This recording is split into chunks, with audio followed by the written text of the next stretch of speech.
Good morning and welcome to the June 5th, 2019 Board of Supervisors meeting. As customary, we're going to rise for a moment of silence to remember those who have gone before us.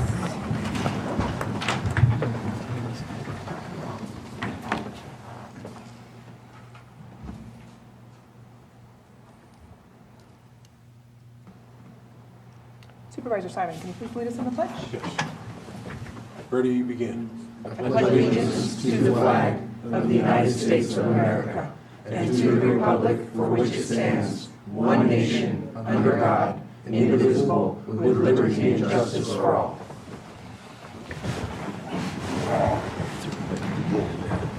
Okay, we're at number 4, timed items, 9 a.m., recommended budget hearings. We will continue this till tomorrow if need be. 4.1, public hearing sitting as the Lake County Air Quality Management District Board of Directors, consideration of the fiscal year 2019-2020 recommended budget for budget unit 8799 and 8798.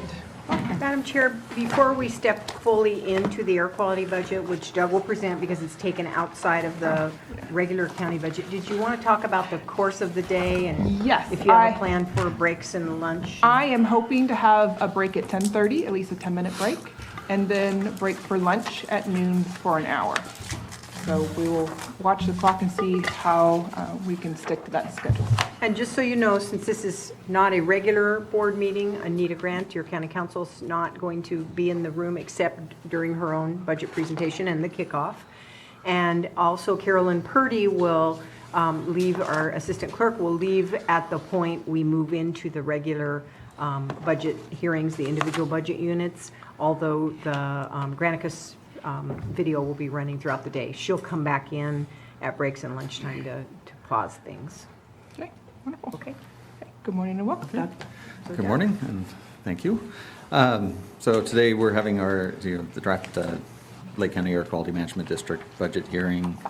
This is budget hearings in compliance with California Health and Safety Code 40131, which requires us to do a legally noticed budget hearing for the draft to take public comment on our budget before we adopt a final budget.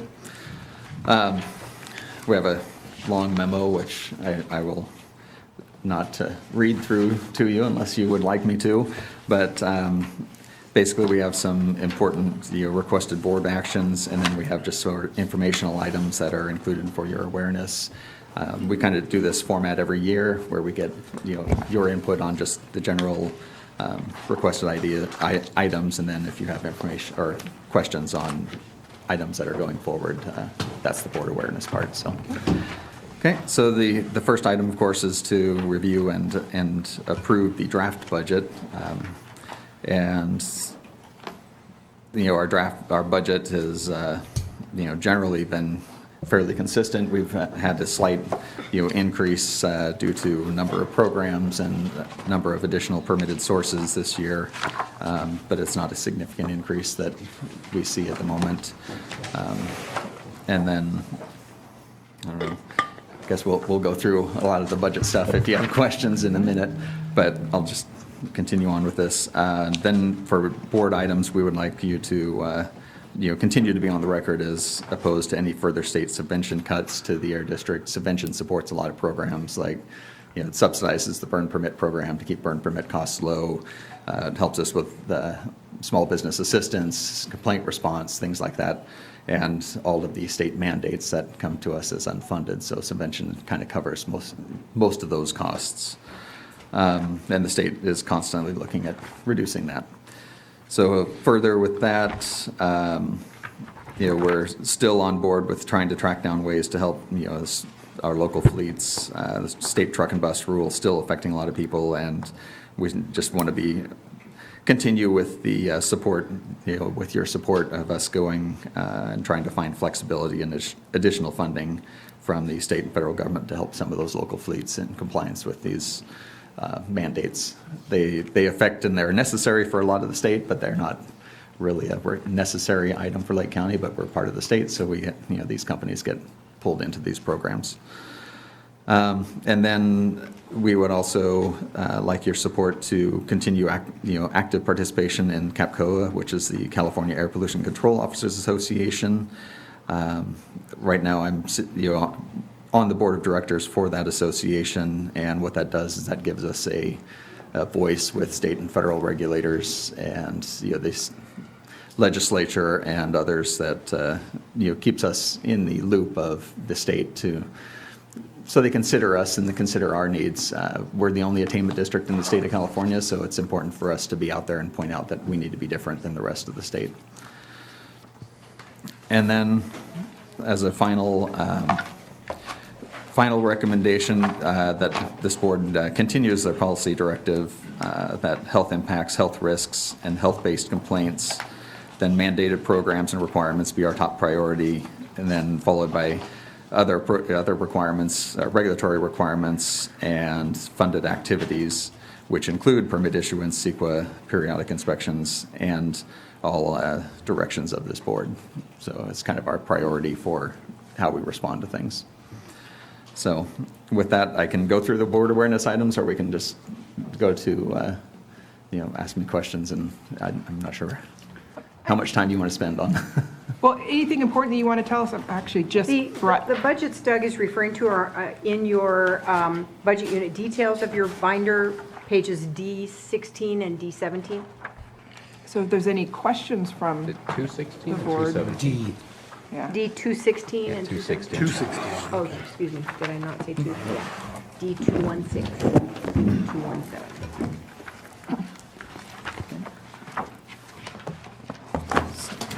So I'll just say, while you're looking at those, as just an awareness item, there are a lot of programs at the state being pushed for low-income, environmental justice, disadvantaged communities. And so there's a lot of activity with reporting, emissions inventories, and monitoring and additional requirements that are going into those programs. Most of Lake County qualifies as a low-income community, except for the South Cobb and Middletown area. They are just outside of that low income. So with that, we have to play this, trying to find funding. There's a lot of funding programs that we can work with for the north side of the county, and then Middletown and Cobb kind of get left out because they are not low income. So there's going to be this discrepancy between the two.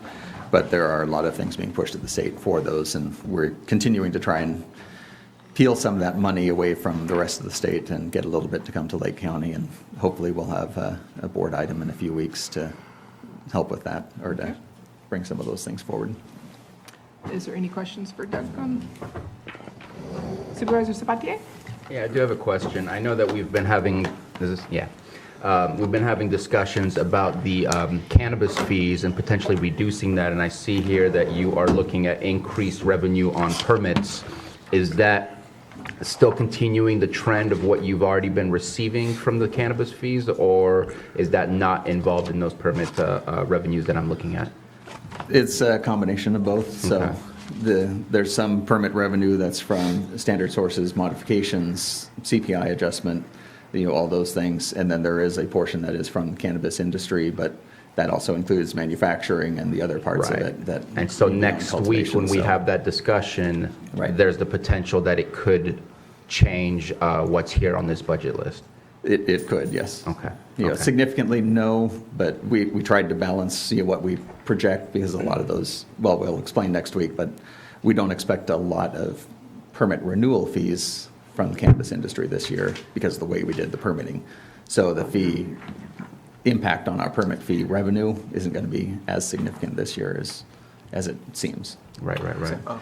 And then one of my other questions was, when we spoke, when I first started in January, you were talking about looking into doing solar. Are you working with public services for that, or is that a separate solar system that you'd be looking for air quality control offices? Well, it'd be a separate system, but we are trying to coordinate with others that are doing purchases going forward. We have a few issues that we're trying to work out with the building, such as, if we do it on the roof, we have to have the roof done first. If we do it in the parking lot, there's things that we have to get coordinated first. But yeah, we're trying to coordinate so that we can get a larger purchase, or be part of a larger purchase and get a better price.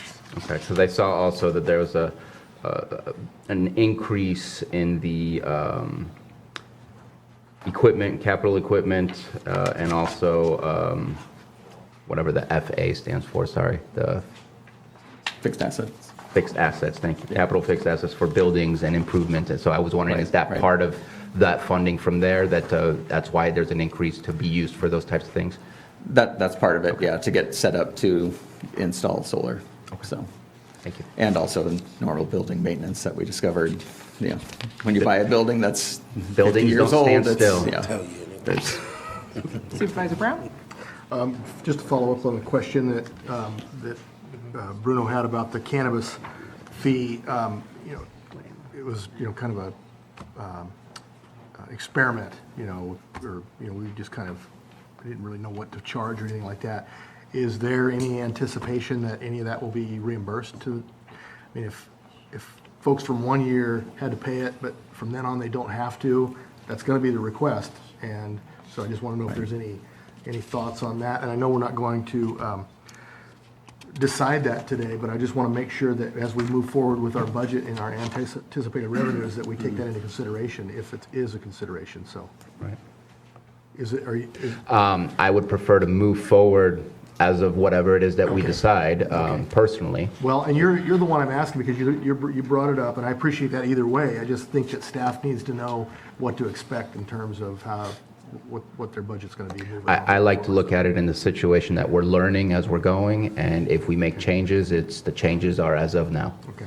That's the way that I would like to approach it, so that it can benefit the future applicants, and we don't see the having to roll back out some funds that we are unfortunately struggling to get as well. Okay. Any further questions? And I will open up to the public. Any public questions on this item? Seeing no movement, I'll bring it back to the board. So, Madam Chair, you would be considering a motion to approve the air quality budget units only at this time, which are budget units 8798 and 8799. So moved. Second. A motion and a second. All in favor? Aye. Aye. Any opposed? Motion carries. Okay, and then the recommendations, do you want to skip this direction on, Any direction The on five his direction. recommendations?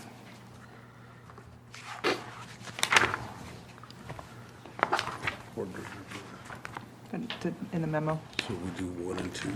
yeah, Board of Directors. page 6 of the memo has all of them listed together. Yeah, so we'll do 1 at a time here. You could pass a motion to accept all the air quality director's recommendations I'll as make that- detailed in his June 5th Is that online? memo. Yeah, it's in our. Is it on? Granicus. It's not Yeah. in this, though. Yeah. No. It's the attachment that's called Air Quality Draft Budget Hearing Memo and Attachment. Okay. So his recommendations all are together in that this, the board approve the budget, which you just did. That you continue to go on record as opposed to any further state subvention cuts to the district, and support district staff seeking additional funding to support the additional workload placed on the district. That you be on record as supporting district staff to continue work seeking program flexibility and additional funding from the state or federal government or other entities to assist local fleets. That you be on record supporting district staff to continue to actively participate in the CAPCOA board to represent the needs and interests of Lake County related to air quality program funding, regulations, and benefits.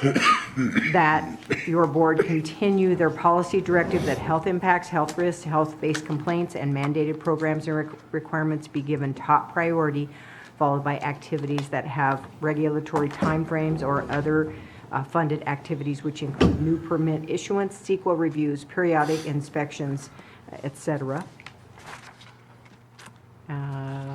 Those are the recommendations that he is seeking a motion that you support those. Correct? So Doug, do we have 5 different actions the board Yeah. needs to take? I'm at your That's what it recommended looks like. action. Looks So like moved 5 up. actions. I will move, so we've already done number 1, so I'll move suggested actions through 2 through 5. Correct. From the air quality. Thank you, Supervisor. A motion and second, all in favor? Aye. Any opposed? Motion carries. Thank you very much. Thank you, Wonderful. Doug. Thank you. Have a short day. It's not Too good. late. Thank you. Sorry, too long. Our 4.2 item, public hearing, a consideration of fiscal year 2019 through 2020 recommendation budget, consideration of the proposed resolution establishing new classifications and amending the position allocation table for fiscal year 2019 through 2020 to conform to the recommended budget. And C, consideration of authorization for affected department heads to proceed with purchasing selected capital assets prior to the adopted of the fiscal year 2019-2020 final recommended budget. And then we're going to go, we have a schedule that we're going to go along with. We do, but I'm going to make some opening remarks first, and Okay. then we'll start screening the department heads up here. And Wonderful.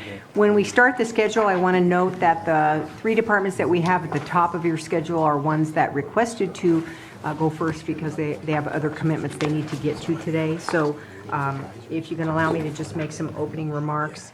So before you today for consideration is the recommended budget for fiscal year 1920. By approving this budget, you will be authorizing the expenditure of funds for our operational needs until such time that the final recommended budget comes to you in September. And the date we have on your calendar for that in September is, just a reminder, it is September 10th. 2019 is the day you will hear final budget.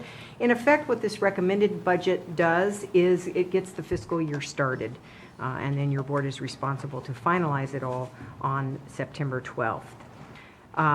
This recommended budget that you have before you today is balanced, and what that means is that there is sufficient revenue to support the recommended appropriations. But it is consistent with your board's commitment to incrementally reduce the reliance on one-time funds. The amount of unreserved fund balance carryover that has been used to balance this budget has been diminishing over the past 3 fiscal years. This fiscal year recommended budget reflects only the use of ongoing funds to support ongoing operational costs in the general fund, and we'll detail that further as we move through some of these opening remarks. It's the first time in at least 3 fiscal years that you have a recommended budget before you that is structurally balanced. Achieving this reduction in the use of one-time funds has been particularly challenging in recent years because of the relatively flat revenue projections that we have and the increased costs associated with minimum wage and state mandated retirement contributions.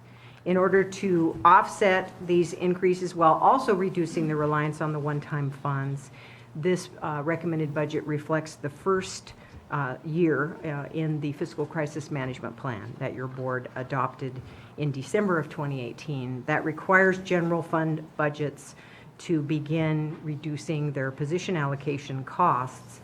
This first year, departments in the general fund were asked to cut 5% of their vacant permanent position allocations. Additional reductions were achieved by limiting appropriations for services, supplies, and fixed assets, all of which impacts our ability to deliver services.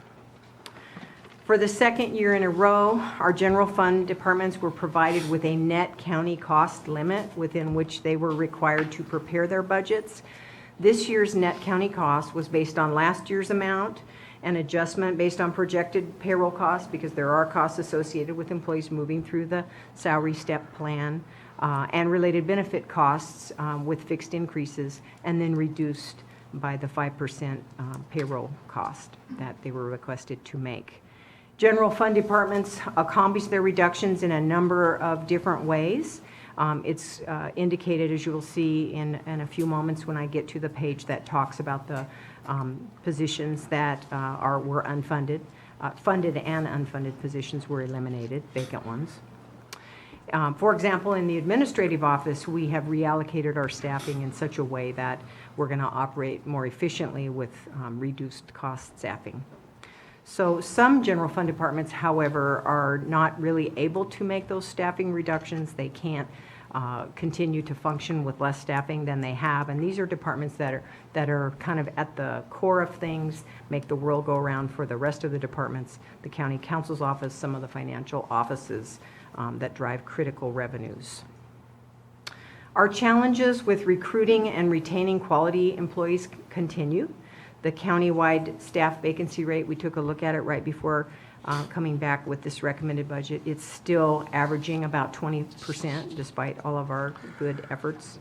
We continue to lose staff to neighboring jurisdictions, to local businesses and online work opportunities that offer higher wages. As is outlined in the fiscal crisis management plan, other long-term solutions are needed to address the budgetary and staffing challenges that we have. That's going to include organizational efficiency, restructuring, strengthening of our revenue streams. In addition to the approval of the fiscal crisis management plan, your board also has recognized our challenges in a number of additional ways. You approved the class and comp study, which is ongoing now, as well as the pilot project that enable us to close on Fridays while we continue to operate with a high vacancy rate. And that has helped staff to keep pace with the heavy workloads. Before I go on, I want to stop and express my gratitude for the dedication of all county employees who continue to serve our residents despite our economic difficulties. The commitment of our employees has made achievements possible despite the limited resources that we have at our disposal here. And more specifically, the department heads and their key financial staff, we simply couldn't pull off these challenging budgets if we didn't have their wholehearted commitment. They are just incredible in all of what they do. Our office couldn't accomplish getting to this point today and on September 12th without their total cooperation. And in particular, I want to recognize Stephen Carter, who is certainly the key player in the bringing all this financial information forward to you.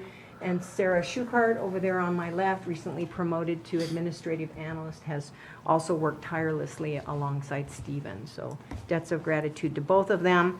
And I couldn't move on without recognizing this person sitting next to me, our auditor controller, who also works tirelessly around this time of year to get it all done in the wake of numerous other priorities. So thank you, Kathy. So moving on to the fiscal impact narrative, you'll see that this recommended budget totals $254 million and change.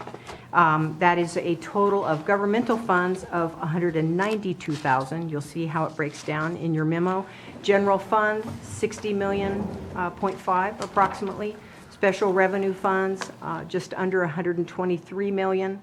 Capital project funds, just under $10 million. Again, for a total of government funds, $192,836,000. Other funds, internal service funds, $9 million. Enterprise funds, just under $5 million. And special district and other agencies, about $47 million. So total other funds, $61 million. This recommended budget represents an increase of about $11 million when compared to your adopted budget for last fiscal year, which was at $242,986. This large increase year over year can be contributed to special revenue funds like roads, about $4 million, disaster response and recovery, $700,000, geothermal, $581,000, behavioral health, a little over $2 million, social services, about $1.2 million, general welfare, about $600,000, and on and on. In terms of general fund appropriations, as I mentioned, it's about $60 million. It actually, conversely, the general fund represents a decrease. There's a savings of about $424,000 in the general fund compared to the prior year's adopted budget, plus the mid-year adjustments that you approved. If you look at the chart on page 3, you'll see how general fund appropriations have been through the years, dating back to 08-09, which was the first year of the Great Recession. And you'll see that it's been essentially static over these years since. In 18-19, you'll see it goes up a little, and that was the year that your board determined to set aside a pension stabilization reserve, which hopefully will bolster our retirement program in the years to come. So the increase over the past 2 fiscal years compared to the 08-09 budget if you're looking back to the year after the first year of the Great Recession, it's really completely offset and quite a bit more because of the continued increase of the cost of doing business. During those 10 years, the cost of doing business has totaled about 31% CPI. And so it just shows you how the county has observed the increase of cost of doing business while reducing staffing, maintaining salaries, utilizing reserves, and reducing services to the public. So again, it's not just a matter of flat revenues, but cost of doing business climbing considerably during those years. General fund discretionary revenues are also fairly static, as you'll see in the next illustration. And what you'll see here is property tax revenue, which is the largest portion of those general fund revenues. We haven't topped those pre-recession levels. We're still below the amount of property tax we had at the time the recession hit. It was about 25 million then. It's now just a little over 20 million anticipated for the current year, for the new year. Geothermal royalties, as you know, those royalties continue to be at risk, at least the federal portion of them do. It seems like each and every presidential administration proposes to cut those. Thanks to Mike Thompson and his hard fight, most years we are successful in maintaining those funds. Those funds do a lot of great things here in Lake County. Not only do they mitigate the impact of the geothermal industry in the area where it exists, but those funds are heavily relied upon by the general fund to support parks maintenance and preservation, positions in community development that provide resource management services, sheriff patrol in the Cobb and Middletown areas, and animal control services as well. So as to the structural balance of this budget, if you had looked at our cover memo for last year, it would have said structural imbalance. Again, this is the first year in several where we're presenting a structurally balanced budget. But it wasn't for several years due to the unprecedented series of 10 natural disasters, largely in part due to that. So it did necessitate the use of one-time funds in 2016 and 17. We relied on about 1.4 million then, but that was the first year of it in which your board committed to reducing that over the next 3 to 5 years. So consistent with that commitment in 2017-18, it was reduced to about 1 million. 2018-19, we reduced it to 700,000, and now it is structurally balanced. In terms of reserves and contingencies, appropriations and contingencies total about 4.5 million. These funds can be used for unanticipated situations that may occur in the fiscal year in which unexpected shortfalls in revenue occur. The 2 previous fiscal years, contingencies was way down at only about $1 million. Moving some additional revenue into contingencies restores contingencies to what it was some years back. And when we get to the contingency budget, which is budget unit 7999, we'll review it in more depth. Your board has not had to make use of contingencies in recent fiscal years. And although not budgeted yet, you may face decisions about the use of this fund later in the fiscal year, given the emergent situation we have on our hands with respect to recruitment and retention of staff.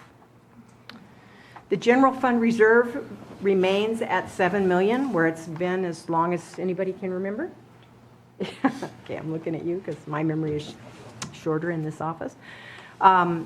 This equates to about 11.5% of our recommended general fund appropriations in this budget. $7 million may sound like a lot, but the truth is that it's recommended that we have somewhere between a 17 and 25% reserve. We have 11.5%.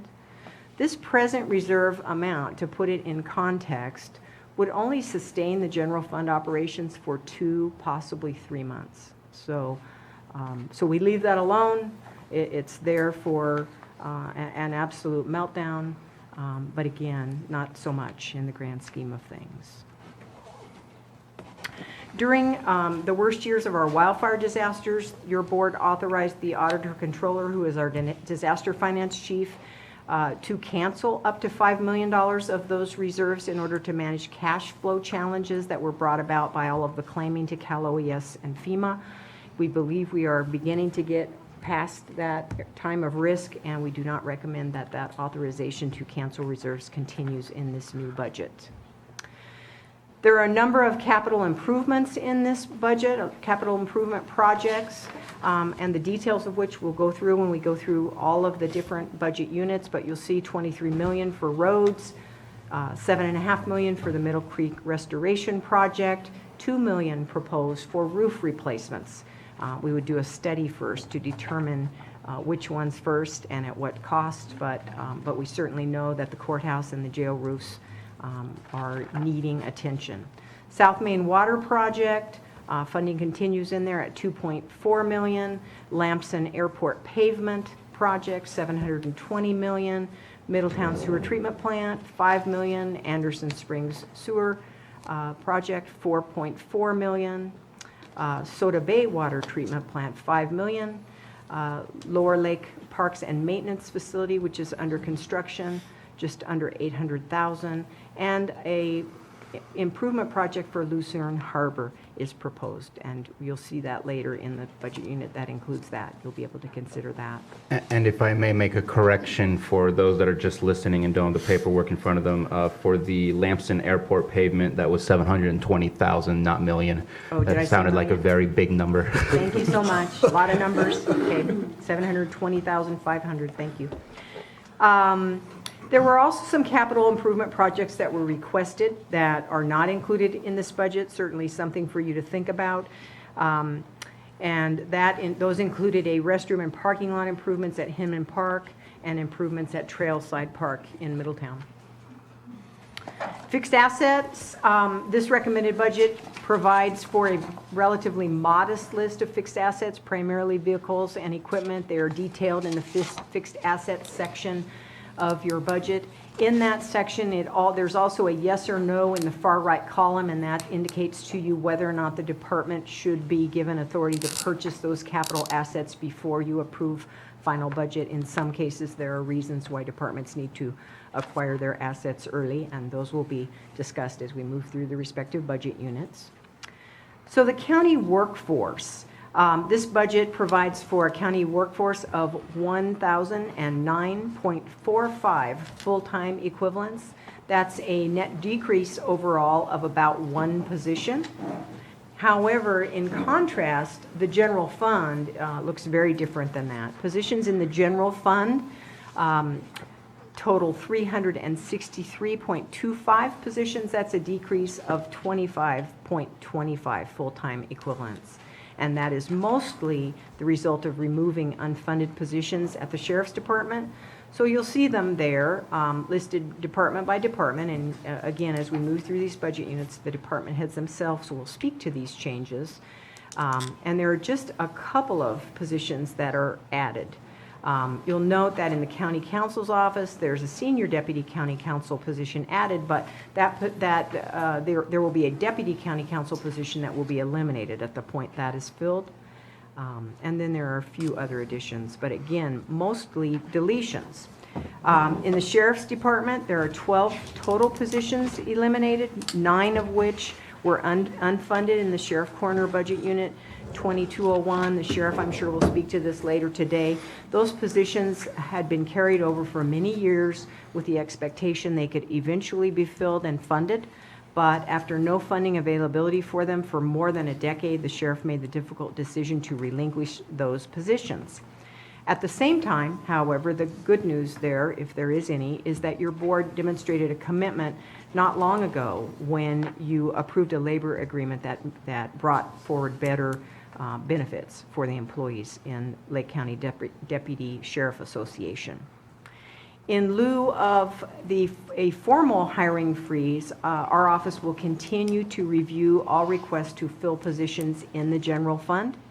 But I will say that by 2021, next fiscal year, we may need to look at broadening the informal hiring freeze to include all departments. And the reason for that is the reduction of positions per the fiscal crisis management plan will be continuing. And we may need to make sure that even non-general fund departments allow us to look at filling vacancies with county employees that might be at risk in general fund departments.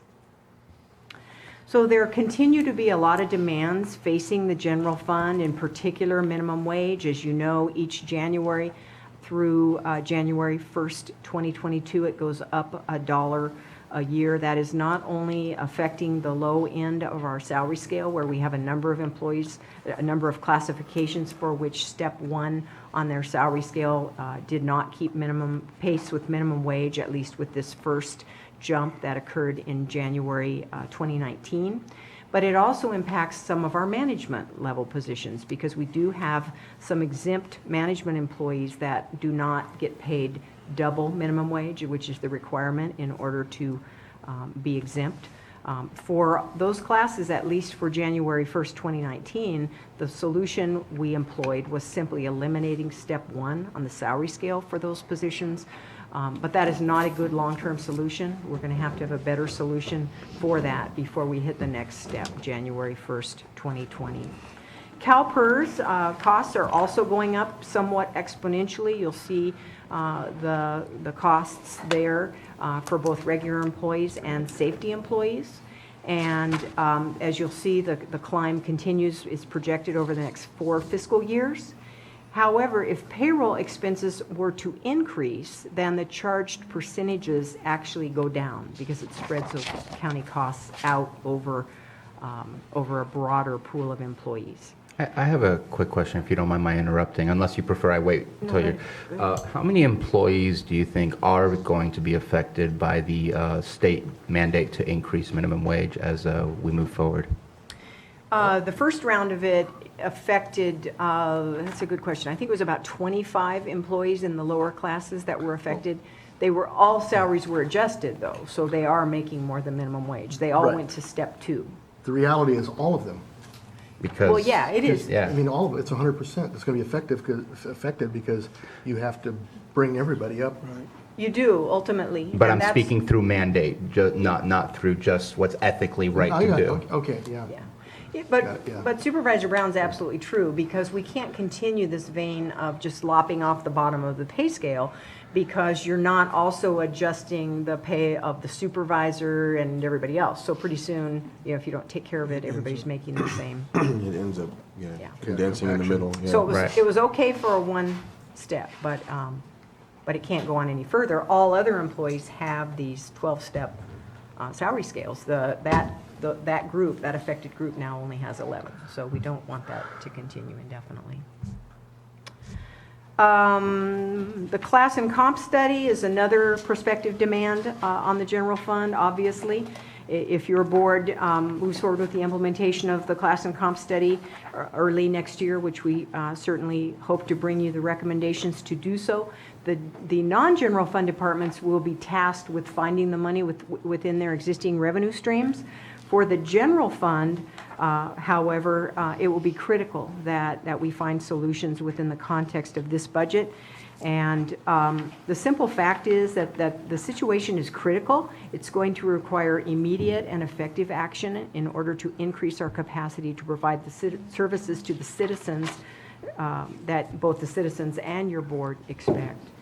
You've heard me say many times that we truly are at a breaking point with our ability to staff our positions, and yet the needs and demands of our community are vast. We want to fill those, but we need to be given the ability to do that. And as I've said, we're just not able to get ahead of the game on this 20% vacancy rate, despite the constant churning of recruitments. Your board sees the emails. We're just constantly flying for positions. We're so grateful to HR for getting that going. There once was a time that it was an incredibly long wait to even get a recruitment open, but now that we're opening them, it's not helping us gain much ground on the vacancy rate. So those are my opening remarks, and I'll stop and yield to your board. Any questions before we move on? I just have one about the Lucerne Harbor Improvement Project. And there, so is there, that will be for the Lucerne Harbor for the dredging and for the docks, if you will? It's in Budget Unit 1781, and we'll speak to it in more detail when we get there. But what's proposed in 1781 for Lucerne Harbor is a three-part recommendation. First, a study to determine what the most effective steps to take there would be in terms of dredging and docks. There's been concern that potentially with runoff from the fires and what have you, that the sediment issue needs to be looked at so that whatever method we employ doesn't just lead to it being negated shortly thereafter because of whatever conditions are coming into the lake that might cause that to rebuild. So our recommendation would be that we look at the best method. And then secondarily, if your board was to consider installing docks there, look at, do a combined study that also looks at what enterprise is there in the community that's likely to draw people in, because the whole intent really, I think, with the concept behind having a dock there is encouraging people to stop and make use of services in the community. And so we thought a look at what that would actually entail, what businesses are there to support that. There's no fueling station there, which I'm sure is a primary driver to encourage boaters to stop. Maybe something like that could come someday in the area. Thank you. Okay. One other question. Supervisor Sabatier? I have a couple questions and one comment, and I'll start with the comment. I'm going to kind of take a page from Supervisor Brown when it came to the health metrics that we were shown. I think that we need to not have a negative narrative when it comes to our property taxes because we're comparing to inflated prices that occurred in '09. Yes, that was the revenue that we received, but it was fake revenue based on fake increases on property taxes. For instance, the house that I purchased was once sold at $360 and it still hasn't reached that level at this moment in time. And so I think that when we look at it from a different perspective, if we all got caught up in that same spectacle of inflated prices, we're actually almost nearing that situation without inflated prices at this moment. And so granted, the fires are having effects on us in increasing rent and increasing cost of housing because of supply and demand, but I think that we can change the narrative from being negative that we're not there yet to we're actually doing pretty well when it comes to our property taxes. And I think that can help us sell ourselves a little bit better when we're in the positive rather than we're not back to where we were 10 years ago.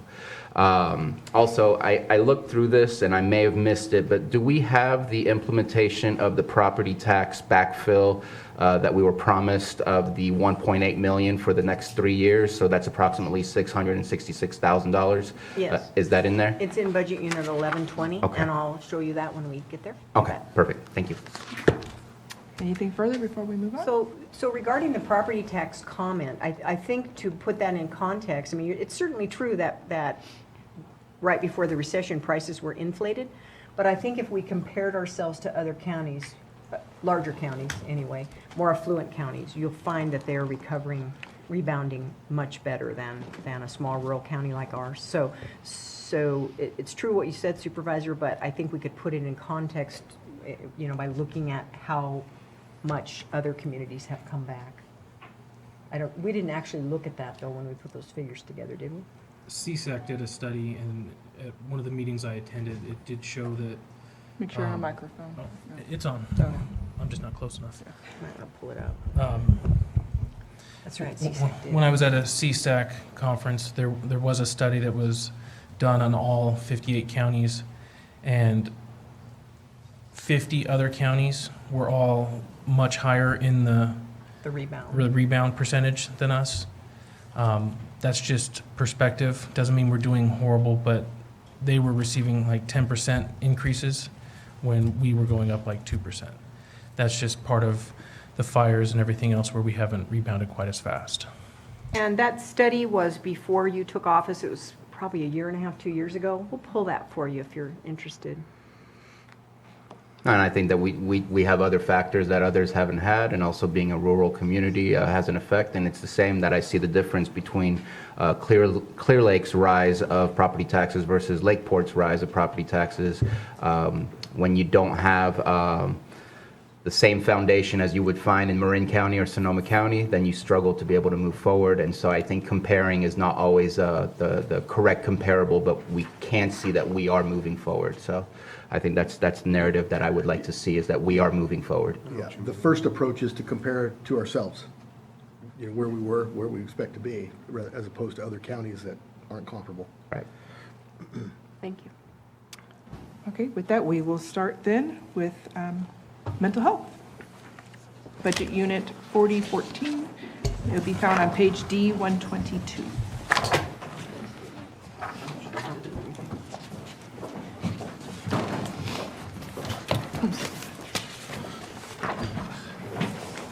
Well, good morning, Madam Chair, members of the board. Thanks for letting us go first here this morning. My name is Todd Metcalf. I'm the administrator of Lake County Behavioral Health Services. With me here today, I have our fiscal manager, Christine Andrus, who will help me out with any of the more technical questions that may arise. So what I'd like to do, and thank you, Tina, you said our budget information starts on page D122. We have 3 budget units to cover, but I'm going to kind of follow the same format that I did last year. Just kind of explain what we're doing with the money that you see there in our budget. So just quickly, I just want to let people know that Lake County Behavioral Health Services does provide integrated recovery-oriented services for folks suffering from mental illness and or substance use disorder. We have 2 clinics, one in Lucerne and one in Clear Lake, and we have 4 wellness, or I should say peer support centers around the lake, one in Clear Lake Oaks, that serves our homeless population, one here in Lakeport, the Circle of Native Minds, that serves our Native American population. We have La Voz, also in the city of Clear Lake, that serves our Hispanic population, and the Harbor here in Lakeport that we contract with Redwood Community Services to provide mental health services to folks between the ages of 16 and 24. So getting back to the budget, really the only major budget change coming up next year is this $1 million cushion for the network adequacy certification tool that you've heard me talk about not too long ago at a recent board meeting, which is this unfunded state mandate that's requiring every county's mental health plan to provide mental health services within a certain time and distance of every resident of the county. So we have set that aside for next year. I'm hoping that the state will review and maybe revise this requirement. I've been in a lot of calls lately about it, because what I explained before is we're having to earmark these funds in case these services are needed, which I'm sure won't happen, but what the problem is that there are millions of dollars now set aside amongst all the counties in the state that we could be using these funds for something else. So there's still more to come on that, but I'll keep you guys apprised. Our accomplishments this past year, we brought in nearly $1 million in grant funding to the county, including a $200,000 homeless mentally ill grant to assist homeless folks with mental illness, obviously, around housing. Those funds don't need to be expended until December of 2020, and we have not begun using those funds yet, but excited to start when we start moving forward with more housing projects here in the county.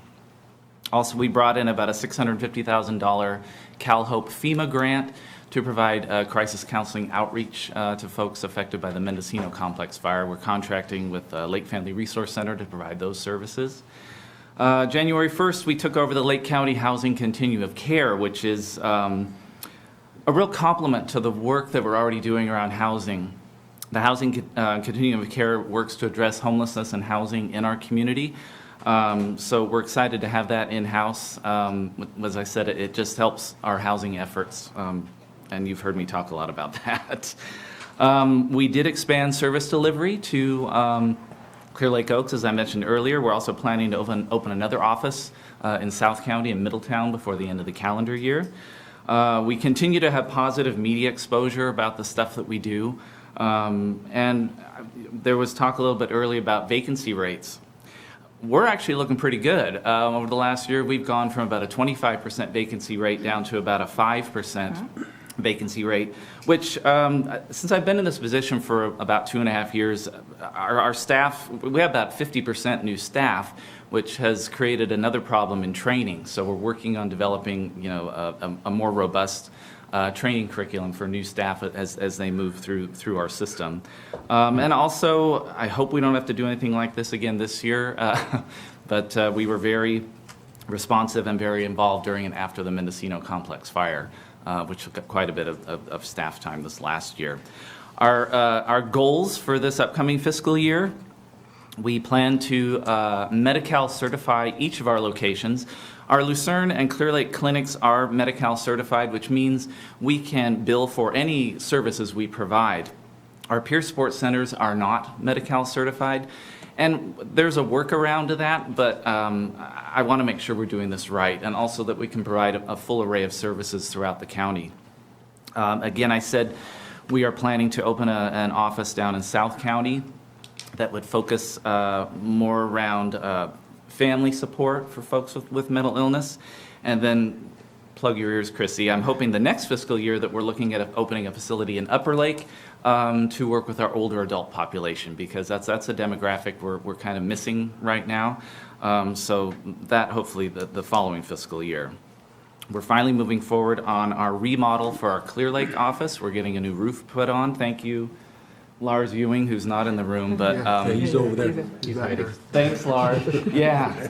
So once the roof is done, now we can start painting and fixing up the place. So we're very excited to move forward with that. Bruno, you might like this little bit of information. Housing? No, reports, statistical reports. Nice. I would have shared this with the board. It's still in draft form. Last year we came up with a new purpose statement and a tagline. This year we came up with a logo, but we're putting together just these little brochures that just give a snapshot of the demographic we serve, the programs we provide, the numbers we're serving, and different types of, our top 3. Here's the top 3 substance use disorder diagnoses, top 3 mental health diagnoses. We'll probably update this quarterly.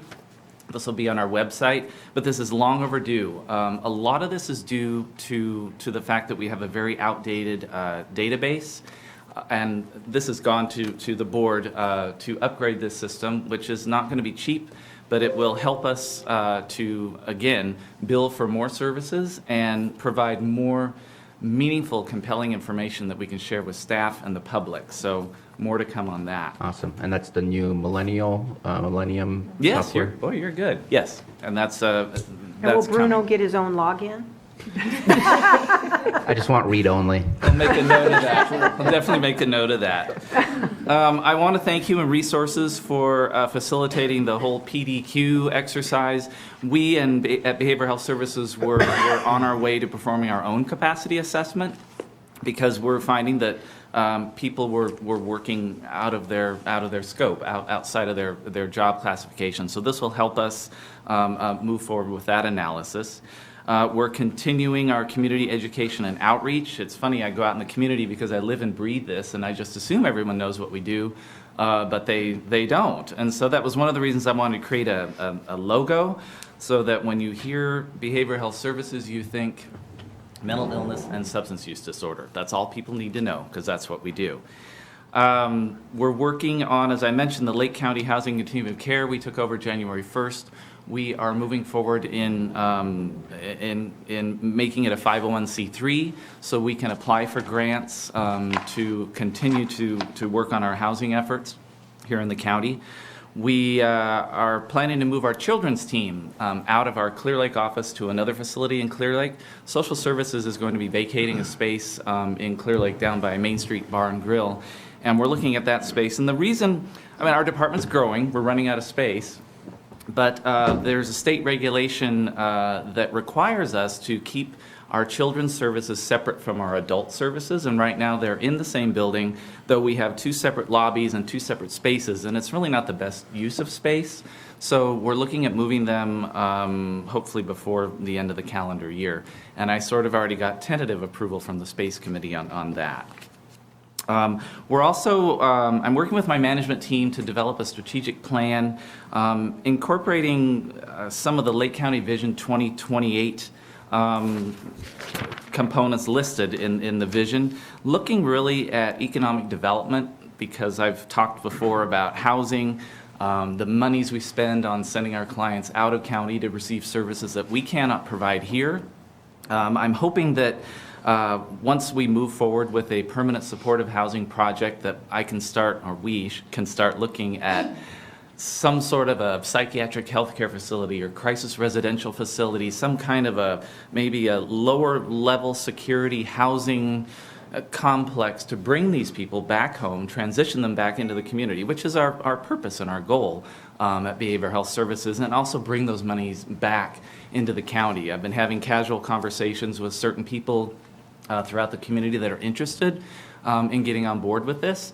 I'm not quite sure what that will look like, but it's needed, and as you guys see, the umpteen contracts that go across your desk and the amount of monies that we spend out of county, I've said it before, I'll say it again, we got to bring them back also to provide the services that they deserve. They're getting them minimally out there, but family and friends can't visit them in Modesto and Eureka and Stockton, and we also can't see them as often as we would like. So that's a longer term goal, but so you can tell I'm kind of excited about it. Some of the challenges we still continue to face, although our staffing level looks pretty good, the pay still isn't there.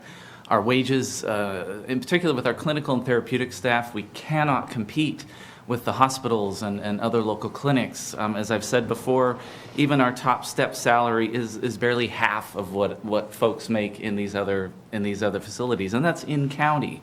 So we're trying to get creative on how to get people to come work for us. It's an ongoing issue. We're still dealing with audits because we have been behind in submitting fiscal reports to our funders. There's still potential of more monies going back to the state, but we're taking that as it comes.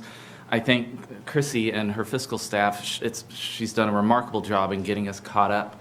And when I took this over a couple of years ago, we were years behind in submitting reports to the state.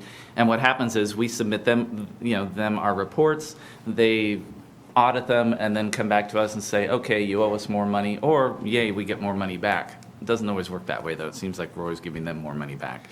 One other challenge I put on here, and you may have heard about, the community health needs assessment. The local hospitals have to facilitate this every 3 years, and when I took on this job 3 years ago, I came from social services. I was involved in the community health needs assessment process then, and so when I took this job, I thought, I better look at that and see what it says. And it pointed to behavioral services as like being the end-all, be-all to solve all the problems in the county. So I thought, well, I'm going to get on this committee this go-around to make sure we're not on it. Well, what do you think the top 3 needs are in the county? The issues are mental illness, substance abuse, and housing. So here I am again, but excited to take on that challenge because we're poised and ready. So excited to take that on. Our scope of expectations and recommendations for greater efficiencies within our department, again, we're very fiscally focused because of the reporting that we're still behind, and looking at more creative ways to bill for services, to bring more monies back into our department. That's why I have the fiscal staff. They report directly to me. When I first came on, the org chart looked a little different, but I need to make sure that even though I don't know all the technical details, I'm kept apprised of where we are and how we're doing. And I talked before about once we get some permanent supportive housing going, and we're getting close to moving forward with the project, but I don't think I can share anything about it right now. But it's exciting that we are getting close to something, and I'll be thrilled to report it. But again, looking at bringing those people back and creating some sort of a housing facility for them. Our measurements of success, again, we are working hard to maximize billable services, and as I spoke to earlier about this database that Bruno mentioned, that's also going to help us be able to bill for more of the services that we're providing, because we're kind of hamstrung by this old system now because it is outdated. Certain things haven't been uploaded in it, so we aren't able to bill for some of the work that we're actually doing. So we're working as quickly as possible to fix that. I put down here, we're seeing prettier audit results over the last few years. We're much more in compliance than we had been in the past, which is good because the state is holding us accountable, more accountable. And so I'm always proud to report the results of our audits. And also just hearing a lot of positive feedback from the community about the things that Lake County Behavioral Health Services is doing. And I'm just extremely proud of the staff and the work that they're doing. So it always warms my heart to hear about the good things that we're doing in the community. And lastly, just a couple of trends. You've all heard about the opioid epidemic in this county. Prescription drug use is way down, though we're still seeing issues with illicit drug use. For us, it's just kind of like it's a different day, the same kind of menu. So we're addressing it as we can. Again, I said the state continues to make us more accountable, but speaking of the state, our new governor, seems to be very empathetic to the programs and services that we oversee, housing in particular, and dealing with folks with substance use disorders and mentally ill. I'm seeing lots of major funding on the horizon coming our way, so excited to apply for those and implement those programs as they come. So it's an exciting time for us. We still have lots of work to do, and I think that was all I had. Chrissy, did I miss anything? I know you've got all the number stuff. I only have an associate's degree in accounting, so I can't speak too much to the budget piece. But I just kind of wanted to share with you all what we're doing with the money and where we're planning to go with it. So I didn't know if you guys had any questions or comments. Any questions or comments for Doug? Supervisor Sabatier? Just to bring up something that I think has been resolved, but there was a June 1st deadline, and I know that we approved of the psychiatric Yes. telemedicine or something along those lines. All that's been taken care of. Awesome, because that's something that was definitely kind of on the horizon of potential burden to deal with, and that's not there. No, thank you for pushing that. So you say you're behind on reporting. What are the repercussions of being behind on reporting? Are there any fines? Are there any revenues that could be obtained from the state that we're not obtaining? And what is needed to get up to date on the reporting? Is that what Millennial will help us get to, or is it a different process? We are also, and you have approved, though I know you approve a lot of contracts, we're working with an organization called Kingsview Corporation that is also helping us get caught up on our Mental Health Services Act revenue expenditure reports. We're also contracted with an individual to help us with our regular cost reporting. And Chrissy, I don't know if you wanted to speak more to that, because I know you're more involved in it than I am. Did you want to say anything to that? On our RERs, they are withholding 25% of our MHSA funding as of right now. Can you give me a ballpark figure of what 25% would look like in dollars? So as of right now, it's about $400,000 that they've withheld since September. We are hopefully by July 1st, we'll have those caught up and turned into them. We are up to 1718, which will bring us to current. And Kingsview will be submitting those as soon as I get them, the rest of the information that you need. So by next calendar year, By we will next be all up to calendar date, and we yeah. will be able to see all the true revenue that we should be receiving from the Yes, state. and Okay. they will release those funds once they receive our RERs. Yeah, we will get that back. And thank you for that. And then you were saying how you went from 25% to 5% vacancy rate, which is amazing. And I think that some of that, especially since I've seen some of the people that you've been hiring, has to do with the Woodland Community College program of the social services degrees that they offer there. And then you're saying that one of your struggles, which is, you know, the burden of success of being able to hire all these new individuals, is the training part. What's the possibility of trying to implement a training within the degree that is at Woodland? Is there a conversation that can be had so that you can try and at least skip part of that process and have somebody come in a little better, fully trained to hit the ground running? Just trying to figure out a better way to spend that energy rather than hiring and then having to do all that training from the beginning. Well, there were a couple of things there, and I'm glad you brought that up. I spoke about wages, and that's probably how we're able to fill a lot of these positions, because you guys have lately, and there's going to be another one coming, we're bringing in people at higher steps. I mean, it just seems to be more of a routine now. We're bringing them in at the highest step we can. So that's somewhat attractive. But speaking of training, a lot of it's internal. A lot of it is a lot of people have been promoted into supervisory or managerial positions, and we don't have a system in place. And I know this is a county-wide issue. But on top of that, you've also heard me talk about certifying our department, getting some kind of certification to turn our department into a training ground, kind of like what Sheriff Martin has talked about, what he's doing, so that people will, so this way we can attract people not only in county and out of county that would come, we would train them up in the behavioral health services field. Maybe they'd have to sign on for a couple of years, get their certificate, and then hopefully they would stay, or if not, move on. But it's just another way to fill those positions, but haven't gotten that far down the road yet. Okay. And then my last question specifically on the budget itself. So it shows For the total budget or just his? his specifically. I can't speak to that. Todd should answer for everything. It says here revenues for $13.3 million and expenditures of $15.9 approximately $million, and then that $1 million.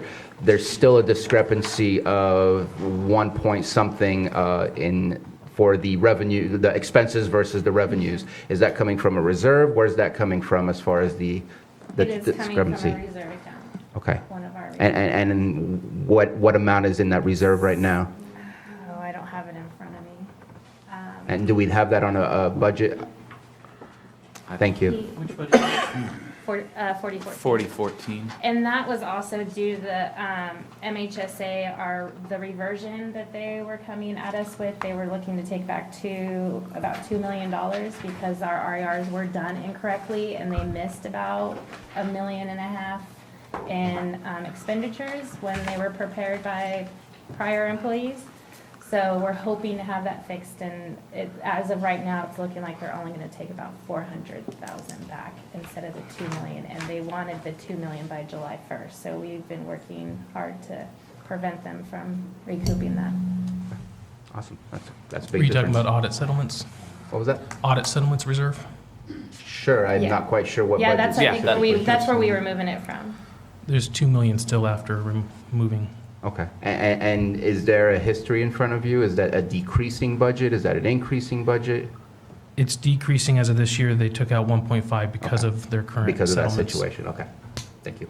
It's the nature of the beast, as I said before. You know, we submit reports to the state, and then they go through them and then throw it back at us whether we owe money or not. So we always have to have some kind of a reserve Right. account somewhere, just in case that No, happens. And reserves, I think, are important. And our cost reports are still so far behind that we don't know what is coming. We're only at 1314, I think. We're just submitting 1314 to the Yeah. state. So we don't know what the next couple of years have to come for us with what they could possibly be taking back. And the Or state's giving us. And sometimes we get money back and we just don't know. We don't know because we haven't been there. We are not sure what it's coming from. And just a follow-up question to that, is that normal to be at 13, 14, or is that also something we're working on to catch up? We're behind ourselves, but the state is only at 11. They just finished 11, 12. Gotcha. So the Okay. state's behind as well. So we're ahead of them at least. But I still want to be further ahead. Thank you. Supervisor Simon? Just quick comment on the fiscal recovery here, as far as, since you've taken over, I know that I was appointed also on the Behavioral Health Board there and I attended some meetings. Immediately, I think that you did some really good things, stepping in there, getting the accounting and everything moving forward, the RERs and everything, to really get caught up. I think you saw a problem, you made an objective that was going to get taken care of first, and I really, I commend you on where you're at now, because I know it was a pretty bad situation that you stepped into. So just, I've been able to see that growth, and we're moving forward. I know they're still behind and we're catching up, but being proactive, getting the contract to help with those things, also just moving in the right direction. And then the ultimate, going out to community and doing what you're doing. And thank you for getting the Middletown Clinic at least talking about there on the South County. But I just want to talk about that it has been very proactive since you've taken over, so thank you very much. Sounds like we're catching up. Thought I'd be further along by now, but it's a process. Supervisor Brown? Well, I thank you, Moak, for that, because I was going to put that into perspective, that being behind like you are and apologetic and all that, before you took over, it was years behind, millions behind. We had to actually loan the department money to make payroll and do all these other things because they were so far behind on reporting. And it's on a perfect situation, it's going to be behind because that's how it revolves. But it's so much better now, and it's because of your leadership, your staff, and all that. And that's the one thing about being the old timer here. You can see, where this thing's come from. I remember when, AODS was, everything was together. It was, and it needed to be separated. We went through this whole evolution, and to where we have now under your leadership with your fiscal staff, it's night and day from where we are. So I appreciate that, and I appreciate the questions Bruno's asking. But you got to give it a historical perspective on how bad things were. This is not bad. This is good. So I don't think there's any reason to apologize or anything like that. It's you guys are doing a great job, and I really appreciate where we are at this point. Thank you. And I'd just like to echo the sentiments too. I don't know how many people would have gotten into this position, seen the situation and stayed. So, and you did that, and you have proven that you're an amazing leader for that group. I've sat on many different committees with you, and just your passion and your excitement, and for the community. I mean, it shows in everything you do. And I've had the privilege of meeting a couple of your staff at some of those events, and they are the same way. They are passionate about their community and what they're doing, and that's exciting to see. So I thank you for all your hard work. Anything further? Or are we going to go down to like the next budget? Are you ready, or did you? I just covered all of it. You covered all of it. Well, we are an integrated department, though. That's a whole other story. So is there any questions on the other budget units, which would be D-124 page and D-127?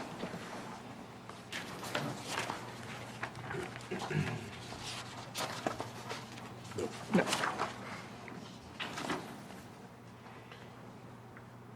Any further? Very happy to see our revenues are increasing. That helps out. Okay. Yes. So we're good? Okay, thank you. All right, thank you. Okay, moving on.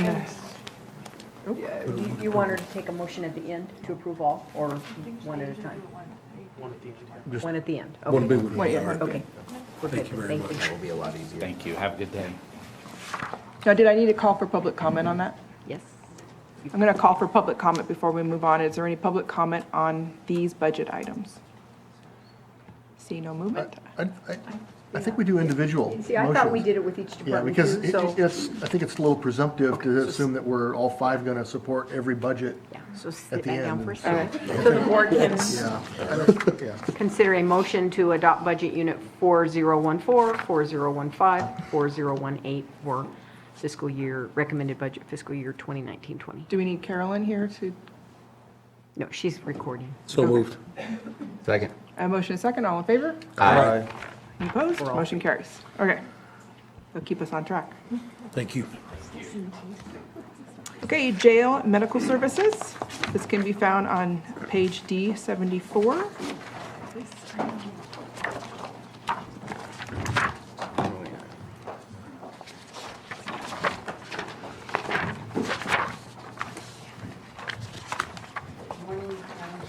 Morning. Elise Pomeroy, Health Services Director, along with my fiscal manager, Joe G. Chester, and our health officer, Dr. Aaron Gustafson. So the Health Department has 6 budget units, starting on page D74 with jail medical services. Each of these budget units are very different from each other, so I'm not sure how you want me to go through. We can do them one at a time, or once we get into the Health Department, which is health admin, environmental health and public health, I can kind of sum up some things together. The jail medical budget is a general fund budget, which is contributed to by public health and behavioral health for the services of the inmate population out at our local jail facility. We are in current negotiations with the current contractor, which it's CFMG, but they've just switched to WellPath, so the new contract will be underneath WellPath. That will be coming to your board before the end of the month for renewal. As usual, the price of living goes up, so the jail medical budget has increased slightly this year of 3%, which is much lower than prior years of 5%, 6%, and 7%.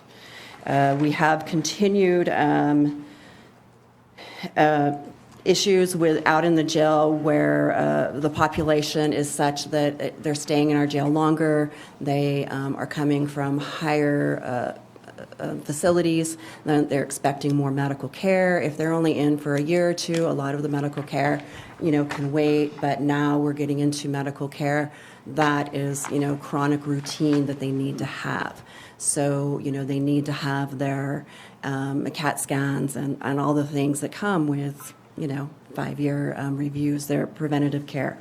It's also increasing our cost when they're inpatient. So if they have When they're what? something. Inpatient care. Inpatient, yeah. So the inpatient care, even though we have a really great rate with WellPath, aka CFMG, if they're in ICU for 5, 10, whatever days because they need to have heart, surgery or any other type of surgery, that is an added cost, and we have seen that gone up this year.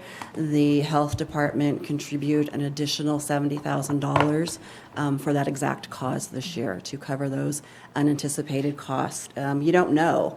We try to estimate on trend on how many people have gone in over the last 3 years, but any one year can be really low or really high. So we did cover those costs just this last month to handle that for the facility and for the general fund. WellPath, aka CFMG, does give us a episode, per diem episode for anything that is inpatient, and that has gone up over last year.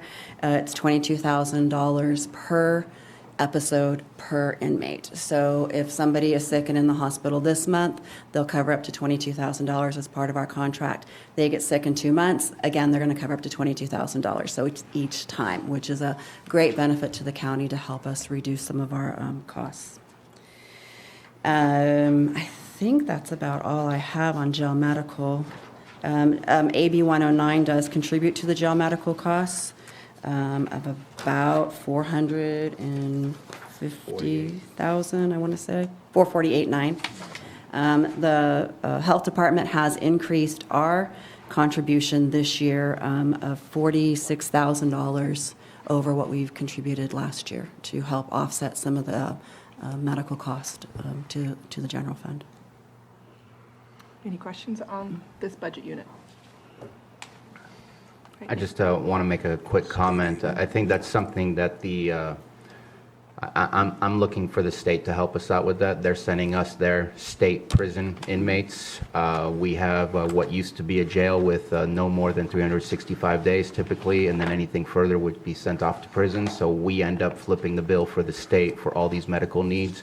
And I just think that's a big number for us to be able to swallow and take on our own, and we need to pursue to decrease that and get the state to really put the money where they sent everything over this way. They need to send some money along with that. AB 109 is not enough to cover this.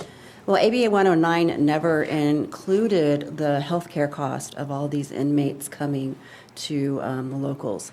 The health department, with our AB 109 committee, went and requested funding to assist because no one ever accounted for the additional cost to the county for the additional medical cost of these inmates.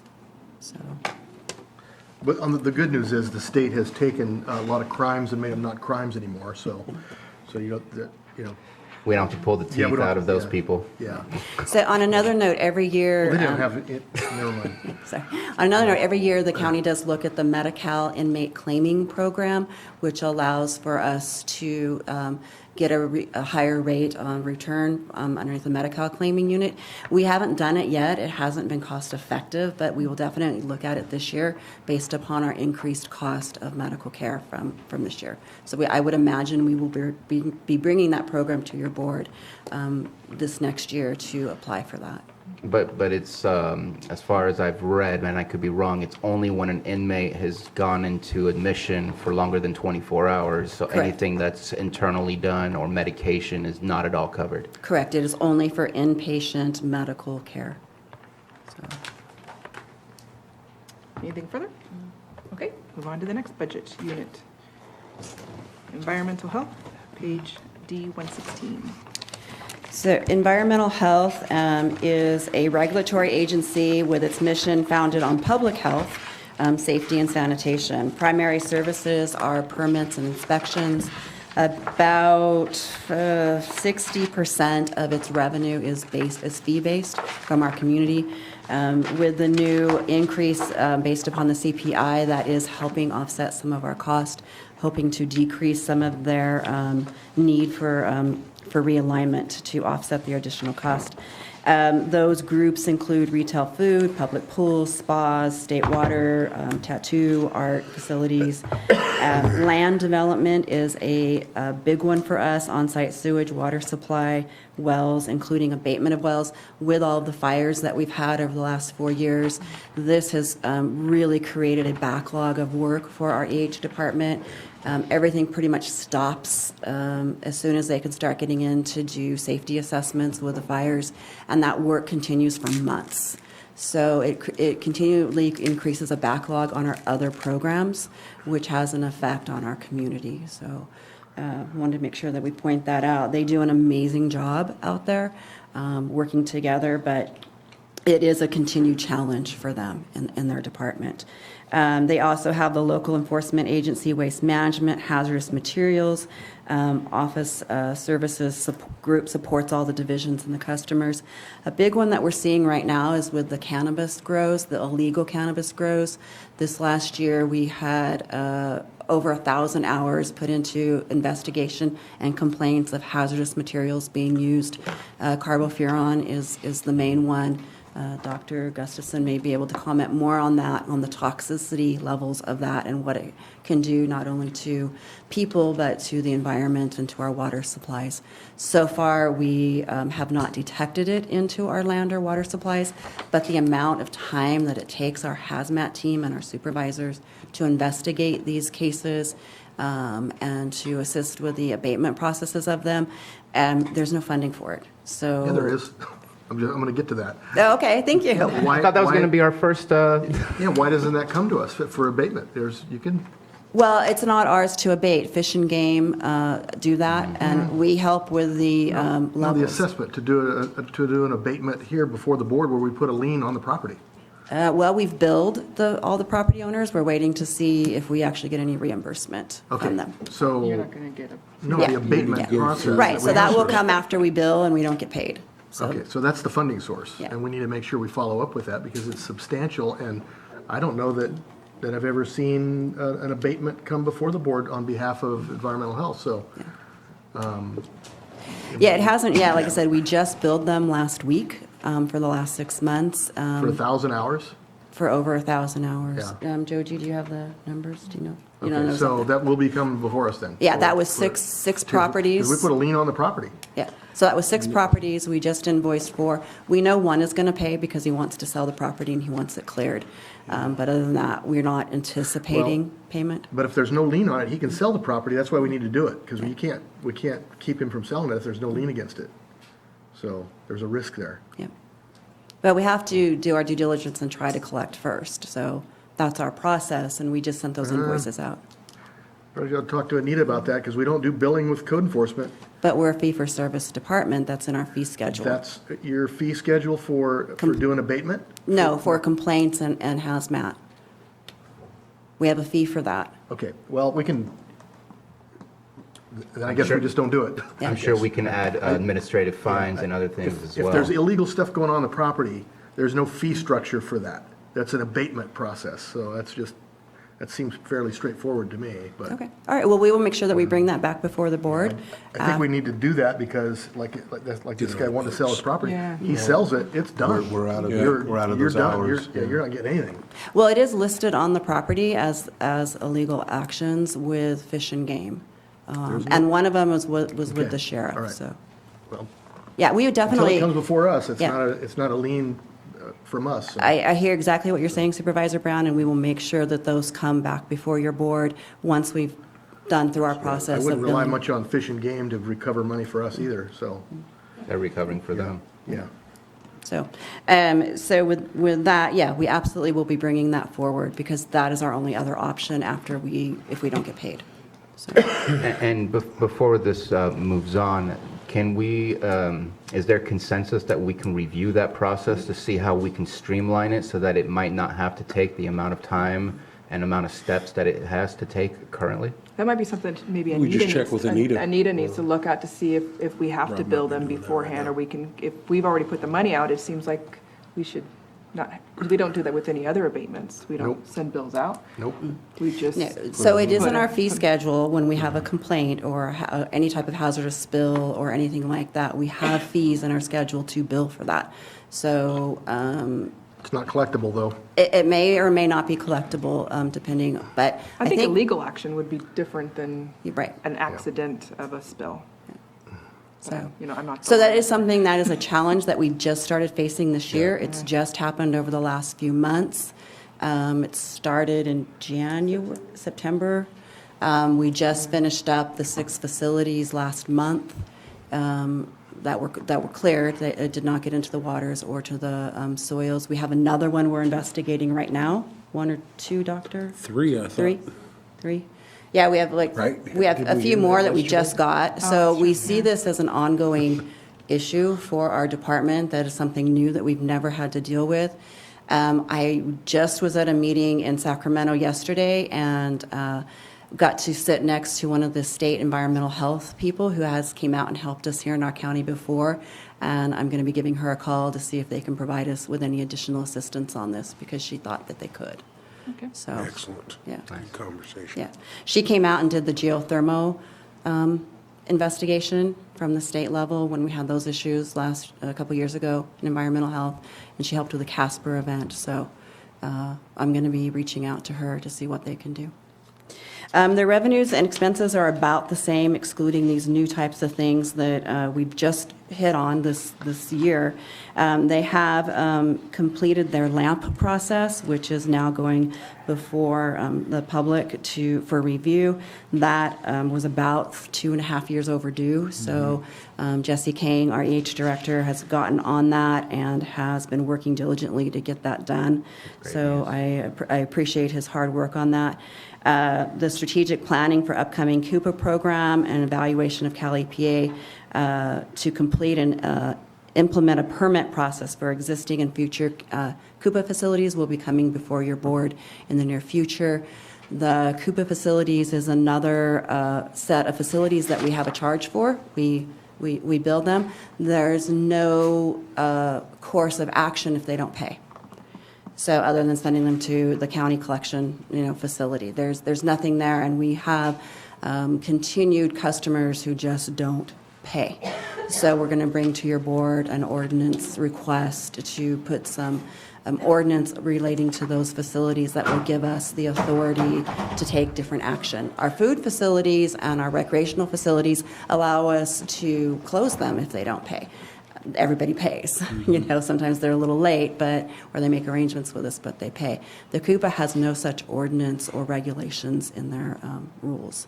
So we're going to be bringing that forward to your board here in the next few months. That will help a lot. What do we have backlog on that? 60, 80,000? 80,000 right now that we have uncollected from our Coupa facilities. And just to let you know, this is something that I've been pushing for and that we've started to implement from the community development perspective to add, if possible, the state franchise tax board to go through that route in order to collect the funds that we're looking to collect. That way, if they don't pay the bill, they'll have to pay it through their taxes. Okay, perfect. Anything that we can do, like I If said. it's possible. I don't know if it always Yeah. works through that avenue, but if it's Yeah. possible, it's a good one. Yeah, we'll definitely be looking at that. We've worked really hard since I've taken over the department about 2.5 years ago, is to look at every single program we have in every single one of our budget units to see what is mandated, what is regulated, what can we do, where are we behind. And so now, as we've worked through some of these processes, we're coming up with now solutions to request of your board for assistance. So, and this is one of them.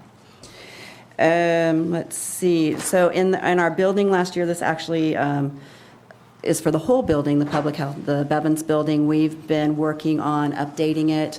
The ADA compliance was out of date, so we moved that this year thanks to Lars and his team. It's now in the front of our building instead of the back of our building. We're in compliance. We resurfaced the parking lot. The public health, we're kind of doing in phases. Next year will be EH and admin, but we're redoing carpet and painting and just cleaning up the building that has been really neglected for a long time. Some of the carpet and stuff in there is over 30 years old, and there's tape on it holding it down. So we're getting that all handled as well. So EH will have that next year. Is there anything else? Doctor, do you want to comment on any of the toxic stuff they've been dealing with or the hazmat spills they've been dealing with? Sure.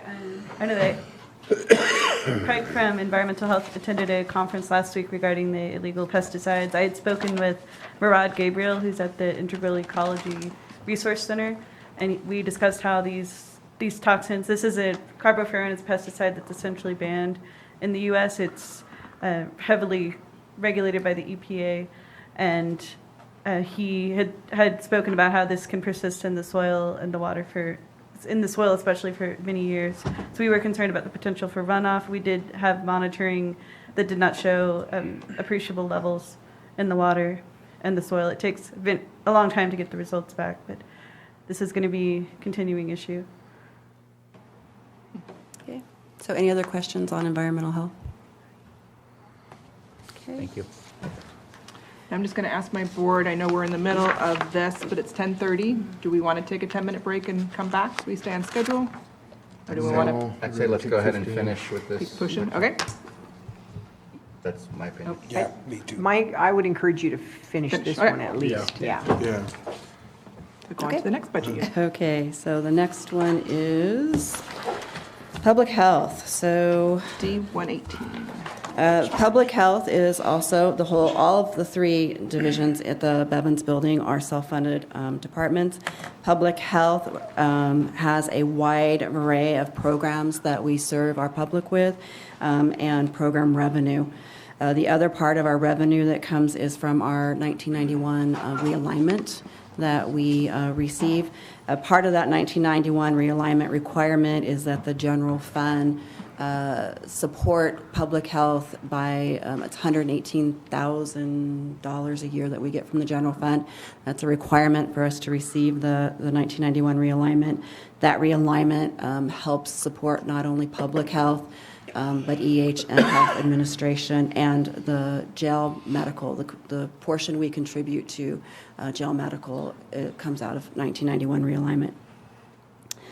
There isn't a lot. It's pretty much the same. We have a lot of accomplishments. One is we are continuing to work on our public health accreditation. We just finished our town hall meetings. Thank you to all of your supervisors for letting us go out and do that into your districts.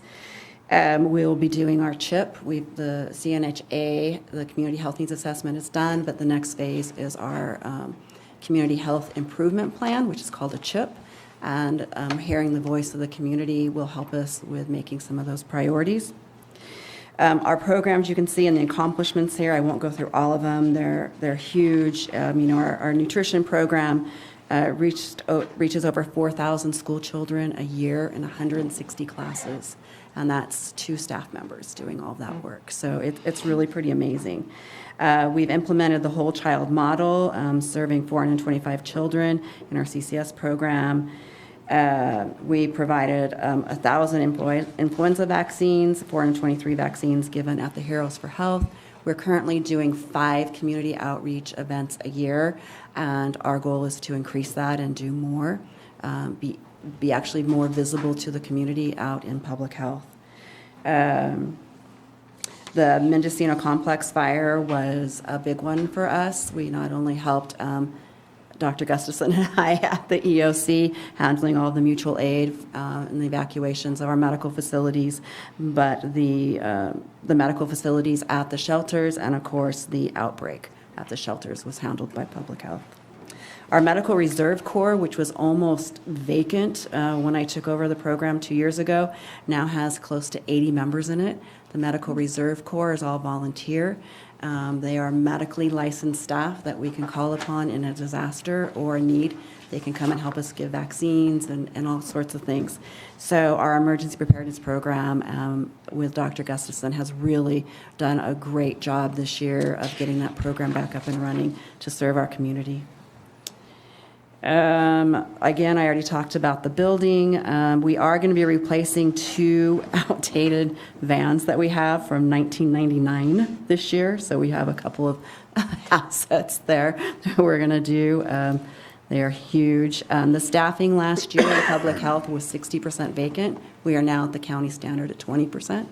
We have only 2 positions currently on public health that are open, that are vacant.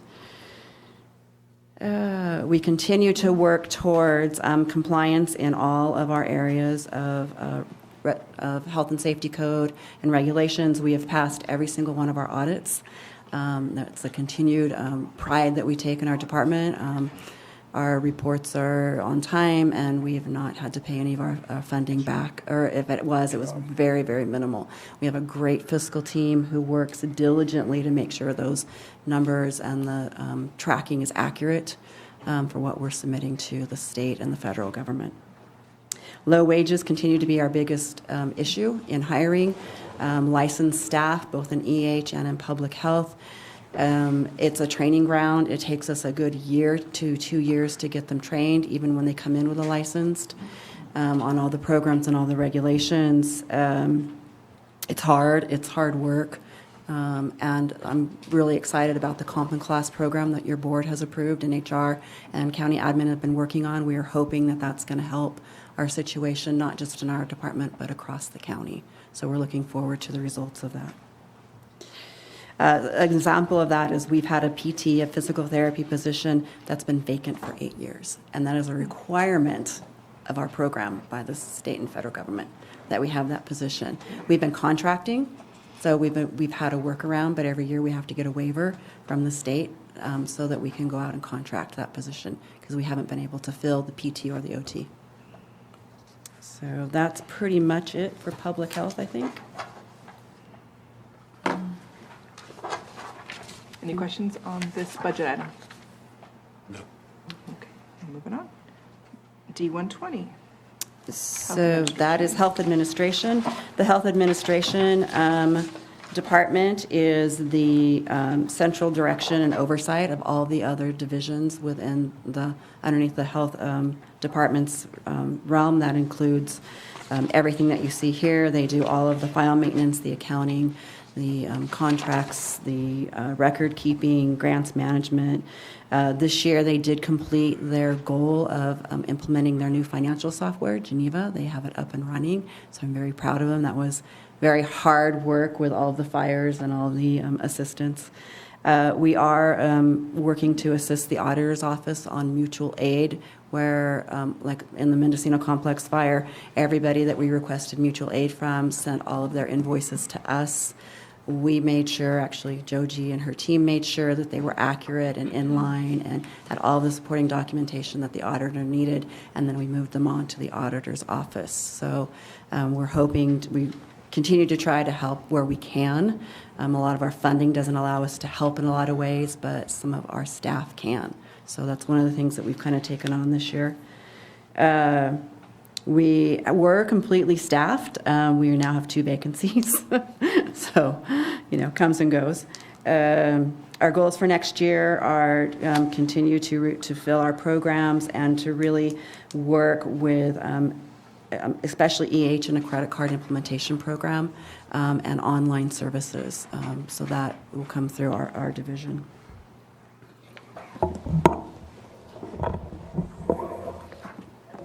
Any questions on this item? All right. Move Tobacco education, D126.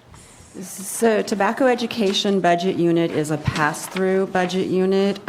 Tobacco education is a mandatory service that we do according to state regulations. The funds come through the Prop 99 and Prop 56. 56 was newly added this last year that gave us additional funding. The tobacco program's mission is to improve the health of Californians by reducing illness and premature death attributed to tobacco products. This budget unit, the monies come into this budget unit, the work is done in public health. So you will see an offset in public health in their 80/80. All the employees are in public health for this budget unit. As we expend down the funds, then we pull the funds from this budget unit to cover the cost in 4011. They provided 10 presentations in community groups this last year, including the Board of Supervisors, and they're going to be back in the next few months to do more work with your board. They have 3 youth educations now in 3 different high schools with about 75 students. They have conducted 42 smokeless tobacco surveys, 21 environmental impact and tobacco waste surveys, all within one high school. They've participated in 11 community events, and they were also at every single one of your board's district town hall meetings. So that was really pretty awesome. They have facilitated 2 tobacco cessation classes. That is new. We've not been allowed to do that for the last many years, 10 years almost. But with the new Prop 56 funds, they're allowing us to do some of that now. So that's good. And they attended and did 3 special assemblies in the middle schools, at 3 different middle schools this year. So they're really engaging at the youth level where children start smoking and using tobacco. They have their goals. These goals are the goals that are approved by the state. This program, the state, we don't really get to pick what we want to do in our community. They give you a list. And in that list, you have to pick 2 priorities and then a couple of others that are extra activities. And so on page 3 of our budget unit, you'll see the goals that were approved by the state for next year. I think that's about it. The funding hasn't really changed other than the new Prop 56 funds. Any questions on this item? On this budget? All right, moving I on. just want to make a comment. I think your tobacco team is pretty amazing in what they do. I know I've seen some of their presentations at the schools, and I always hear positive remarks, so thank you very much to your team. Thank you. And excited to see your goal for the city of Clear Lake, that by June 30th, 2021, to have the retail license for tobacco too. That's exciting. Yeah, thank you. Is this the same program that does the vaping too? Yeah, it's all tobacco products. I mean, they concentrate a lot on secondhand smoke, but it's all tobacco products. And vaping is becoming And more and more part of their it's- right. presentation. Yeah, unfortunately. Okay. Veteran Services, D144. So our Veteran Services is another general fund budget unit that is underneath the Health Department. As you know, our Veteran Services Department it's the same today as it was back in 1946 when they were established. It's to assist veterans, their dependents, and survivors in obtaining benefits from federal, state, and local agencies, administered through available programs that veterans are entitled to. They serve approximately 7,000 veterans and their family members and their dependents in Lake County, and that's 3 employees who do all that. They are completely electronic now, so there's not a single file in their office, which is pretty amazing. Last year, they generated approximately $5.1 million in new benefits through their department, and they're paying out more than $30 million in benefits to Lake County veterans and their dependents. It's really contributed to collaborative efforts of the office.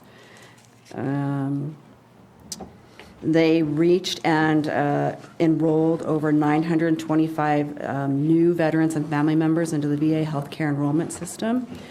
And they contacted over 1,050 veterans and their families to reopen or adjust claims. So they really do an amazing job with only 3 employees. Their budget unit is really tight, it's really small, and there really wasn't much change to it. Any questions on this budget unit? No. Is there any public comment on any of these units? Seeing no movement, I'll bring it back to the board.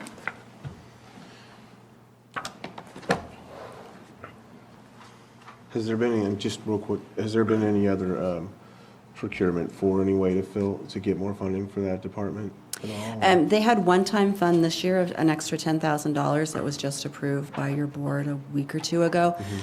They will apply for that again next year. We look for grants for them all the time. There's not a lot out there. They were part of the treatment court pilot program. That funding ended last year. We are hoping we'll know later this fall if that funding's going to come back into an actual regular program. They were part of the pilot, which demonstrated the need for it. So we're hoping that the state will allow that program in the future, which would give them more funding. Thank you. Any further questions? Just real quick, it says again, the revenues 116.5, expenses 275, the $158,000 difference. What is that coming from, a reserve? For which budget unit? Veterans. 5321. I'm saying, can you say that again, Supervisor? 5321 for the veteran services? It shows only one line item coming from the VA for 116.5. Yes. And then the expenses showing 275. I'm just curious if there's a reserve fund to support that? No, there's no reserve fund. Where is that coming from? The general fund. Okay. Thank you. Any further questions? I would just like to thank you for, before we take a motion on this, for all your hard work. I know you've been working really hard, understanding that it's going to take a collaborative effort with the county departments, and it's exciting to see. Thank you. And I really think that's going to be the way that we're going to solve Lake County problems, is understanding that we can't just work in silos with our departments, working together. Thank you. So then I need a motion for these budget units. I can't hear you. I don't know if it's the microphone or... I'll talk louder. My throat's kind of, so I'm not talking Okay. as loud as I normally do. I just want to make sure I'm catching what you're talking there. You're looking for I need approval. approval of these budget units. 2304. 4010, 4011, 4012, 4016, and 5321. So moved. Second. My motion is second. All in favor? Aye. Any opposed? Motion carries. Thank you to your Thank you. board, and also thank you to the admin office and Kathy Saderlin's office for all their help. Okay, with that, we're going to take a 10-minute break. Thank you. Start with lighting districts, page D, 164. Thank you. I'm Jen Carpenter, Special Districts Administrator, and I'm very excited to introduce you to our new Deputy Administrator Fiscal, Jesse Samaran. Some of you may know him. He's worked for the county since 2015. Started out in the Treasurer Tax Collector's Office. He's been over at Special Districts as an accountant too for the last 2 years. He is a graduate of UC Davis with a degree in economics. And I don't think we've ever had a more qualified, ready to take the position candidate come in as Jesse is. I'm really excited to Well, have him in this welcome. position. Definitely And welcome. thank you. He doesn't speak very highly of you. I'm- It's awesome. We're going to get started with street lighting, and as you know, most of the street lighting are very routine. We pay the PG&E bills, PG&E manages and maintains most of the lights, and it's routine. So I'm not going to spend a lot of time. There are a few exceptions. One that I want to bring to your attention is Kelseyville Lighting District, which is going to need infusion of revenue, and I have to look at how they were formed. Every street lighting district we have was formed in a different manner, and they're funded in different manners. Those that were funded under Prop 213, I don't have the luxury of just a 218 rate increase like I do other things. But I have to do something. I have to do it fast. We have depleted all the reserves in Kelseyville Lighting, and we either have to look at taking the decorative lighting out so we don't have to maintain it and pay the electricians when things go wrong, put it back to PG&E lights, or reduce lights, or find a mechanism to increase funds in that. So that's something we're going to be working on right away because it is in bad shape right now. Another exception is Clear Lake Oaks and Clear Lake Oaks Keys Lighting. We are going to merge those two districts and expand them to pick up the area of the new sidewalk safety project that the DPW put in so that we can have a means to maintain and manage the solar lights that they put in there. Other than that, the lighting districts are pretty routine. Okay. So the one in Kelseyville, what's happening with that? I mean, you're working with the KBA, or I haven't heard anything about that. So.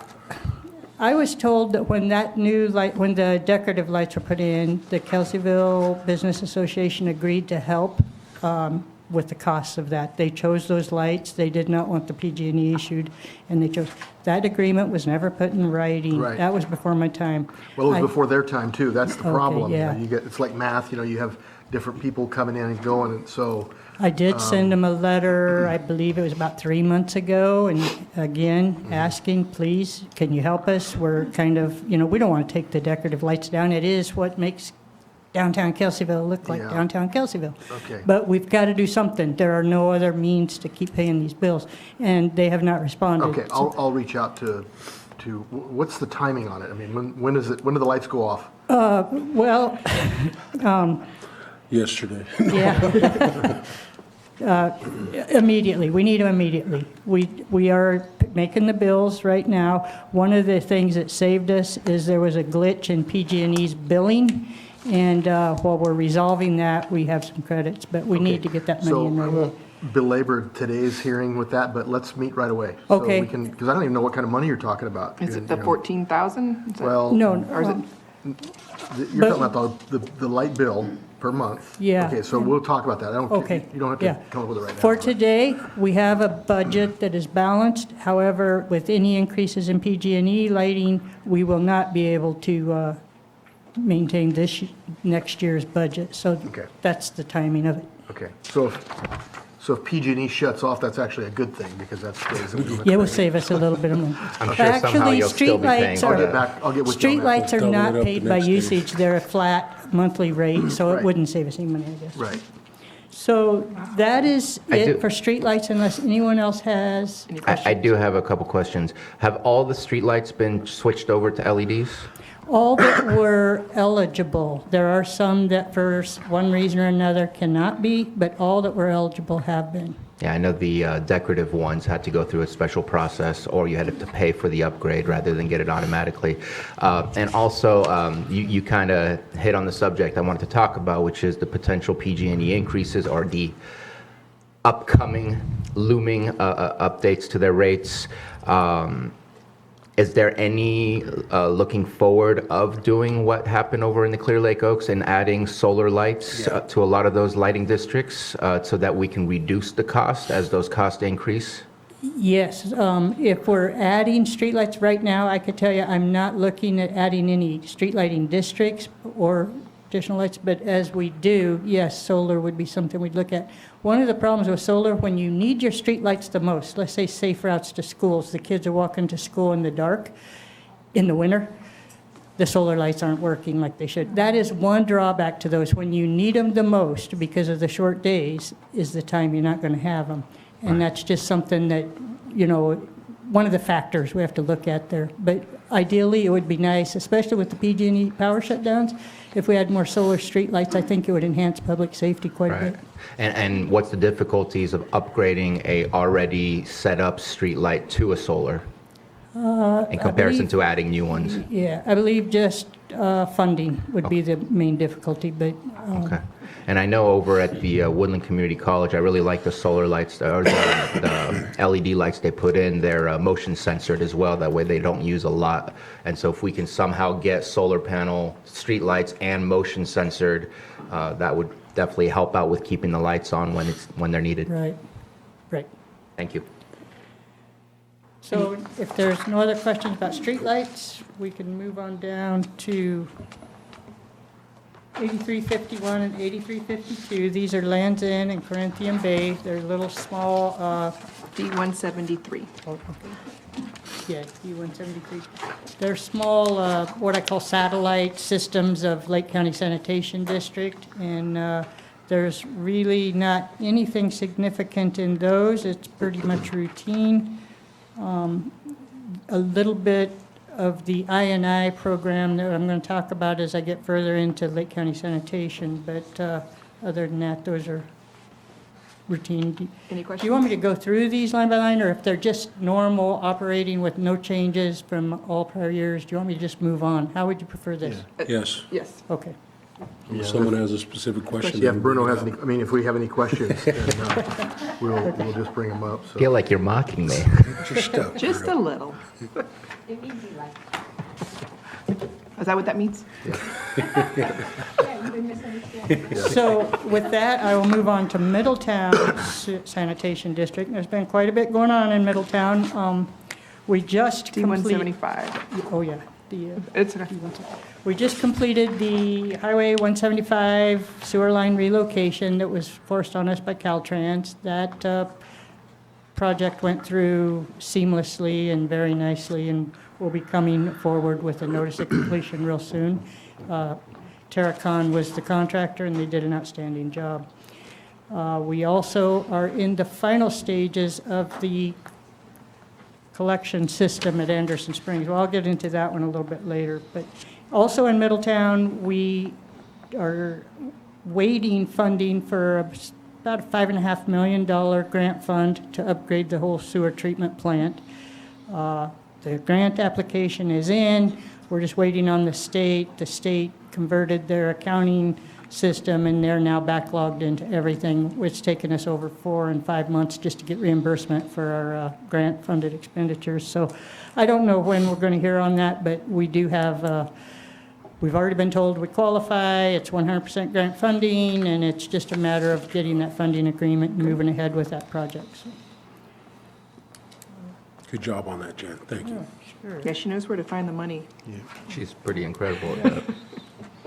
So then, if there's no questions about Middletown, we'll move into 254.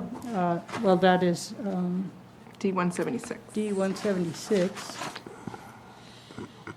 Southeast Regional. Now, this one, in addition to the normal routine operations and maintenance, we have significant I&I issues. We pulled off on line cleaning back during the drought because of the exorbitant amount of water it used. Then we had the fires, then the floods, and we have been deluged with problems in Southeast Region. So we have a very robust I&I program scheduled for this summer. I have budgeted for 2 additional extra help staff. One of the things that happened last summer, we thought we were going to make a lot of progress, but then, as you know, the River and Ranch and Pawnee fires evacuated everybody. Line cleaning and I&I reduction got pushed aside, and once again, the rains came and we had problems. So to make sure that even if a disaster occurs, this robust project will continue, putting on extra staff. They would be seasonal workers, work full-time, but only for the amount of months that are allowed under the 900-hour. We also have been approved for 2 Civic Spark Fellows. These are college graduates. I've asked for 2 with very intensive ArcGIS capabilities and database management. They're going to help us get everything that we're doing online mapped, and it will be our asset management program, and we'll be able to look back and document problem areas, where we're at, what we're doing. So it's going to be a very intensive focus on I&I reduction and sewer line maintenance this summer. We did receive we've been approved for over $1 million in grant funds from the IRWM funding for line cleaning, I&I reduction, slip lining. I'm going to move ahead with this project, and I'm hoping by the time those grant funds are available, we know exactly where the biggest problem areas are, and we'll probably be contracting someone to go in and do on-site work and repair lines, because then, let's see. That is pretty much the capital expenditures for this budget unit are almost, it's $206,000. It's almost all equipment that will be used for this line cleaning that we're doing. A new camera on the jetter nozzle. Currently, we go in and we clean a line, back out, another crew goes in and cameras the line. This is to give us documentation of what we have in there. This is a camera jetter combination. It takes one crew, goes in, cleans the line, and when it comes back out, we already have our camera. So we're kind of excited about that. That allows your other staff to be moving on to other things. And because we have miles of lines to get through in one summer to avoid what we just saw last winter during the rains. Are there any questions on this budget unit? Nope. Okay. Moving on to Northwest. D-178.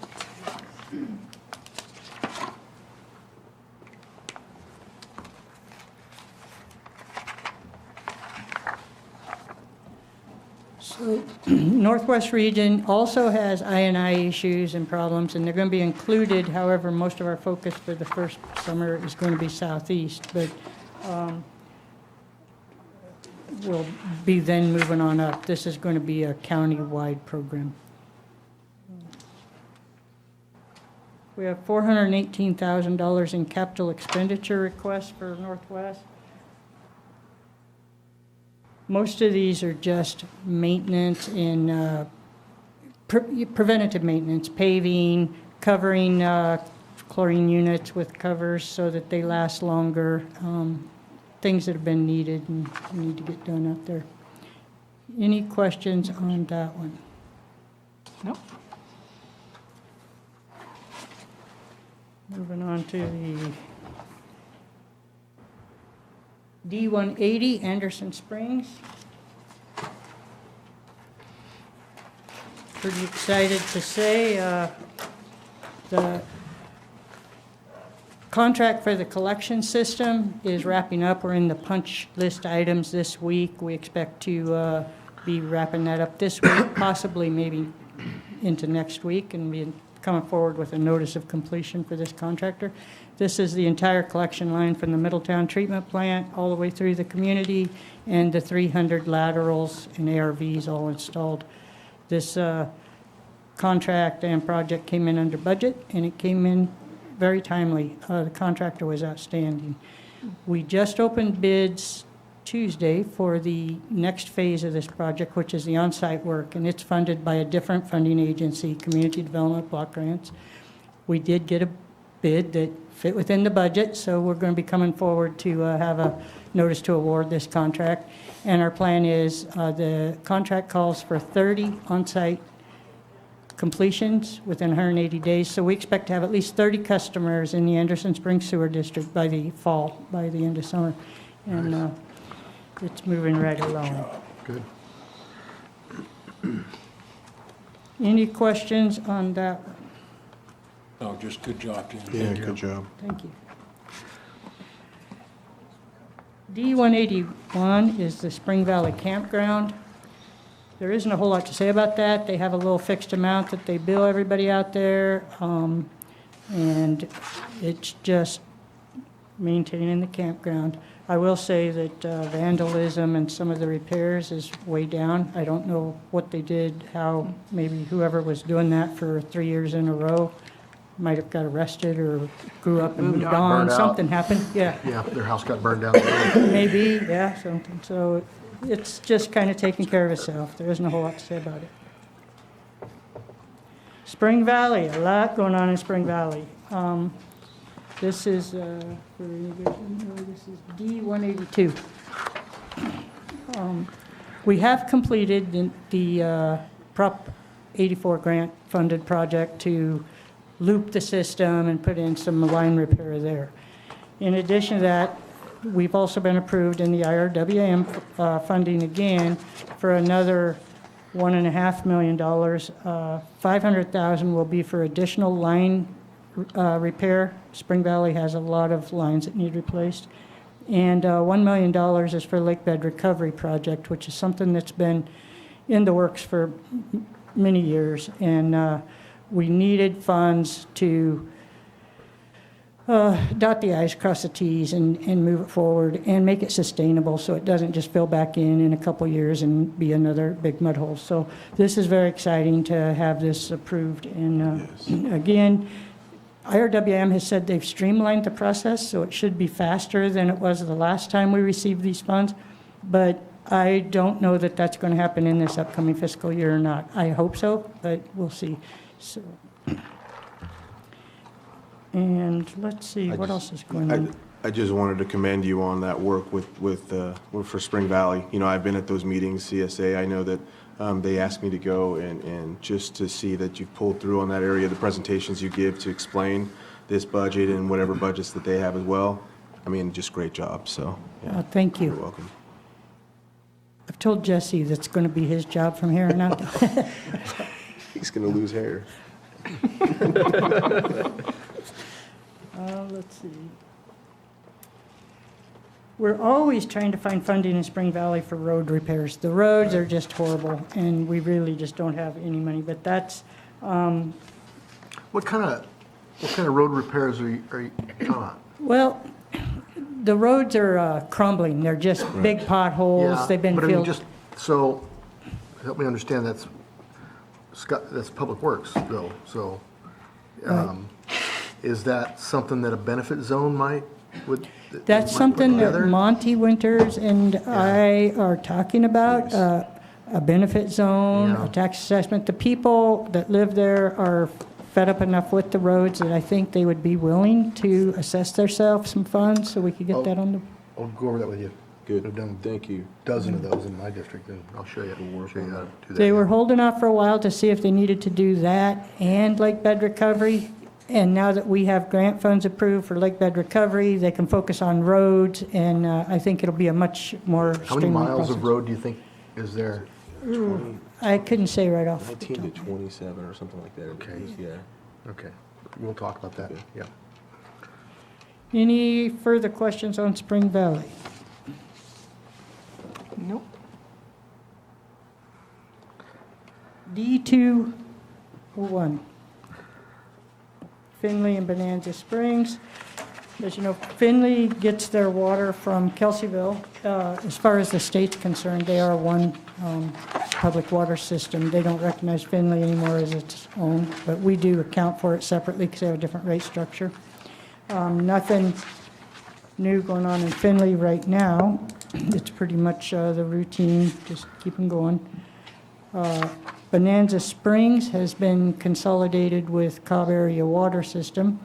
We are still holding some funds of theirs that we need to get to them, but two issues. One is a reimbursement from FEMA for some fire hydrants, and one is the contractor that worked on some of the FEMA work was caught up in a lawsuit between him and his staff about labor compliance reporting, and we were told to hang on to the retainage. It doesn't have anything to do with us, and we're not at risk, but we were just told, don't pay it to him until they determine if it should go to him or the employee. So we're still hanging on to that, and we can't really close out this and finalize this fiscal end of the consolidation until those issues are resolved.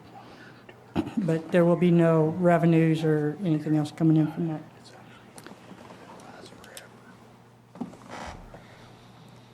D203, Konotei, CSA 13.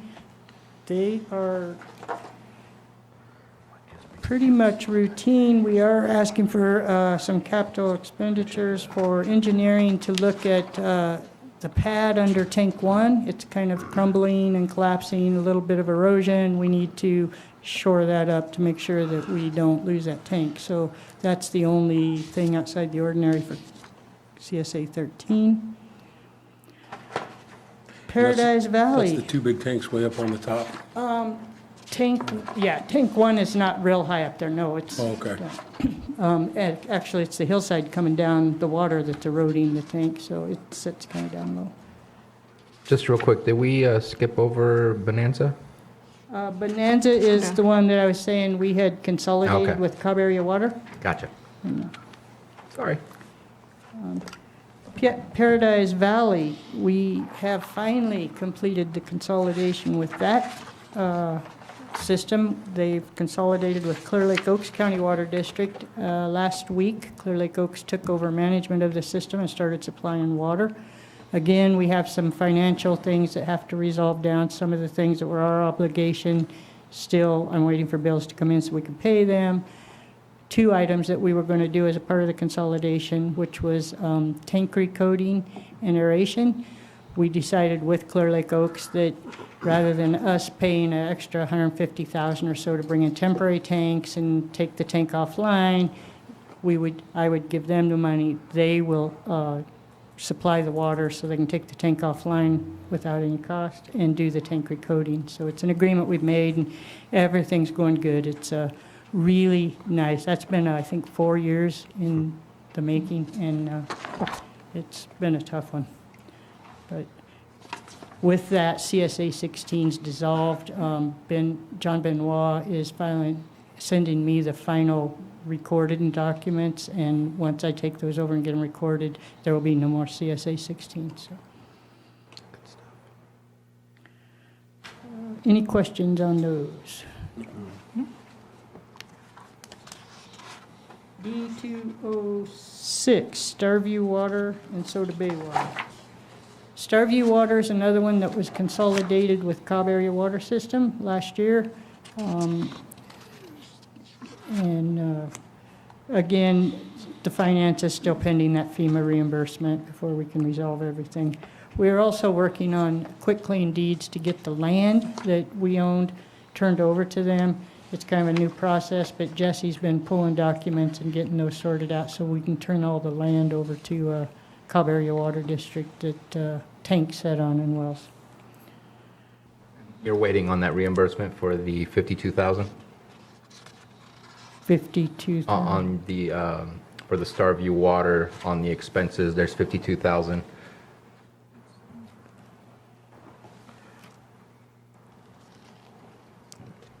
$51,814.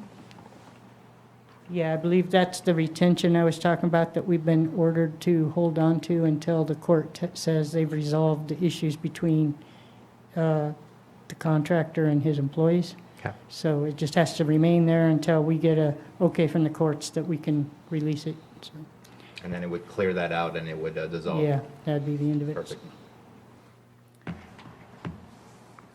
Soda Bay Water, a lot going on in Soda Bay. We just completed the ozone replacement. That was a grant-funded project under emergency funds because the ozone had became obsolete. So we have a brand-new system out there. We're hearing from customers that the water, they can see a taste and smell a difference in the water, that it is effective. We have another grant that's in progress. It's HMGP, Hazard Mitigation Grant Program, to replace the 4 redwood storage tanks. That's in progress right now, and the folks from FEMA CalOES did come down to an on-site inspection and review just, I think, a week ago, and had no issues. They were pleased with what they were seeing. We have $6 million application in. Again, that's waiting on the state. Everything's in and complete. We've been told we qualify. It's just a matter of waiting for a funding agreement.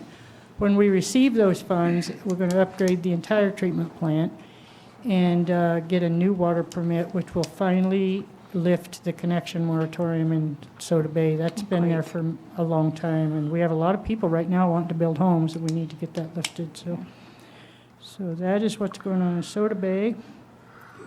Any questions?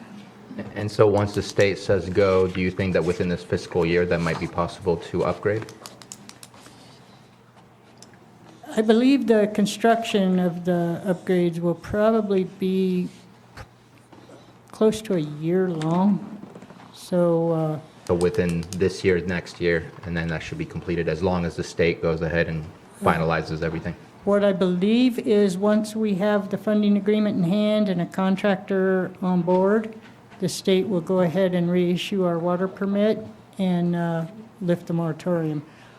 We can meet the needs right now, but they are not comfortable reissuing a water permit, and then we do the upgrades and they have to reissue a new one. But once they've seen the plans, they're documented, they're in works, they can do one water permit, lift the moratorium, and we can let people start building and getting going out there. Awesome. D209, North Lake Port Water and Mount Hannah. North Lake Port Water, we have a funding agreement in, application in. We haven't heard anything on approvals or where we're at with that. It is, we do need upgrades. We need a rate increase, but I'm not sure those are going to happen in this fiscal year because of others that are more urgent and in line. So North Lake Port Water, I think we could pretty much consider as routine. Mount Hannah is another system that was consolidated with Cobb Area Water, and we are completely done with that one. It was not affected by the Valley Fire, so it's not caught up in any kind of waiting for reimbursements. It's done.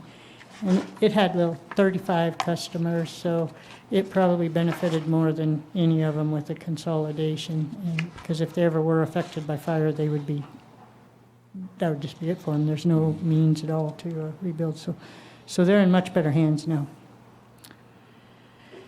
Kelseyville County Water Works, that's still pretty much routine, not a whole lot going on. They too are going to be a part of the I&I project and program. As you know, we got our new solar floating field out there. That's been very effective. We're real pleased with that. Going to start looking at maybe other areas where we might want to utilize floating solar because it was so simple to put in and so cost effective, and it is working quite well. You're already finding a benefit from it? Yes. And our biggest problem was ducks pooping on it. But we've got that fixed with little bobble owls sitting on each corner and one kite that flies around, and there's no more duck issues. Yeah. But yeah, it's been not quite a year, and we're very happy with the results that it did. Owls are coming in wanting to make the decoys, but.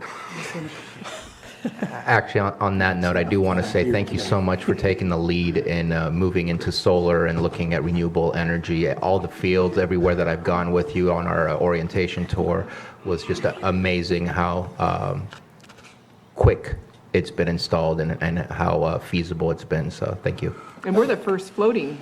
Right.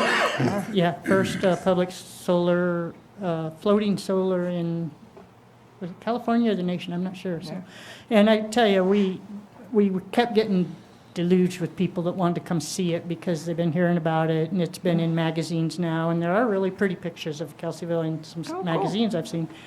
But Scott and I had to decide we can't be in the solar cells business. You know, we had to draw a line and say, look, you're welcome to come see it, but we're not going to do tours anymore. We did a lot of tours, Santa Rosa, Geyserville, a lot of people came. And so I think we're going to see floating solar pop up all around the state. But And Lake County was first, that's great. yeah, so, Can we charge them for those? Royalty fees, please. yeah, we should get a sales commission or something. But it was, you know, at first, when we first brought it online, we had the campfire going on, and the smoke was horrendous. And we did not see the production we were hoping. And for the first couple of months, I got to say I was a little bit sick that had we moved all the way ahead for this. But once the skies cleared, and now it's exceeded our expectations, so I'm very happy. But on smoky days, solar's not going to be very effective. It's just what it is. Same thing, I guess, with clouds, it's just the same, Yeah. same effect. Any questions on Kelseyville? Okay, moving on to Special Districts Administration. They're I just really, want to end up with one last comment about the consolidation up on Cobb. That was an award-winning project Yes. through LAFCO. Lake County was awarded. You went and did a presentation, but that was a great project. So I wasn't on the board at that time, so Rob and everyone was on the board and administration, all you guys. That was a great vision for the county and a great thing that you guys did after the fire. So yeah. commend everybody who We did were trying to get sewer too, but they weren't having it. But good job. That was an award-winning project. It's talked across about Right. the entire state, so good job. Yes, a really nice plaque Bruno delivered for that, and I took it up and gave it to Ben, because I gotta say, Ben Murphy did the lion's share of heavy lifting in this project, and it was an outstanding job. And He deserved it. Excellent.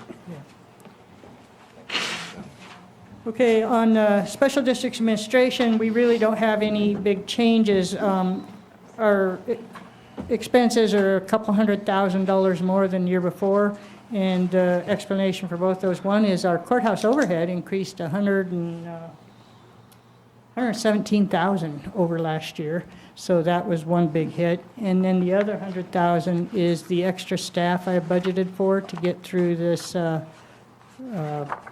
robust line cleaning and I&I reduction program that we're going to be working on. Other than that, really, a little bit of increase in postage and some other things that just went up, but no other real changes there.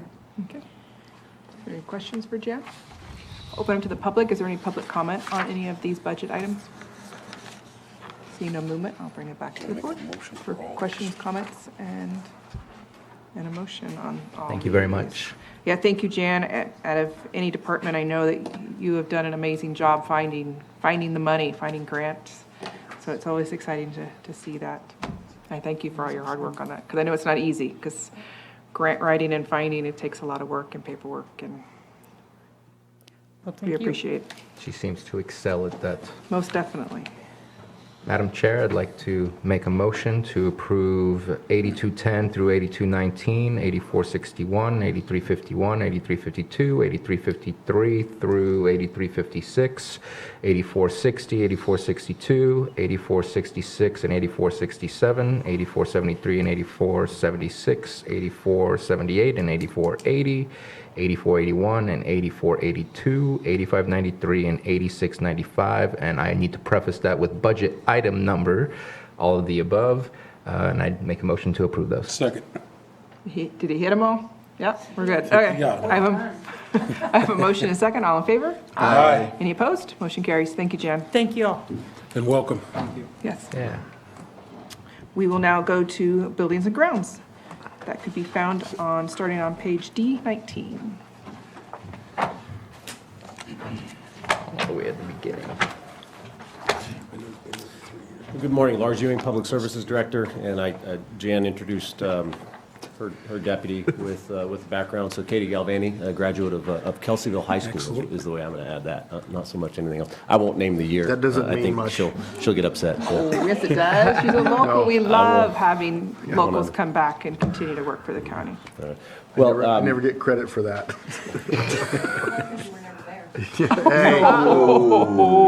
Hey, you're right. So I didn't mean to start a war there, but so I want to start simply by transitioning from a department that is infrastructure-based to another department that is infrastructure-based. The budget units are set up drastically different. We aren't going item by item on each facility we maintain or each park or each component of the waste management. So each of the budget units for those are combined. But any questions that you have, certainly on any specific projects, happy to answer those. Also, we will, because each budget unit is very disparate, very different, we will be addressing each one separately. In general, similar to the other department heads, identifying overall budget issues, accomplishments, goals, and then some things that are challenges and maybe at risk with funding issues that we are faced. For Parks and Trail, it says Parks, it's Parks, Recreation, and Trails is really the way I like to look at it. That's the budget unit that we are looking at right now. The first one that is, I'm sorry, Buildings and Grounds is first. Buildings and Grounds, yeah. I had the wrong one. So facilities maintenance is the formal term. It is, otherwise known as Buildings and Grounds. Staffing for that, we have 6 permanent staff plus 6 part-time extra help.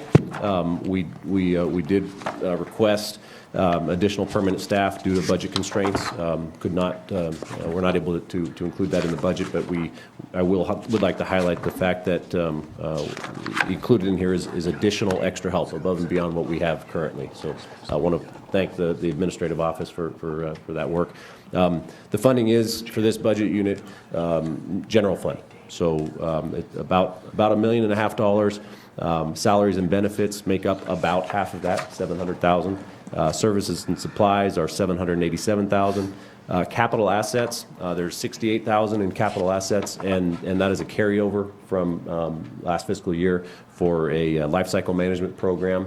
And so it's not new funding, I guess, is the simple way to look at that. So there are no capital improvement projects that are proposed for this budget unit, but I think, as has been stated, there are a number of capital improvement projects that are facilities-based that are included in other budget units that my department is involved with, heavily involved with. So some of the accomplishments for facilities maintenance this year, a lot of them have been mentioned, and I appreciate those department heads including us in that. I don't like the fact that they mentioned me specifically, because it's my staff, the staff I work with, not my staff, that really does the work. They're outstanding staff, so I can't speak highly enough about them. But some of them, probation, Rob Howe will come up here. We did a renovation on his facility, as well as a re-roof. Human resources renovation that just right down the hall. And these are just some of the projects that somewhat stand out. Other ones that are done behind the scenes that you're not going to see, I don't see them all the time, but lighting upgrades, HVAC upgrades, energy efficiency upgrades that are the low-hanging fruit, is the way I like to put it.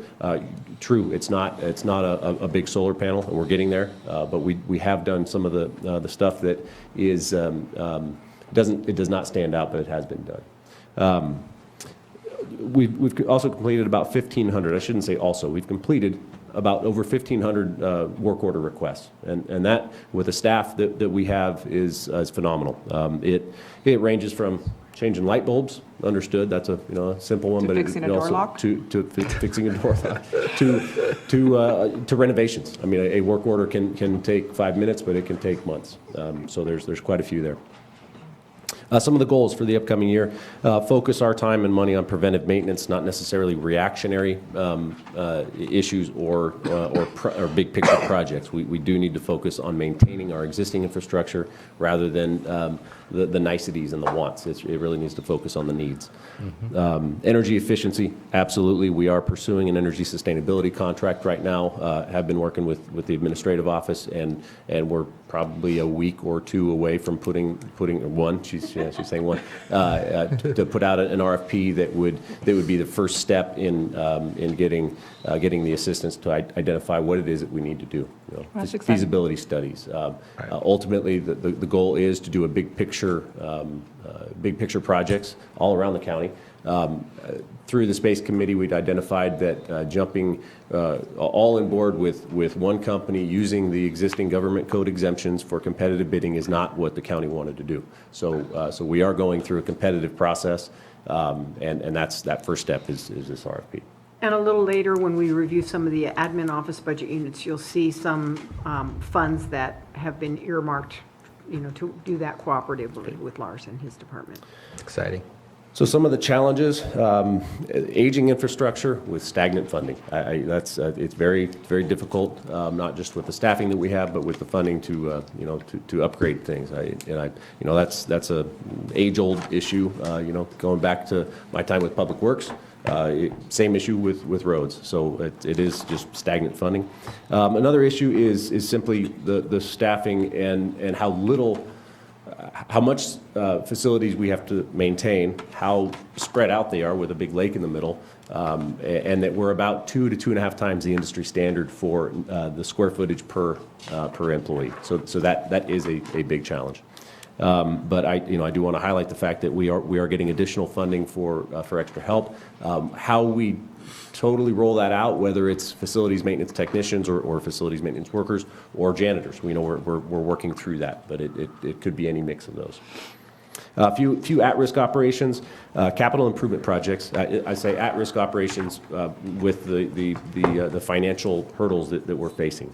What may not get done is a simple way to look at it. Capital improvement projects, certainly. Some of whether those are large, big picture capital improvement projects or just those want type projects. Those are a challenge to complete. Proactive maintenance projects, as things continue to deteriorate, we need to react rather than proact out there and do the filter replacements, whatever it may be. So it's the need to focus on reactive. We want to get ahead of it, certainly, and that goes back to the life cycle management program that we're going to be pursuing. Also, the last thing we'll hit on facilities maintenance is that could be at risk, and it kind of jumps back to the board meeting yesterday, just as one example, and that is an at-risk issue of low-cost facility leases to nonprofit organizations or other organizations. The county has had a history of that, and that is certainly something that is at risk with the finances that we face. And you're speaking specifically about the $1 a year type of agreements that we've made? As an example, correct, yes. But Lars, to clarify, the tower rent lease, for example, that was discussed yesterday with KPFC, the revenue for that goes into parks. That is, and I'll hit on that. There is some other tower, related revenue streams coming into this budget unit, but Correct. not that one. Right. So, Just, yeah, exactly. What she's stuff on this referring to building? we have 3 leaseholders on the roof of this building. and who are those, Lars? We have, let's see, T-Mobile, Verizon, and AT&T. All profit companies then. Yeah. So that wraps up my notes on facilities maintenance. Happy to answer any questions. Any questions?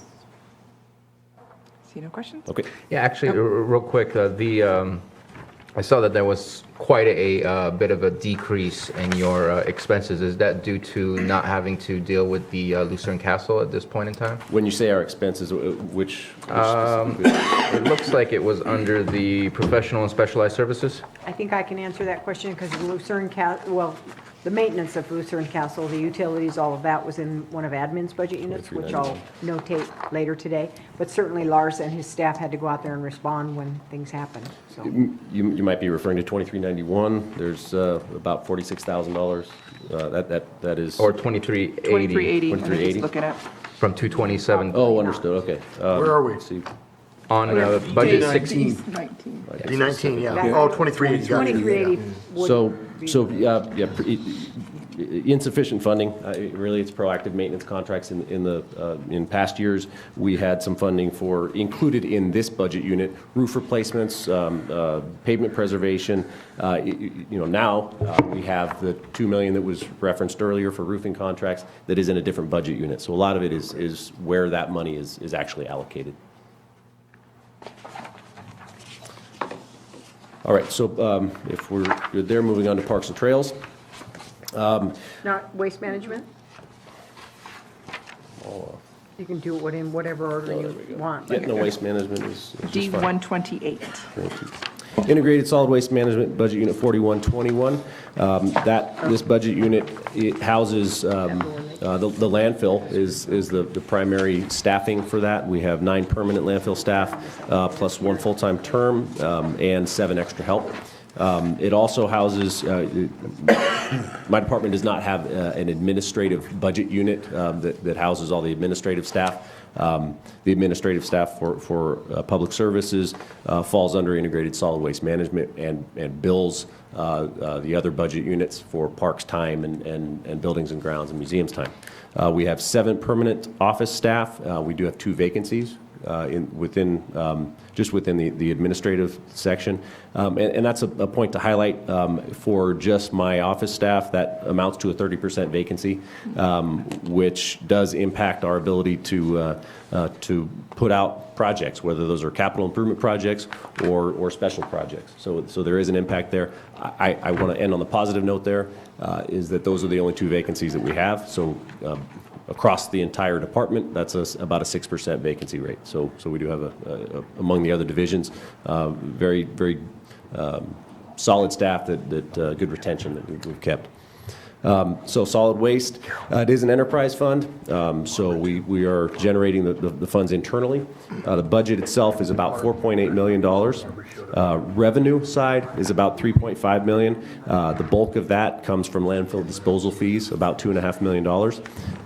The rest of the revenue primarily comes from franchise fees. With the waste haulers. The remainder of that, the $630,000 for the franchise fees, and the remainder of the revenue comes from Cal Recycle grants and other miscellaneous items.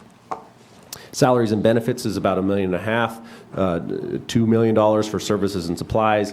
And then capital assets, we do have $1.3 million for a combination of projects. One is the landfill expansion project that we are in the CEQA and permit stage, so we are on schedule that we've presented to the board in the past. We're still on that schedule. We also have a landfill gas system expansion to meet mandated groundwater quality measures. The likely corrective action for that is going to be soil vapor extraction wells on the perimeter of the landfill, and then additional infill extraction wells in the landfill proper. So that's the work plan that we have put together, and we're working with the water board, to identify if that solution is acceptable and will work. It looks like it will.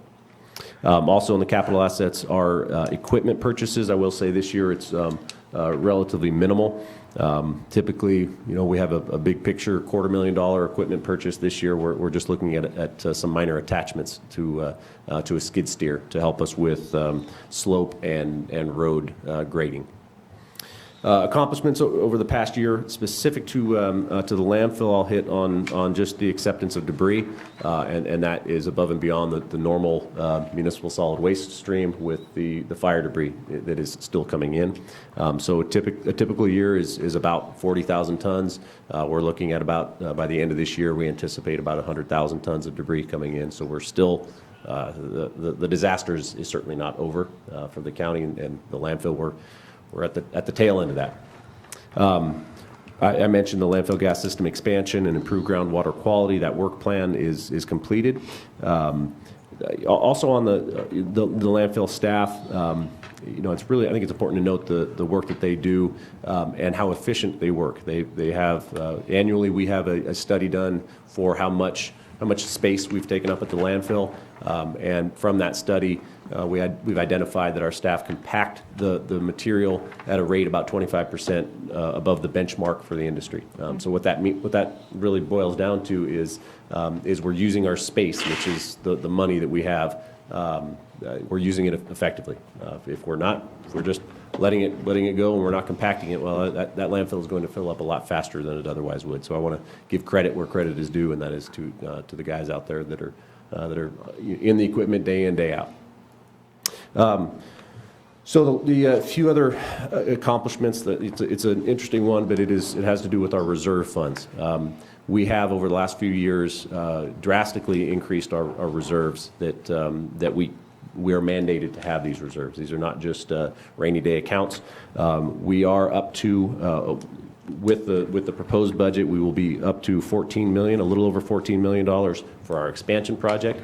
That project has a cost estimate of almost $15 million, so we're right on track. I will tell you that a few years ago, we were probably in the $4 million range. So we've successfully put money where it needs to go. Also where it needed to go, mandated by the state, we have to have funds set aside for potential closure of the landfill and then long-term post-closure maintenance. We are on track with what we're supposed to have there. It's based on how full you are, how full we are, and based on how full we are now, we need to have 11.8 million, and we have 11.8 million in. A few other reserve funds, equipment acquisition, we maintain about $1 million in equipment acquisition funds. We're continuing that. The same goes for environmental operating liability. That's a state law that we have to have that. And also, we keep a $1 million unanticipated corrective action fund. Again, that is a state requirement, and the amount is set by studies that we complete and that the state, actually various state entities review. One thing to highlight here too that I think is a win is a few years ago we had an estimate of about $3.2 million for this specific item, unanticipated corrective action. We were able to work with our consulting engineer and Cal Recycle and the State Water Board to reduce that cost estimate based on some assumptions that were probably incorrect in that study, and that freed up about $2 million, about $1.8 million. And what that does is we're able to take that funding, and this is in the works. We're waiting on the approval from from those agencies right now, but it's as I understand it, it's just administrative from this point on. Once we get that approval, then we would be shifting the funds out of that and into our expansion reserve and others. So, all right, a few goals for this year. Completing CEQA and the permit phase for the landfill expansion. Adjusting gate fees and hauler contracts as necessary to ensure that we have financial sustainability.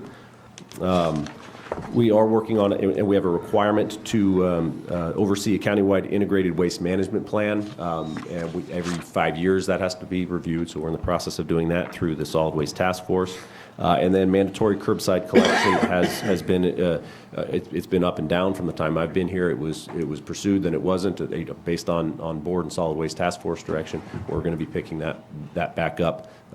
Again, I will point back to the vacancy rate in the administrative section, and that becomes a challenge. Last point to hit on here is at-risk operations, and the last thing, really here is ever-increasing environmental regulations that require technical studies, work plans, and then ultimately construction of infrastructure that may not be budgeted, likely is not budgeted for within our rate structure. So every year we need to evaluate what are the new regulations, what are the new work plans that may be required for landfill gas system expansion, whatever it might be, and then we need to appropriately adjust our rates to account for that. And simply because I looked up at Supervisor Sabatier, Davis Avenue, we are retaining the funding for Davis Avenue to fund our portion of the city's project. And we also have a reserve fund for future funding for Davis Avenue. I believe we have about 40,000 in there for this year. We'll continue to build that up. So. And I noticed last time I went to the landfill that it went further than the gates. Some of the patching that was done, is that patching past the gates solely the county, or is that still a combination?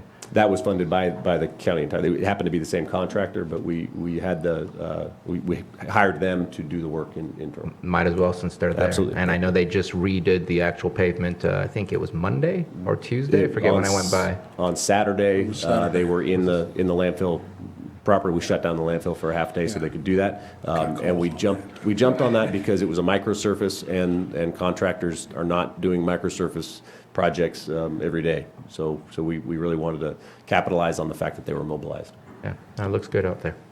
So that wraps up solid waste. Any questions? Yep. Okay. Well, finally, Parks and Trails. I apologize, I was out of order. Parks and Trails budget. Do you mind if I interrupt?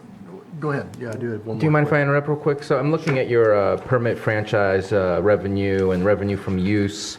All that is a little bit elevated due to the fires, correct? That would Back to not. solid waste. I'm sorry. Yeah, back to integrated waste management, 4121. Is that slightly elevated compared to typical trends because of the amount of fire debris that's coming in? I missed the initial question. So looking at your revenues, the permit franchise fee, the revenue from use of money interest, basically the usage of the facility itself, the revenue that you're making, is that elevated compared to, because all I see is 18, 19, 19, 20. Is that elevated compared to your typical trends that you would see, and that we should anticipate that goes down if we don't have another fire? Well, those permits for franchises, that's 2150. I'm gonna, if you just bear with me, I will flip to my specific notes on that. Okay.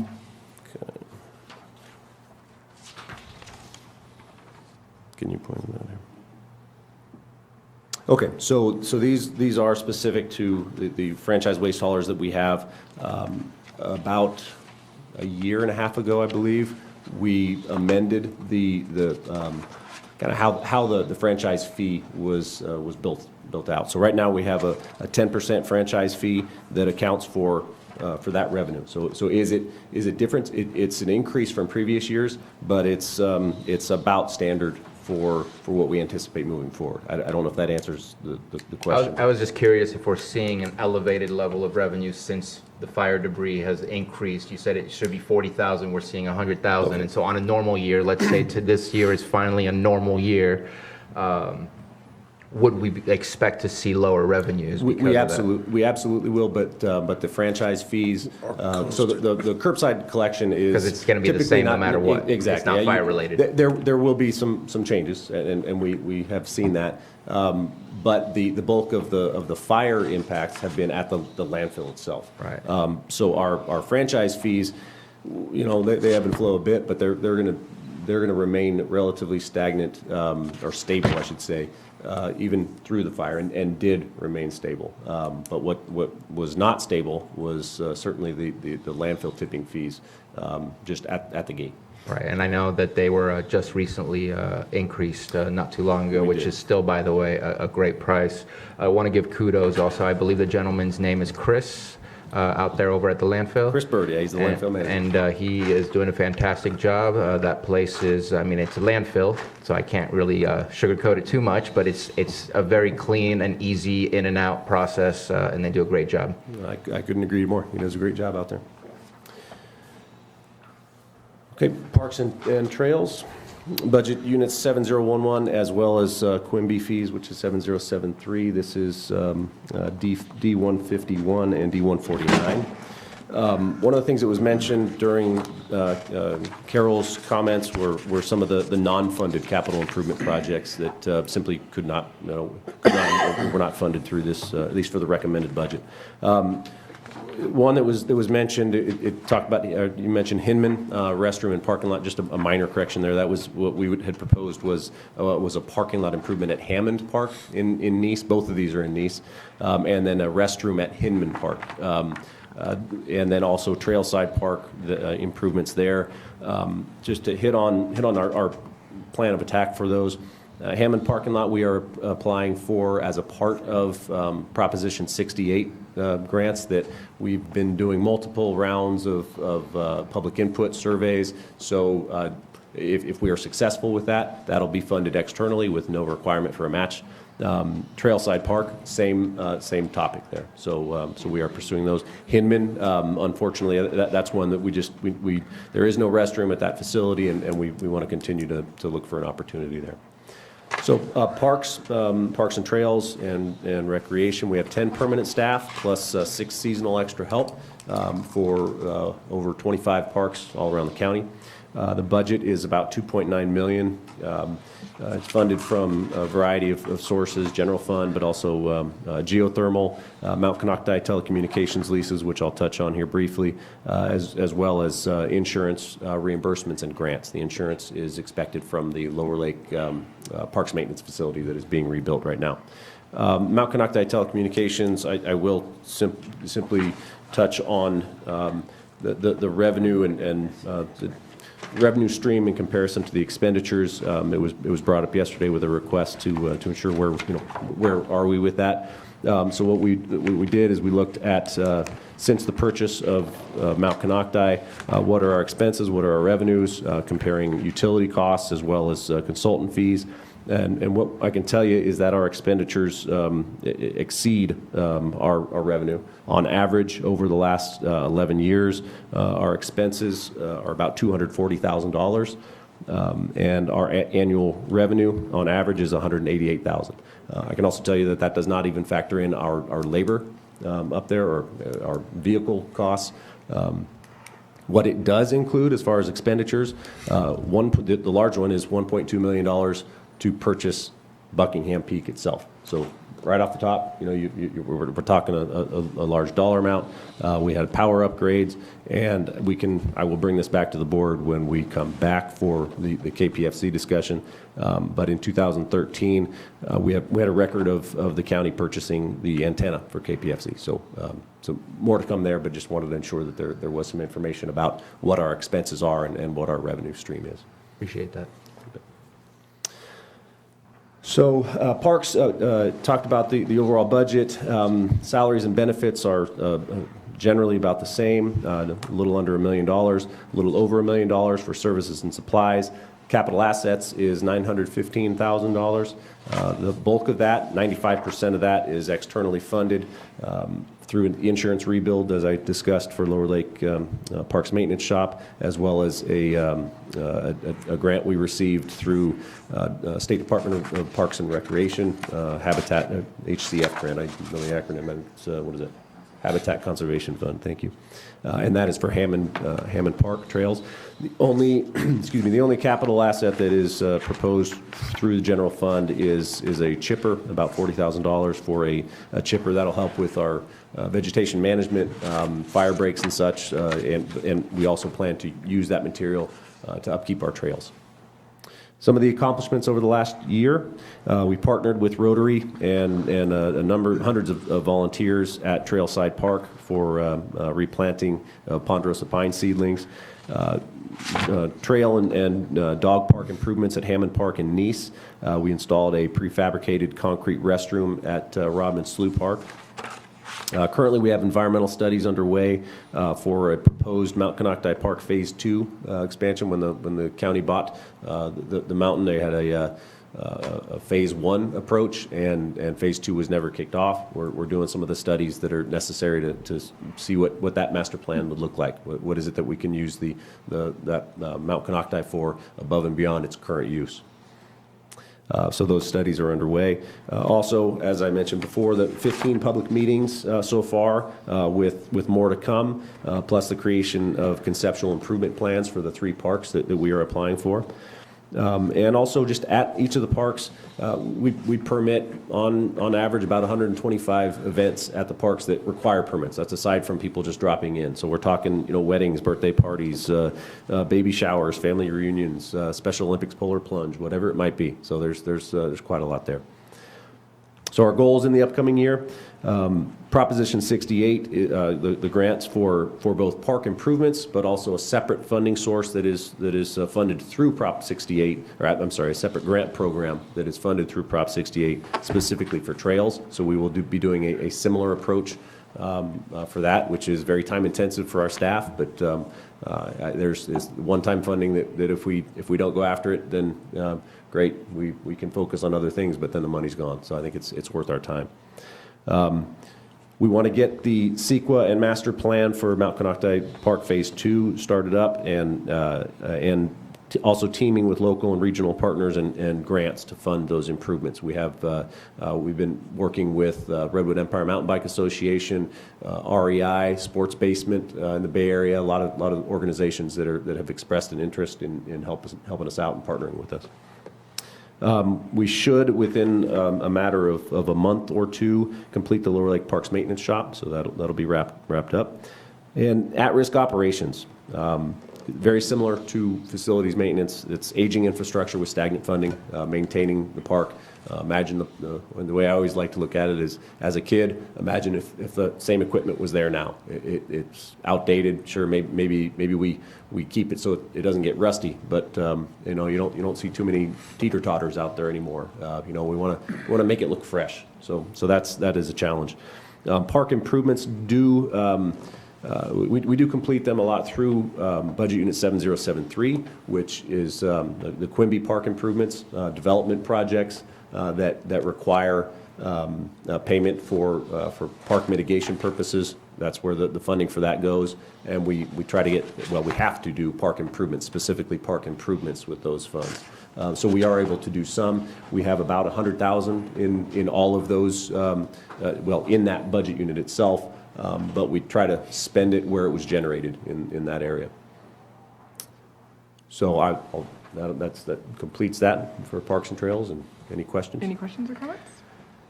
I do have a quick question. I know I've asked you before. I just want to see if it's something that can be done in this year. I'm always worried about vandalism to the park because that creates more work for you on fixing it, and also makes our parks not so inviting for people to want to go there. And that's what we really want, is our parks to be as inviting as possible. Are there any security measures that are planned to be installed this year as you're looking at some of those upgrades as well? Yes, we've completed. There's a lot of things that are done behind the scenes. Small little issues, but a couple grand here, a couple grand there. And we have put up security cameras in a number of parks. And in fact, we just a couple weeks ago signed a purchase order to get more put up. So there are security cameras, and that's one approach. It's not not a saving grace, to be honest. You know, lighting is also something that we've done at Lucerne Harbor, putting up some lights that hopefully help out. But it's a constant battle, and it's not unique to Lake County. Right. I Well, I'd just appreciate that. I'd like to thank you for all your hard work. I've been to many events at your parks and your museums, and the community is quite proud of those, and it's because you've kept them up, and they look beautiful. So I thank you for your hard work and for that. Well, thank you. I will pass that on to the parks maintenance workers. They take pride in it, and I appreciate that they do. So the last section here is museums, budget units 7201 and 7202, D152 and D154. Relatively small dollar amount, but I think a huge public benefit. I'm an engineer by trade. I'm not a museum curator, and so this was one of the divisions when I first went over to public services that was, oh boy, really, I have museums. So I appreciate specifically Katie and Clark Maccabee, the museum curator, for running that. We have one permanent curator, and I think that's worth emphasizing for all three county museums. There's one curator with 9 part-time extra help staff, and I would be remiss if I didn't hit on the volunteers that help out at each of those. The budget is about $217,000, which is an increase over previous years. Most of that, bulk of that, I believe, is that we had previous funding or previous staff that was funded through the OJT program, and when we could not get that staff, that was we needed to maintain the extra help staff, and so we worked with the administrative office to retain that. The services and supplies budget does not, there's no serious adjustments there. Accomplishments this year, good number of temporary exhibits and visitors. I mean, it's increased over the last, I think, 4 to 5 years. We've probably doubled the temporary exhibits that we've had. The visitors likely attributed to the addition of Gibson, but I encourage you to get into the museums and see them. When I get down there, there is always something new. You might have to look for it a bit, but they're a joy to go to. Goals for this year, new temporary exhibits, as I indicated, at each museum, and also pursuing grants with local donations as a match.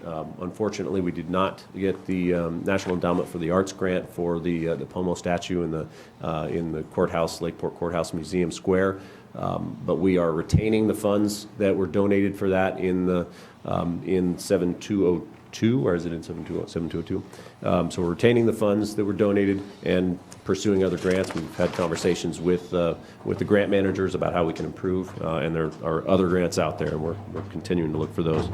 One last thing is challenges, and I've said it before and I'll say it again, and that is going from 2 museums to 3 with one curator is a big challenge. Understanding the financial hurdles we face, completely understand it, but every time I see the museum curator, I can see it in his face. So, and then the Museum Improvement Fund 7202 is basically a repository for the donations that we receive. Okay, any questions? Lars, I wanted to comment on the graphics you put in your Form 1. Nicely done. Oh, thank you. Nice pictures. All right. Yeah, that's, Supervisor Crandall? before I was just going to motion it, but I also wanted to say, Lars, everything, thank you for this presentation, but everything that you've helped me with on the North Shore, anytime there was a situation, you're always proactive. I mean, I think we've talked on Sundays, I've been out to your presentations for the parks, that we're trying to get that grant to improve all of these different parks, and I know especially at Hammond Park, and so I just want to say that I appreciate your work, and I'm prepared to make a motion to approve the budget items for unit 1671. Let me open it to public comment first. Sorry, Is there any I public? did have a couple questions too, Right. just real quick. Pacific States and Hoburgs, Yeah. they all caught up? Pacific States has submitted basically not a work plan per se, but a submittal, and we're working with them to try to identify, are there some issues with their payment? And Hoburgs is typically behind, and we work with them, then they'll get caught up, but they're not years behind, it's generally a couple of months behind. Okay. Because if there's anything that we need to do as far as, county council put some kind of lien Yeah. or something on there, we may need to do that. But as far as Pacific States, they got paid. Yep, So, yep. you know, because they can't funnel the money back and pay their bills is a little concerned about that. Yeah, so. I just received their response to our push to emphasize that. And I'll keep you Thank informed. you. Any further questions? Or open it to public? Is there any public comments or questions? If you could come up, Mike.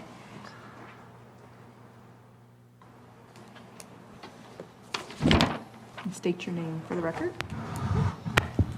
Elizabeth Larson, Lake County News. Lars, Budget Unit 7011, page D150, 23-90 at the top, professional and specialized services. What is that? Let me flip to it. I mean, I know what it is, but I want to make sure that I. Which one is it? Which one? I'm The sorry. top very one, at the- 23-90. I believe that is the I had a A87. lot of people helping me with that. So that, yeah, I What need to page? defer to admin because that is the A87 rate. Maybe you Right on can, the top. cost allocation plan. Yeah. So if you want to describe it, that'd be helpful. Well, Jan referred to it earlier today as courthouse overhead, but a better descriptor is? It is the cost for the service-to-service departments within the county to this budget unit. Okay, so is that new because it wasn't in last, it doesn't show as being budgeted in last year, in the adopted 2018-19? You see where we're at? No. It's right here. Oh, Yeah. oh, professional service. I got it. Okay, got it. Are you talking 2390 or 91? 23-90 at the top of the page at D150, Budget Unit 7011. Okay. It is showing as 0 from 1890. And it could have been, it's a determination made by administration on those departments that are charged for those fees. So, but what is that? Why are they being charged an administrative fee? It's the cost of the services that are provided to this budget unit by all the other departments, such as the auditor, controller, tax collector, treasurer, IT. human resources, IT, buildings and grounds, Okay. and administration. Now down at 6312 on the same page, construction in progress, park improvements, what are those? That's rebuilding. That That's is the rebuilding of the the Lower Lake rebuilding of building, the right? Lower Lake Parks Maintenance Shop. Did it burn? It did. One of the It was fires? yeah, Clayton Fire. And this should be the last fiscal year that is included in the budget. Okay. And that's what is anticipated to be reimbursed through the insurance as well. Correct. Lars, you'd mentioned there were some capital projects at risk. What Was are it in there those? last year? Well, when we say at risk, I don't know that I would use that term. What when we put together the budget, we need to, sure, I could make a wish list a mile long of what projects we want to do. We have to be realistic. So when the capital improvement projects were submitted as a part of our budget submittal, yes, some were line itemed out, I suppose, in consultation with me and my staff. The ones that were included in our request that were not funded specifically, I hit on those right at the beginning, and that was Hammond parking lot, Hinman restroom, and Trailside Park. That we have a hope for grant funding for 2 of those. But again, what is at risk? There's a lot of everything else that we want to do that we didn't include here because we recognize that there's a finite amount of funding. Where is Lucerne Harbor Park? Is that under you or is that somebody else? That is not under this budget unit. Okay. I'm sorry, In what? Budget Unit 1781 later today. 1781. Okay. Under museums, are you still getting any sort of fundraising assistance from wasn't it supposed to be Lake County Historical Society or the Friends of the Gibson? Somebody was supposed to be doing some sort of fundraising, as I recall. Gibson. Are you still getting any sort of assistance from them? They do. Katie, if you want to answer some of that, that's great. But specifically, generally we do. Don't know that I have the specific answers though. Generally the donations are minimal. I mean, what are the amounts there for the Are they, 7203? can I follow up with that?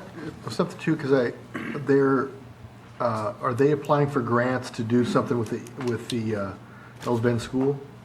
Would that be through the Hells Bend School? Kelsey, I saw that. The school. Where would that funding, okay. Maybe that's another subject I think it's altogether. the Eli Museum, Friends of the Eli Museum. The, that's the, There's no the, Friends of- yeah, the museum Friends of- nonprofits are their own entity. They're not included in our budgets. They help us, but as far as donations back to us, yeah, we're not seeing anything. Right, but we have an agreement. benefit from them, though, that's for sure. We have an agreement that, with that property, and if they move another building out there, it would be on our property, correct? At Hell's Bend? Yeah, if Hell's Bend moves out to Eli, that's Mm-hmm. that's what their plan is. I don't know if I haven't seen that agreement, Okay, so. all right, so we'll follow up with that Yeah. too. I think that the last I heard was Kelseyville was looking for somebody that was interested. Yeah, they're looking in- for nonprofits Yeah, to looking for help nonprofits to take with the that project. building. It was in the Yeah, newspaper. that's already been, I think, predetermined, but Right. anyway. But I think yeah, they put it the out. Official. Yeah, official. part of it. But as far as what happens at Hell's Bend after that, I mean, that's school district property. I don't know No, what our the building responsibility. itself, though, they want to move it to Eli, Right. That's separate from what Elizabeth is Okay, asking for, but okay. I thought it kind of piggybacks So on I understood that it is going on to the county-owned property at Eli, but that is through that nonprofit, but our involvement with Hell's It Bend. hasn't come to us for approval or anything, but I know that's the general Sure. concept of what they're looking for, so. Okay, so, but the Historical Society, they were the ones who had done some sort of commitment to help fund Gibson, correct? Was it Friends of Gibson or some breakoff group? They committed to help through volunteer efforts, and not a commitment of funding. Okay, thank you. Any further public comment or questions? Then I will bring I had back- some questions of Katie, if she, no. just kidding. Okay. All right, then looking for a motion, and then we'll go to lunch.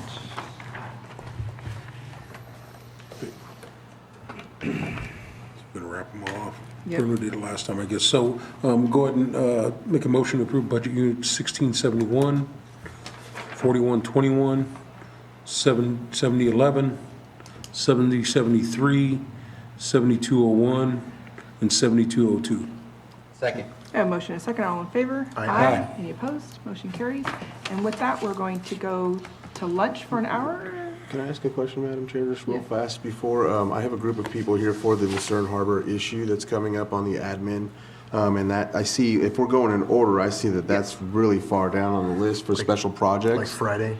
I mean, I just wanted to get an estimate so that because I know that they enjoy sitting through this, but at the same time, I would like to give them just a better timeline so that they can be a part of it, because they want to make comments about the Lucerne Harbor project in general. So if there's any way we can just get a time estimate so that they can, Well, I think it's likely to be tomorrow. We could do the administrative office budgets first up tomorrow if you'd like, or, it's hard to predict. It depends on how Right. much discussion you have, but right, I just How wanted to late are we make sure. going today? as late as you go. Yeah, I didn't set a time for today. Well, I mean, 4, 5, 6, 5, 7? I was hoping Whatever no you later want. than 5, 5, okay. because we are planning on coming back tomorrow. Let's do 6. 6? I guess we'll, I'm a lone one. so probably not till tomorrow. Okay. I'm thinking. And if not, can we at least make sure we wait till tomorrow so they can be here for that? What if we said we do admin's budgets at 9 and then, Yes, would that, yeah, I'd appreciate that. sorry to yeah, 'cause I have know you that waiting people wanna make already, comments but about wasn't that. this interesting? And we're talking about budget item 1012? No, we're talking about, if you look at your schedule. it's- Special project, Yeah, 1781 1781 is where that project is proposed, yes. And it is also what Elizabeth was referring to as well about the Lucerne Harbor project, so that will be discussed tomorrow morning so that people can be there. So. Can you allow them the opportunity to give input now so they don't have to come back? I'm fine with it, it's up to the Yeah, Madam if Chair. you want to give input now, then you don't have to come back tomorrow. Okay, looks like they want to come back. Okay, we're looking to come back. okay waiting for lunch? No?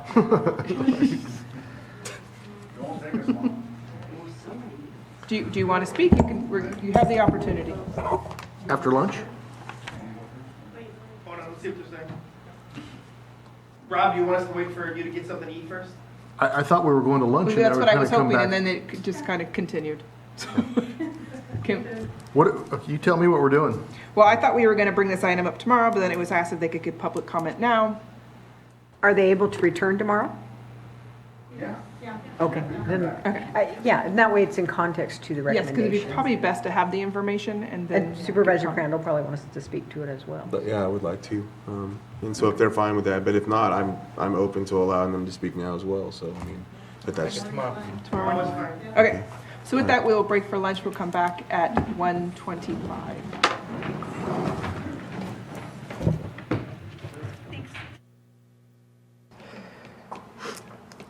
Ready, okay. Good afternoon. We are back in session for budget hearings, and we are going to go to Treasurer oh, she's not here. Okay, so you see Cooperative Extension then. You can find this on page D148. It's budget unit number 6131.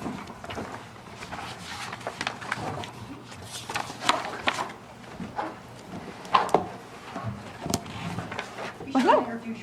Please introduce yourself. Okay, my name is Rachel Elkins. I am the county director / department head. I'm also the pomology farm advisor for Lake and Mendocino County and the master gardener advisor for Lake County. So I wear quite a few hats, and I'll let Shauna introduce herself. Go ahead, you could just move the microphone. My name is Shauna LaBroche. I'm the office manager. Well, welcome. Okay. So you can go ahead and go through. Okay. I will let Shauna answer any questions that because she's been going through some things with Stephen with the phone and that type of thing, but we did provide an overview. If any of you want me to go into that, I will, but I'm assuming that you have our paperwork in front of you and you don't need to Is there any repeat highlights that you what you want already to know. let the I do public know have too? a couple of highlights. The first is I did introduce you to Mike Jones, and Mike is our new forestry advisor. He's been very active in the county. We don't see him much, but as long as he's out there in the county helping out, which I know he's been doing, we're happy. And we're very pleased to have him on board. And we are also now in the process of hiring a new area IPM entomology advisor to succeed Lucia Varela, who has been retiring after 20 years.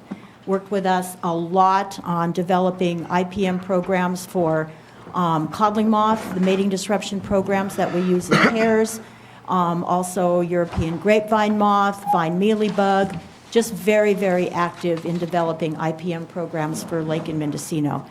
And so we have a pool of candidates that we will be interviewing in the next couple of months, and we are hoping to have a new area IPM advisor in place in September.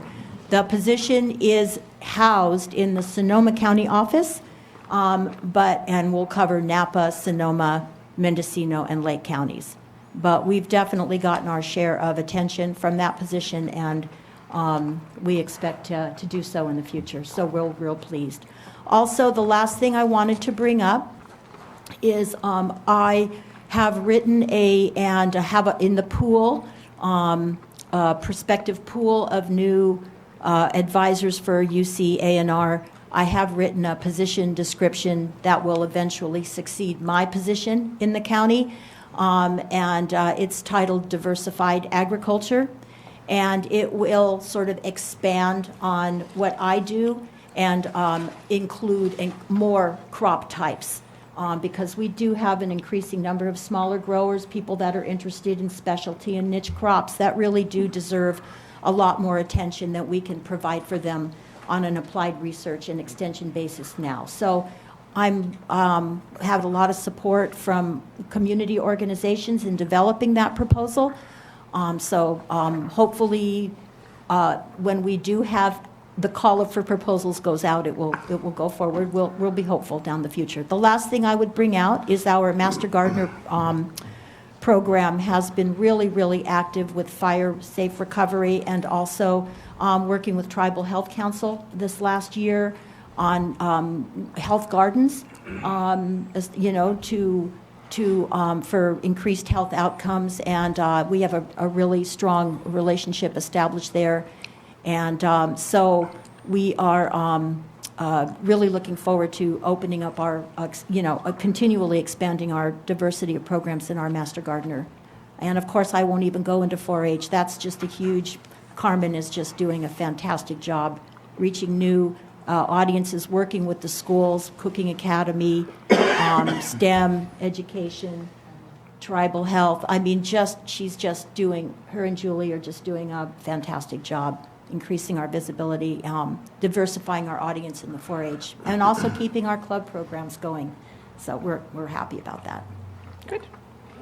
So any questions or comments from the board on this budget item? And the comment is, thank you, Mike Jones is now attending your risk reduction authority, and man, he's going to be a huge asset. He is. He's a really, really personable, and you can feel his excitement. And knowledge. And knowledge. That really brings it. Yeah. So thank you. Yes. Well, we're yes. So we're grateful. We're grateful to have him. We're thankful to have him, and he's young and energetic and has a long career in front of him. So keep him busy. I think as staff, I would have to express my gratitude to this particular office as a great example of a department that does a lot with very, very little funding. And so we're just really grateful at all you do, and particularly all the goodwill you promote out there in the community. So thank you. Thank you, We Carol. don't give you much. No, I have to thank you. This county has been incredibly supportive and generous to us, and we are very appreciative. And if there's anything we can do to help to bring resources from the university side, don't hesitate to call me. I've got a cell phone here, and if anybody needs the number and business cards and everything. So, and we still hope to get EJ and Bruno. We have done some redecorating. And we're getting there. When we get our new phone system, we'll do our little visits. Oh, we didn't get our new supervisors over there for their training yet? No, and part of that is part of it is just the weather and everything. And just I think talk to them at strategic visioning and say I wanted to get things fixed up a little bit, and we're almost there, Carol. Okay, fair enough. So you'll reach out to them when you're ready? Yes. Okay. Yes, absolutely. Is there any comments or from the public? Or questions from the public on this budget item? Seeing no movement. I'd just like to thank you for all the hard work. I actually met a couple of your master gardeners out at a plant sale where they were educating the public on native plants. Yes. And it was exciting to see the public engaged and, purchasing plants that will be well tolerated. That was the spring sale? Yeah. Yeah. It's neat to see that. NRCS, yeah. Any further comments or questions before we approve this budget line? Okay. Thank you. Right. Madam Chair, I make a motion for budget unit 6131. Second. I have a motion and a second. All in favor? Aye. Any opposed? Motion carries. Was Eddie the second? Yes. Thank you. Thank you. Thank very you. much. Thanks. We will Okay, with that, we're be in going touch to soon. go off script, and we're going to go to budget number 1892. This can be found on page D29. Yeah, thank you, Madam Chair. I was asking if we could take this one only up today for the admin office because Michelle Scully won't be here tomorrow to present it, and she's had a considerable share of preparing this. And then just for your information, we have asked the Treasurer Tax Collector to return to be your next one. And we've reached out to Public Works to be here at 2. I'm thinking at this point, maybe it should be a little earlier than 2. Want to keep things flowing for you? Yeah. Yep, 10 till 2? sounds good. Thank you, Michelle. Michelle. Thank you. Thanks for letting me go now. I'm actually going to pick up a horse tomorrow because everyone needs 5. Which one are we on? 1892? 1892. Okay. Yeah. Good afternoon to your board and Chairman Scott. My name is Michelle Scully, and I will be presenting for Budget Unit 1892, which is designated as Marketing and Economic Development on page D29.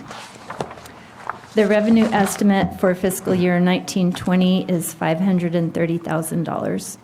And normally I wouldn't just read, but I'm going to read you my narrative because it feels like it was a really big transformative year. Can you hear me okay? Mm-hmm. Okay. Budget Unit 1892 promotes the marketing of Lake County as a tourist destination, serves to increase local tourism and commerce, and fosters local economic development. And through the direction and support of your Board of Supervisors and the collaborative efforts of tourism stakeholders, the City of Clear Lake, and the City of Lakeport, we undertook the somewhat arduous process through this budget unit to form a new destination marketing entity, which is called a Tourism Improvement District, or a TID. And I've been joking with people lately that I use so many acronyms, nobody knows what meeting they're really at with me. So if you want a glossary, I'll make one up. Which is funded through a new non-tax assessment of 1.5%, which is paid by overnight guests. On October 23rd, 2018, your board approved the management district plan of what is now called the Lake County Tourism Improvement District, or LCTID, which also has another name called Visit Lake County, California. That newly formed board was seated November 8, 2018, and it's comprised of a majority of lodging owners, as well as their representatives and seats held by us, the County of Lake, the City of Clear Lake, and the City of Lakeport, as well as Twin Pine Casino. The assessment began January 1st, 2019, and will continue as per the management district plan in a 5-year period. That's the lifespan of the LCTID, and beyond if that LCTID is renewed. These funds are managed in accordance with the management district plan and are dedicated to attracting visitors to our county to spend the night in our lodging businesses and spend visitor dollars in our community. I'm thrilled about this. It's been very exciting and, like I said, kind of arduous, but it feels like such a tremendously proactive effort, and it's an opportunity now for how destination marketing is promoted for Lake County. To support the efforts of this new entity, Visit Lake County, California, staff recommends that the monies we previously spent and were overseen through this budget unit for marketing be condensed into one contract with Visit Lake County, California, for their efforts to promote our county as a tourism destination. And as per the plan, Visit Lake County, California will provide an annual report and presentation to your board, to the lodging stakeholders, and to the two cities. In addition, through your support and direction, this budget unit provided financial support for the creation of the Lake County Economic Development Strategy Plan, which was done by Dr. Robert Eiler. And as you all remember, we had that historic joint meeting with the county and both the cities. It was also funded in part by Workforce Alliance of the North Bay, and we're very grateful for that.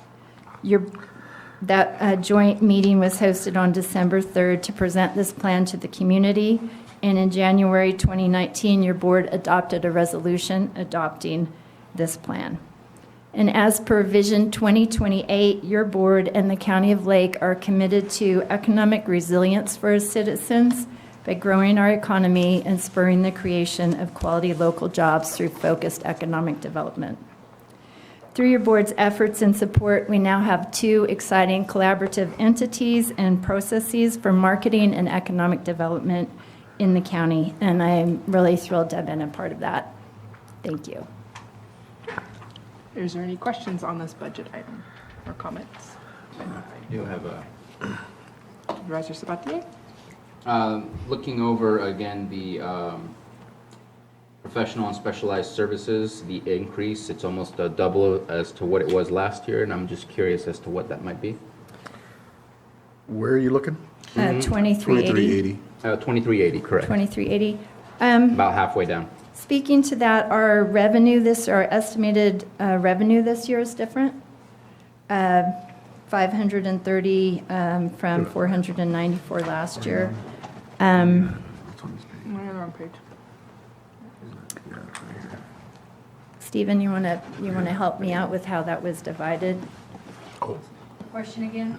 2380, 1819 was 107,799, and this year it's 206. Oh, CDBG. Okay, that one. Got it. Yeah, it's because of the expenses from 2891 being shifted up to that, correct, Michelle? That was kind of, yes, that was kind of, Yeah, yes. so it's consistent with the TID approach rather than spending money incrementally on this advertising and that advertising like we had been to put our money into the TID to make decisions more globally in a more concentrated fashion for those sorts of expenditures. Am I articulating that the way you would, Michelle? We had things scattered around in different codes. So the amount shifted out of 2891 is pretty consistent with the amount that is in 2830, with that in mind. Okay. And so basically, that's going to be the change because of the TID now. Instead of the incremental expenditures throughout the year, we're giving them a lump sum that then they can go ahead and operate from in order to do the marketing for the county. That is my great and fervent hope. That is our recommendation, and it is your decision, but yeah, that is the recommendation. And is the CTA at all a part of this budget as far as how that might change Yes. in the following year? Yeah. And is that the difference for the memberships that Yeah, we're that's seeing? what I was going to ask about the memberships. I think we could look at it that way, but the way that we're putting this forward is to say those things that we did, the CTA, which we had the annual cost to Mickey Schaefer, then we had the $600, $625 a month to the chamber, that we take all of those things and say, we've condensed those, this is the lump sum, and kind of go forward that way. So we have had that conversation with the TID, you and I have had it, about who holds the CTA contract. This year's CTA is not going to charge whoever holds the contract. But the TID has been approached by the chamber about it, and they had agreed that they would be willing to pay that administration fee for this next year, so, but they don't have any money yet. So again, it's part of the lump sum that would be passed on to the TID Yes. with anticipation that the TID would go ahead and approve to take Yes. on the CTA. And the reason for making that suggestion or staff recommendation is it's such an opportunity to have an entity handle all of that rather than us do it piecemeal. But like Carol said, that's obviously at your direction. No, I just wanted to check in and make sure that It's still in there. that was all the plan that we were still wanting to push with. Yes. So back to the memberships, the 1,404 you see there are our membership in CalEd and Team California. And do you want to explain what those memberships are? CalEd is fairly obvious, but what about Team California? Team California, we haven't had really any external presence in the past, but through the Lake County Economic Development Corporation, an ask was made, Michelle, your TID president just walked in, so. Hi. Chairman Galupe from Does everyone know Larry Casino. Galupe, our TID president? Yes. Thank you for Convincing attending. them, Larry. Anyway, through the Lake County Economic Development Corporation, an ask was made, do we, the county as a whole, want to have a presence at the last Team California, which was in Las Vegas. So we put together through the EDC and with the cities and the county providing some sponsorship for membership to make collateral materials and then have representatives go to that and try and say, hey, Lake County School, come here, make a business. And then just to complete the answer to the question about memberships, looking back at last year, or well, the year that's winding down now, the actual expenditures in 18-19 were $681. I'm not sure why that was over budgeted, but it hasn't been spent. So do you know, can you look back and see why that was budgeted at $11,500 last year? No. Oh, here we go. Okay, so North Coast Tourism Council was budgeted at $11,000 last year. Michelle, does that ring a bell? Yes, it does. Could you explain that to the board, what that was? I'm trying to be nice. Well, it was last moving in year, a new so, direction. yeah, it may not be That's- super relevant New right now because it was last consolidated year, direction. but we don't have that expense this year. You blacked this out of the phone. Thank you, Supervisor Simon. I've only had a cookie to eat, and so my niceness has balanced out my blood sugar. We're trying to be lean and mean and get ROI and look at things that work and be bold enough to say these things don't work for us. And, you know, if the TID is the entity that's responsible for that, they're very familiar with being lean and hungry and data-driven and wanting to get things done, as Chairman Galupe could attest to. And just to make a comment outside of the actual budget itself, as the TID makes decisions, I think we would love to hear what the decisions are so we can know how we can support it on our own, because we have our own little networks that we are all a part of, and making sure that the TID succeeds, I think, is something we would all love to see. Absolutely to that. And we just had a meeting yesterday. We have had an accelerated meeting schedule, and we meet every 2 weeks, which Chairman Galupe could say is tiring, but really productive. And we were just discussing making quarterly reports. So Nice. that'd be perfect. Thank you. Thank Looking you. forward to seeing it in action. Me too. We're so very close. Further questions or comments? I'll just thank you. I think this will streamline it, and having a group of people that are committed to Lake County and wanting to do the best to advertise, I think this is the right way to move. Thank you. Public comment? Is there any public comment on this item?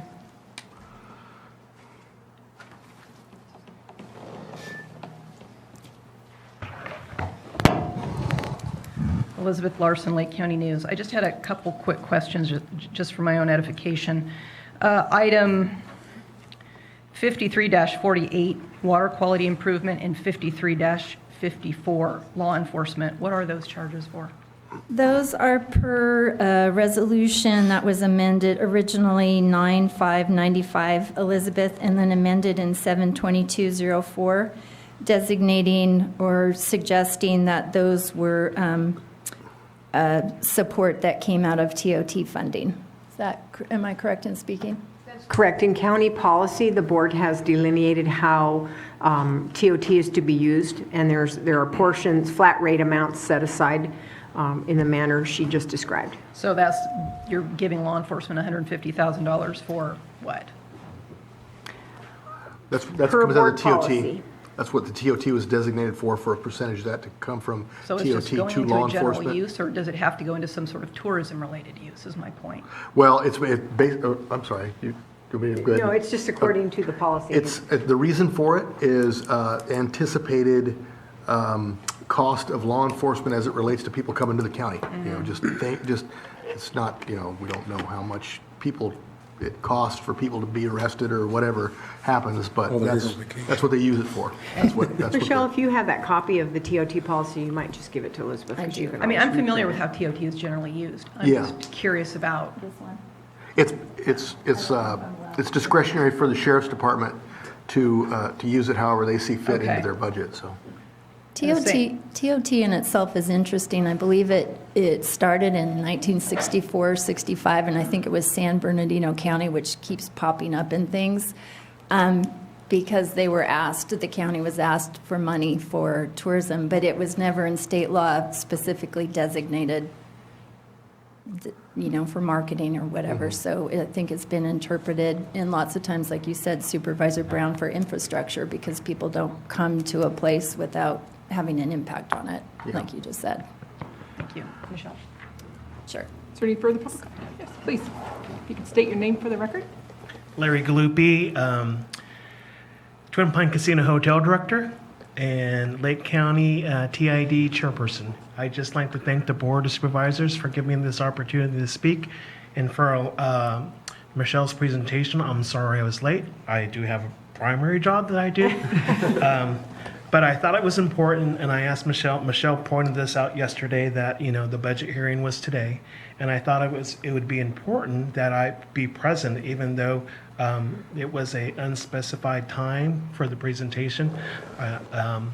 But I really want to emphasize it's really the group of people that's on our board. It's a very dynamic team. There's a lot of energy within this group of people.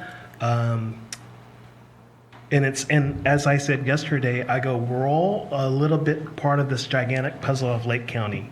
And we're all trying to put this tourism branding for Lake County together. So this dynamic team that we have right now, it's super exciting to be participating from, especially from our tribe's perspective, because I personally believe what we do for Lake County is very important too. Thank you. All right, thank you very much for taking your time and sitting on that committee for us. Am I allowed to say anything? You sure can say whatever you want. So as Larry just said, it's been wonderful to have the Middletown tribes' extreme support, and we've also been invited by Robinson tribe to come and present, and we couldn't make that scheduled date, but it's been such an opportunity to have collaborative conversations that feel like they've been lacking in the past, so I thank everyone for that. Is there any further public comment before I bring it back to the board? Michelle, in terms of revenue stream to the TID, their first quarter of collections comes from the first quarter of 2019, right? Mhm. And so do we know when they're going to start receiving their quarterly payments? I just talked with Patrick Sullivan this morning, and he's hopeful in the next few weeks, I think. And do we have an anticipated amount of funding that will flow to them yet? Obviously this is winter, so probably the receipts weren't as high, but I'm just wondering, when will they have enough operating capital to really get rolling? That's a great question. The number he gave me, like you said, it's an odd quarter in lodging. I believe it was around $10,378.28. I'd be slightly funny on that, but anyways. Is a zero on that? So hence the importance of partnerships, hence the importance while we're trying to establish what is this baseline, what are these, our TOT you mentioned earlier, our baseline's been impacted by disaster, so we're all trying to find out what's the real normal, if there is such a thing. So partnerships with Twin Pine, partnerships with Robinson, partnerships with the cities, partnerships with us, I think are vitally important while this thing's a baby to get it what it needs and to get it going. But when you look at the potential developments, and 1.5% is not a lot. Other places are quite a bit higher, but what the TID has to do is prove itself to the lodging industry, because they originally came out with 3% and that didn't work, so we went back to negotiate to make it happen. So now we have the entity which can act as an advocacy, one voice kind of entity for the industry, and we had our first, Larry, I don't know if I'm allowed to turn around or not, but was that first like May 7th or something, stakeholder meeting? Yes, at the Blue Lake Lodge. Yeah, so we'll be having those probably 3 times a year or something like that. So it's new and it needs nourishing, but possibly with all these new developments coming and Canocta coming back online and the Gwinnett project, that number could change dramatically. Yeah. You have a lot of great projects coming down. Yeah. the pike. Yeah. Anyway, I'm excited about it, but thank you. Any further questions before we make a motion? Just comment, excited about this project because we will be able to brand ourselves in the right way. So we'll be telling our story just like we're doing with the health stuff. So very excited about it. Oh, we don't need a motion for this. We're going to wait then? No, I would go ahead and take a motion, if you don't mind. Okay, there's nothing further. Thank you. That's it? Oh, so we're going to wait on the motion until Yeah, tomorrow? I would encourage you to go ahead and take it, I think. Okay. Oh, Take go ahead. So- and take it. Fresh. All right. So Madam Chair, I'll make a motion to approve Budget Unit 1892. Second. I have a motion and a second. All in favor? Aye. Any opposed? Motion carries. Thank you. Okay. Thank you, Now we Michelle. will go back to Treasurer Tax Collector, Budget Unit 1122, found on page D10.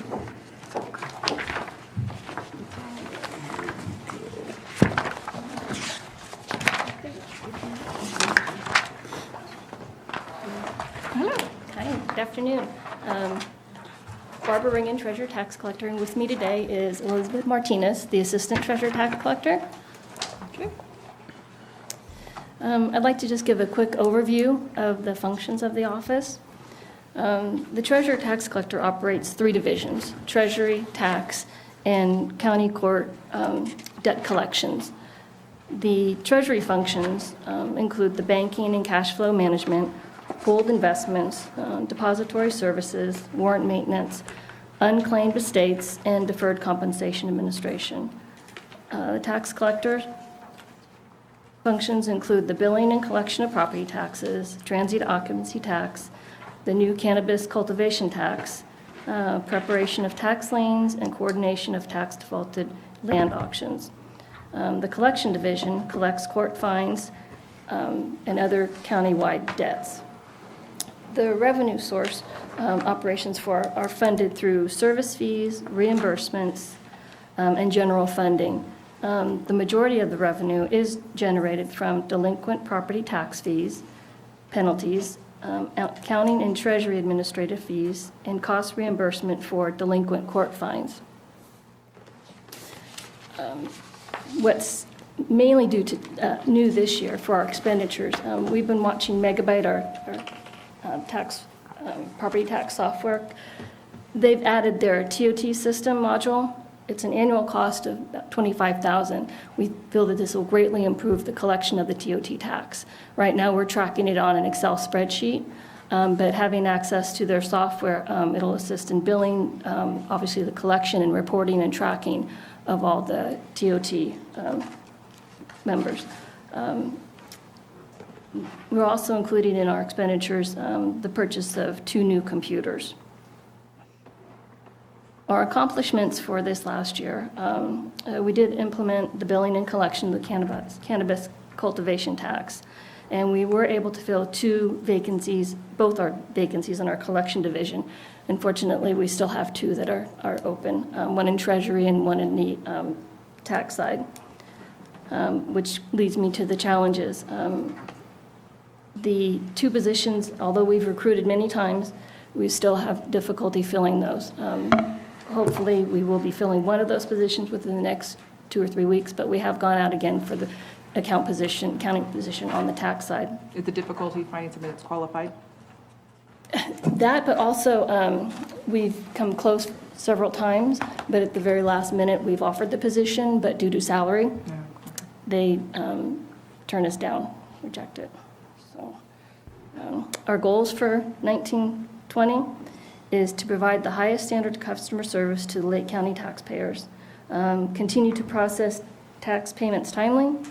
We'd also want to increase the number of parcels being offered at our tax sale from 150 to 300. And then we also would like to implement the Megabyte TOT system. We'd also like to fill our current vacancies that we have, the 2. And then also, very important, is staff development and training for current and new employees. Any questions on this budget item? Supervisor Sabatier. Sorry. No, I just know when you're gonna. Full of questions, I don't even need my You pen don't up. even have to. So I'm very concerned that I see here that there's going to be 1 less employee in your, 1 less staff person on your budget, in your team.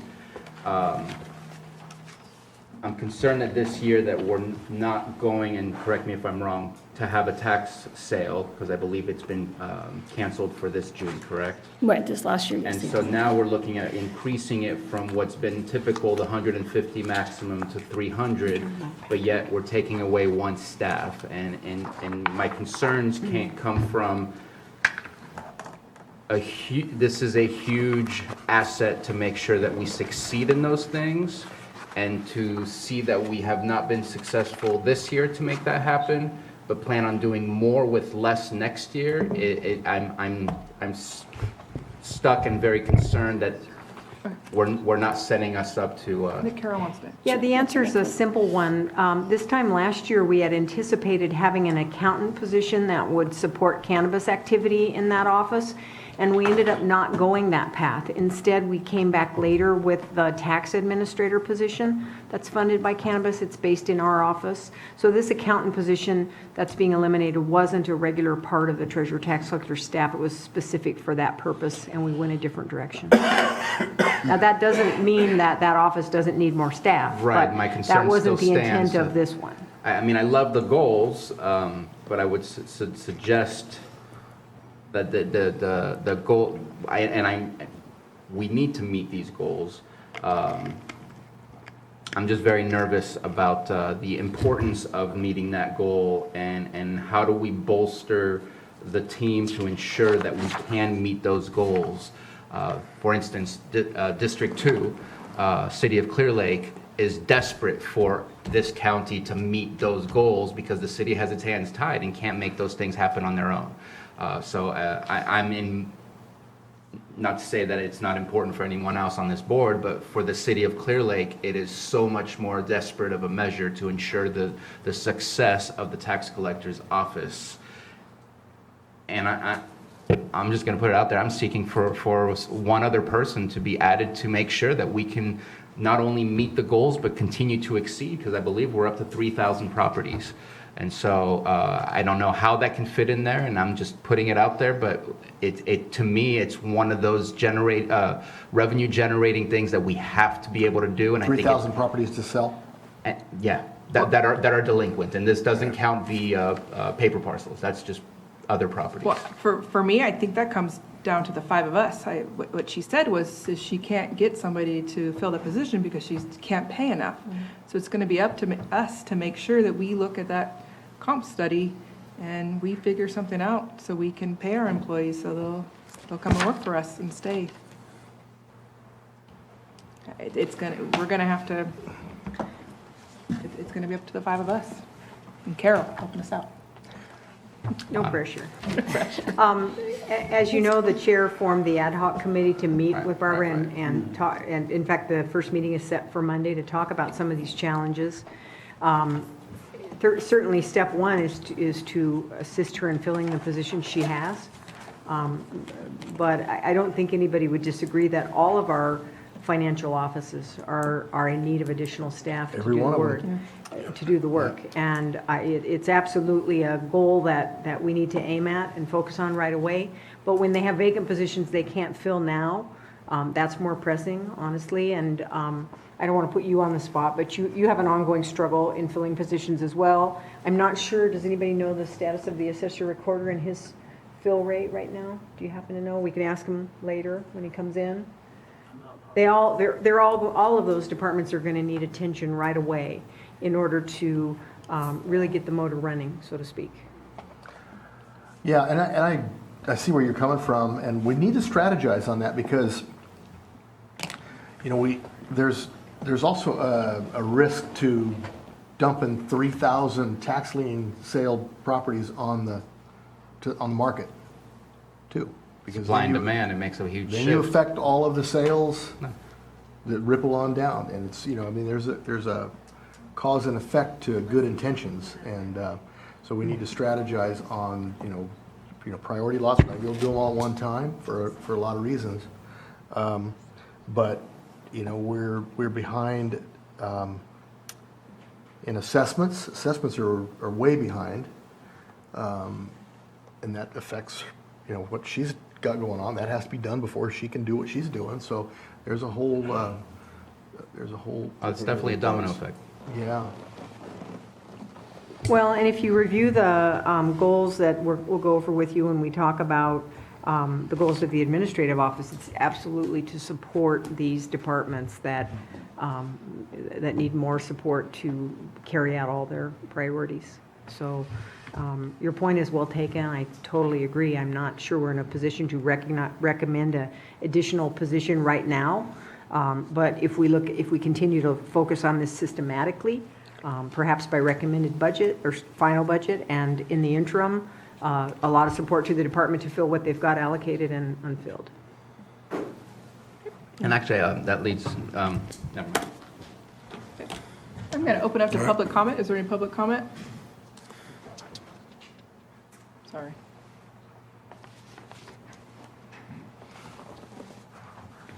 Morrison, Lake County News.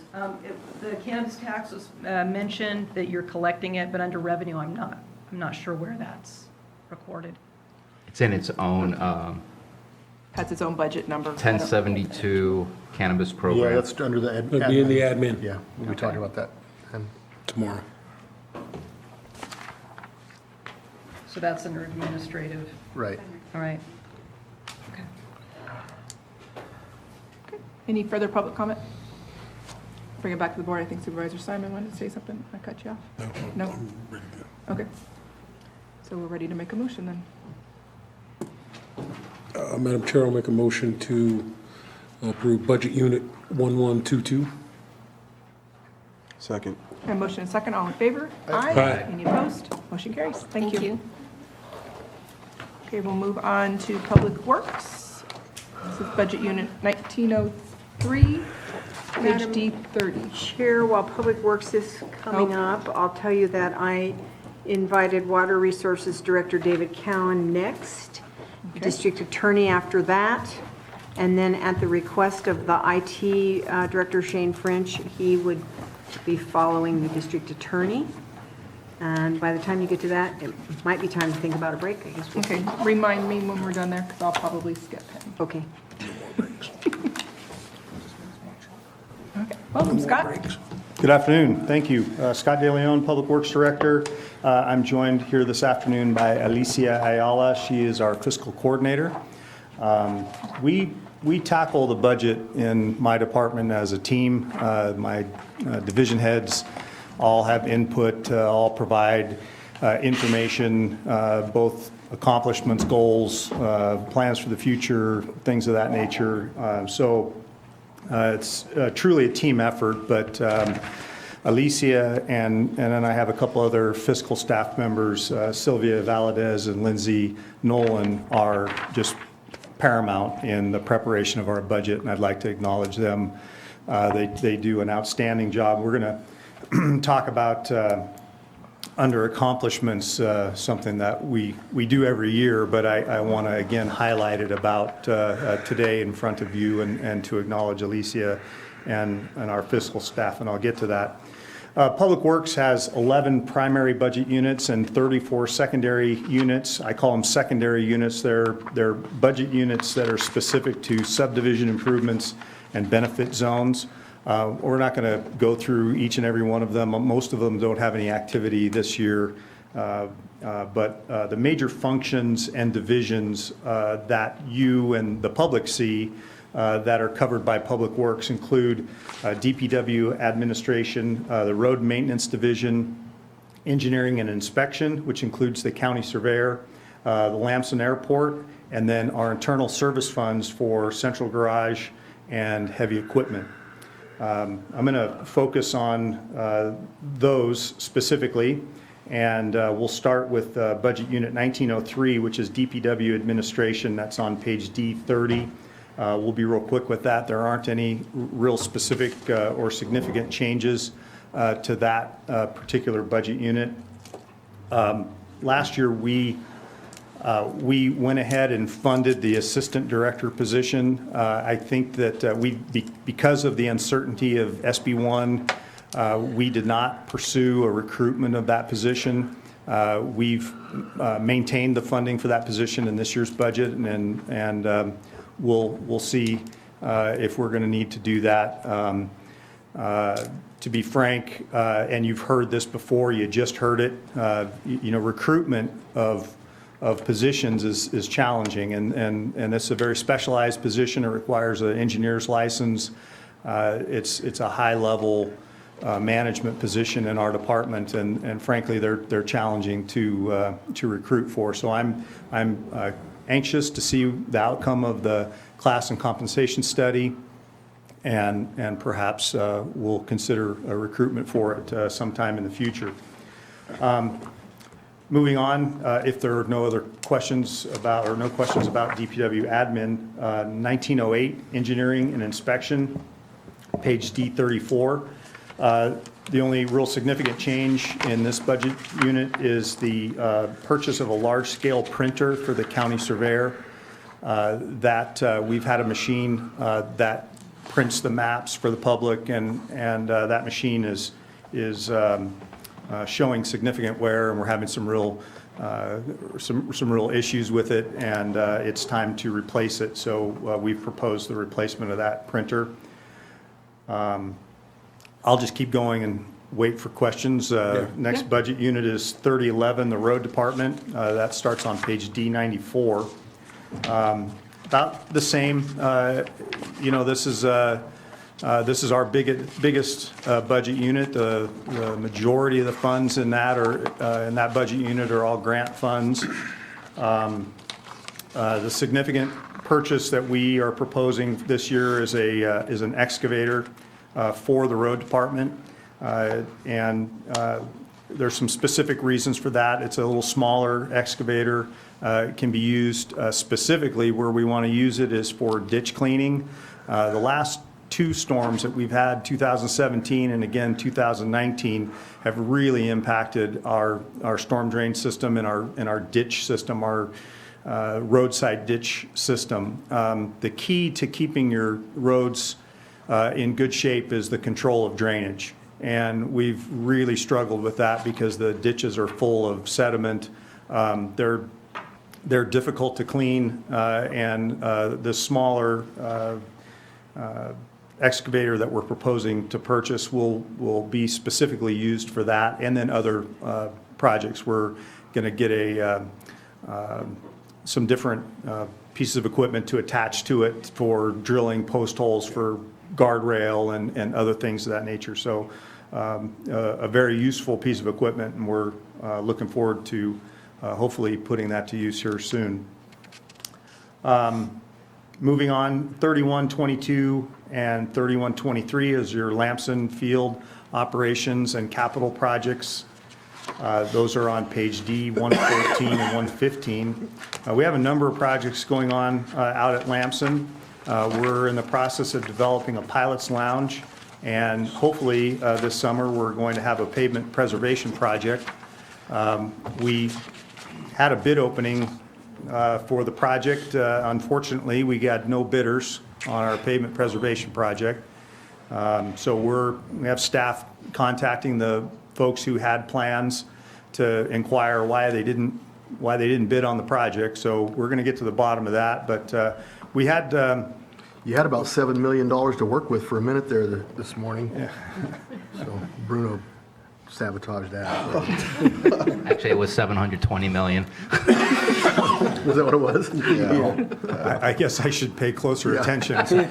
Yeah. So anyway, we'll get to the bottom of that and hopefully get that project out to bid and constructed this year. It's something that's desperately needed.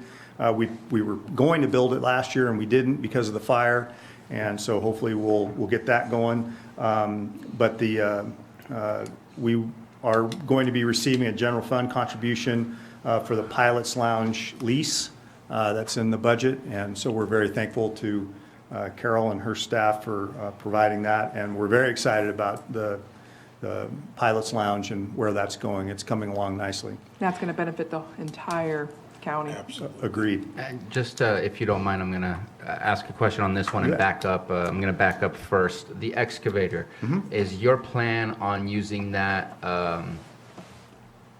constantly throughout the entire year, or is it through specific seasons that you foresee yourself really using it a lot? That's a year-round machine. Okay. And one of the benefits to it is because it's a little smaller machine, it has a rubber-tired tracks, so it won't tear the road up like our larger machines do.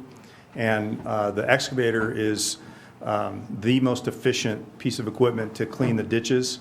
And so it will be a year-round machine. Okay. Just wanted to at least put it out there so you were aware. Maybe get a hold of Alan Flora. If you ever have a couple of weeks where you're not using it, you might be able to lease it over to the city of Clear Lake, who has been postponing their purchase of an excavator as well. You bet. And so they might be able to give you some funding and be able to utilize the same machinery. It might be a year-round, just trying to take care of the ditches here, though, right? Well, that's up to him how much he's using it. Hit Scotts Valley first before you lend it out. Okay. Come up with a price for our driver too, because we're driving our own equipment if we're leasing it. And for Lamson Field, What is the plan with the Pilot's Lounge once it's built? Wondering if there's any coordination with like the Chamber of Commerce to put as much advertisement about what people can find in our area. It's just, that's going to be the primary place that they stop at. We want to make sure to lead them to the rest. We've already been partnering with the Chamber on this and made a couple of site visits with them. Their members have actually helped us with some concerns with respect to ADA compliant bathrooms, and I've identified a number of things that we need and need to do there. So they've been involved from the very beginning on that, and I've made a presentation to their at one of their meetings here recently. As you know, maintenance is an issue. You can put something out there, but then you need to maintain it. And there's a couple of things that we're planning on doing. There's a pilots group that's newly formed that's looking for a place to have their meetings. We'd like to sublet the space to them. And then working with the Chamber, I proposed kind of an offshoot of the Adopt a Road program, and it's an Adopt a Pilot's Lounge program. And quarterly, there will be a business that will be responsible for the cleaning of the Pilot's Lounge in exchange for recognition as the business of the quarter.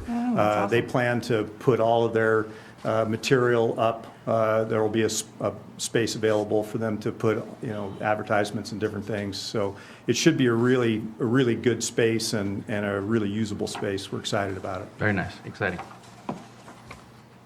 Okay, moving forward, Central Garage starts on page D, 221. This is the budget unit that maintains the fleet. We have approximately 25 vehicles in the fleet, and most are assigned to specific departments, but we do have some vehicles that are available for people to use. We are finding that due to the increasing cost of replacement, it's getting harder and harder to be able to generate enough replacement dollars through the use of these vehicles at the current replacement rates. So we have proposed a 1 cent per mile increase in both the passenger vehicles and the trucks. This is it's the cost of doing business, I'm afraid. It's just with the tariffs, with vehicles just getting more and more expensive, it's difficult for us to replace the vehicles when it comes time to replace them. So we have proposed a 1 cent increase. That will affect, and we let everyone know early that we were going to be doing that. So hopefully they've taken that into account in their transportation budget items in their respective departments. 9908 is our heavy equipment replacement project or fund. Sorry about that, Scott. One question on that. Yeah. Being what you're talking about, tariffs, to replace the equipment. What about leasing of vehicles or anything like that? Are you're weighing both those options, or? Yes, we look at lease. Yes, we look at a number of different options. When we purchase vehicles, we typically go through the state purchasing system, and so the state buys lots and lots and lots of vehicles, and they get them at pretty good rates, and they've made it so that local agencies can use that system and acquire vehicles using their rates. So we typically use that, but if it's a vehicle that we can acquire locally, we give our local vendor an opportunity to give us a price on that same vehicle. And we found that the purchase of the vehicle, because a lot of these are long-term, the purchase of the vehicle is the better way to go. You don't save any money through leasing them. But we have looked at that a number of times. I'm not advocating, just making sure that you're doing it. So thank you very much for the answer. Appreciate it. So moving on to 9908, it's D223 in your book, heavy equipment replacement. The only real, we're proposing a purchase there, replacement of a 2005 excavator that has 7,500 hours on it with a John Deere 135G excavator. So it's a large machine, track-mounted machine, and it'll be replacing one that we've had in the fleet since '05. you know, we're up against CARB compliance and a number of other things. And this piece of equipment is showing its age. It's time to replace it. So we're proposing that replacement in that budget unit. Moving on, 9911 fleet maintenance. And there really aren't any significant changes in this particular budget unit. And the only reason I'm bringing it up, and he's not going to be real happy with me about this, but I wanted to acknowledge Don Hoberg, who will be retiring here at the end of the year. And that is probably the biggest significant change in this budget unit.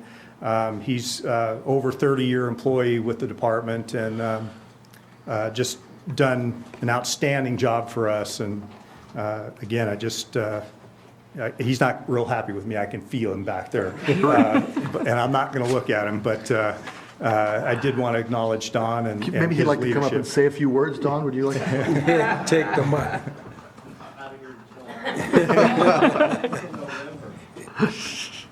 So under accomplishments, just wanted to mention a few things. We've responded to over 550 service requests. We responded to 2 disasters in the Mendocino Complex Fire and our winter storms of 2019. We completed the construction of the Clear Lake Oaks Pedestrian Improvement Project and the Mockingbird Lane Bridge replacement. We completed the design of several projects that are scheduled or already out for construction, scheduled for bid or already out in construction, including the Upper Lake Pedestrian Improvement Project, signs and striping, safety improvement project, culvert replacement project up on Cobb, and the Clark Drive repair project. I mentioned earlier about an accomplishment that I wanted to highlight. We worked with the State Controller's Office to complete our annual road expenditure report with 0 findings, once again. And this is the highlight of our fiscal operation, which I guess that's why I'm not a fiscal person, because that's not I'm having troubles with the highlight part of it. But Alicia and her staff are absolutely amazing. And when you look at the road department budget and you look at the amount of money that goes through that department or through that particular budget unit every year, and she and her staff have to ensure that every cent is spent appropriately, that is a huge accomplishment. And for us to do this every year with, we're short-staffed too. We don't have a whole crew of accountants up there, and they just do an amazing job. And with 0 findings is absolutely amazing for the amount of money that goes through that department and what we do. It's certainly a kudos to Alicia and her staff. So wanted to make sure that that you were aware of that. I've heard this morning a few at-risk operation discussions, and I'm going to echo some things you've heard from other presentations, and that's failing infrastructure with either flat or declining or insufficient revenues, and that is the status of our road network. Prior to SB1, our road network was on the brink of complete failure. SB1 will keep it from going over the edge, but it's not going to make widespread, huge improvements to the system. And I'll give you an example. Our recently completed pavement condition study projects that in order to improve our pavement condition index from 37 to 50 in the next 10 years, we need $50 million worth of money put into our road network. SB1 is going to provide about half that. Our estimates are around $25 million over that same period in time. So without additional revenues, without new revenues, we're going to be able to hold our own. We're going to make some minor improvements here and there, but we're not going to be able to make those system-wide improvements. What we're going to be doing is we're going to have to take advantage of every technology available to us to do as much with those funds as we possibly can. For example, I met this morning with a company that specializes in pavement recycling. They came all the way up here from Southern California, and they're taking a look at some of our roads, and they're going to try to help us with a project this year where we'll be combining their expertise and their construction abilities with county forces and utilizing the things that we do well, like chip sealing and things of that nature, to maximize the use of those limited resources. So we're going to have to really take advantage of those, and we're planning on doing that. That's about all I have. I'd like to thank the administration and Carol and Stephen for all of their help, and again, thank Alicia and Sylvia and Lindsay and all of my staff that helped put the budget together. Again, recognize Don for his service, and I'll be happy to try to answer any questions that you might have. Any questions or comments? Supervisor Sabatier? So we just submitted not too long ago, I don't remember when, the SB1 list of projects, special projects, not just the automatic SB1 funds that you received. When is our deadline for hearing back about those? Well, and do we need to go to Sacramento for you to help? No, those our projects our submittal was approved it hasn't been approved by the CTC. I think the CTC will adopt all that in this month, in June. But our submittal into the system was approved. So Right. we did everything right. They were happy. They had some questions about some of the things that we put in there, which we clarified, and so we have that. But I expect we won't hear anything until the CTC acts on the overall submittal. Because I believe that I'm correct when I say that last year, the majority, if not all, the projects were only approved for Southern California, and Northern California barely got anything at all from SB1. So you're talking about the special projects? Yes. Right. Well, so as a county that does not have a dedicated special tax towards transportation, we aren't eligible for those special funds. City of Clear Lake is, because they have that special tax, and you're right, I don't believe any Northern California projects were funded. That is correct. But because we don't have that special tax, we don't meet the criteria for those special funds. The regular SB1 funds that we have to submit our projects on, and your board's resolution adopting those projects, that's all been submitted, that's all been approved. As a submittal, we'll wait for the CTC to approve that, and we expect to continue to receive our SB1 funding. Right, because SB1 is the reverse of the HUDA, where now you have to put your plans in front of them before you receive the money, rather than the HUDA, you automatically receive, and then you have to use it in the correct way, and then you get audited afterwards. And then if, again, the difference between the city of Clear Lake and the county, the city gets an increased amount of revenue for having the special tax compared to the county, correct? Like if you have a special tax, don't you, I remember speaking with Assemblywoman Aguirre Curry that I think the city of Clear Lake gets double what it should receive from SB1 because of Measure V special tax. I couldn't confirm that. Okay.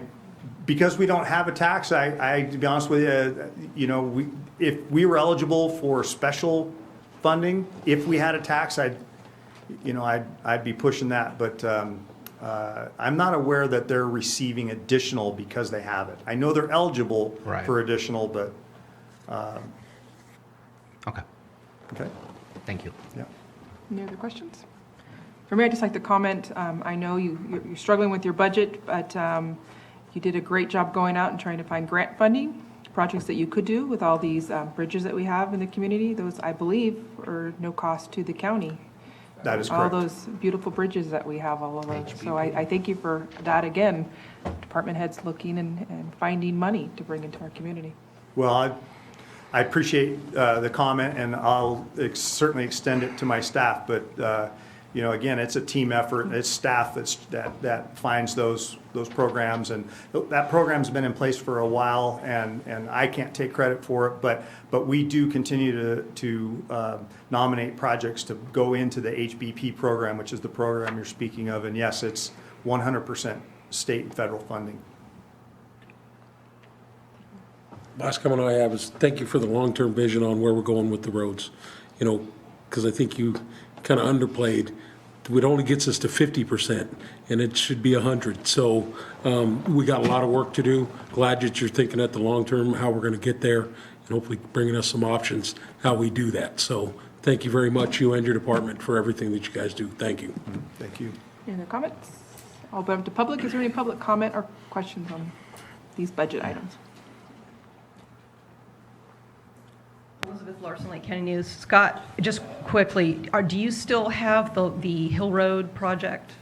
Yes. In the mix? Yes, yep. And we're waiting for that material to dry out enough that we can put pieces of equipment on it to do the geotechnical investigations that are necessary to determine or figure out what the repair was going to be. Right now, that material is just too wet to be able to do anything with.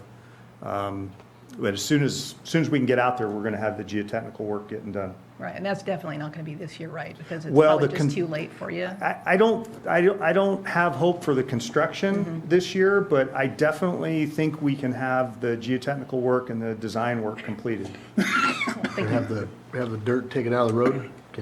Yeah. Yes. Can you do that without, yeah. Yeah. We So, gotta- so by the end of the year, you'll have that dirt moved? Oh, yeah. So the winter comes, they'll move it back, back down? Potentially, yes. Any other public comment? Any further comments? Thank you, from the Don. board? Yeah, Thank you. thank you for your service. Supervisor Crandall? Yeah. Scott, thank you again, especially for your department. That one issue you brought forward with the traffic impact fees, that was just a big deal, just making something happen because of precedent before and helping for the Mendocino Complex fire. And so just thinking that way and always doing what you can, I appreciate it. I'm prepared to make a motion if need be. Ditto. Do it.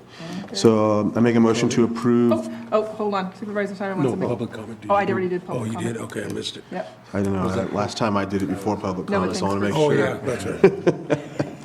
So I'll make a motion to approve budget unit number 1903, 1908, 3011, 3062 through 3081, 3122 and 3123, 8463 through 8472, 8483 through 8492, 9905, 9907, 9908, 9909, and 9911. Second. I have a motion and a second. All in favor? Aye. Any opposed? Motion carries. Thank Scott. Thank you. See ya. Madam Chair, just a few timekeeping notes. A few timekeeping notes. We'll invite David, our Water Resources Department, up next. District Attorney would follow. And then IT. IT after that, and probation, following IT. Does that work for you? Sounds good. And I won't call anymore until we get a little further. So Sounds good. see where you are. Okay, so we are at budget unit 1672, found on page D21.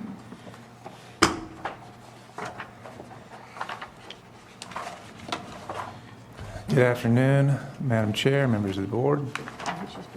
You all holding up okay? Yeah, we're good. Coffee strong. They keep giving us candy. Good. I've been watching off and on most of the day and noticed that too. there's... I didn't have anything else to do. I did. First of all, I guess I better introduce myself, David Cowan, Water Resources Director. And this with me is Jennifer Thorpe, the accountant for Water Resources.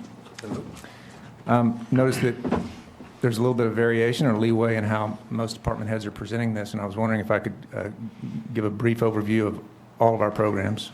Yes. Brief, and then we can go into the budget unit discussions, if that's okay with you. Yeah. Okay. So the reason I wanted to do this was talk about, paint a broad swath of what we do with such a small group.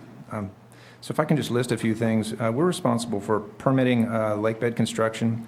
That includes docks and seawalls that help prevent environmental degradation, maintain community standards and compliance with state and local regulations.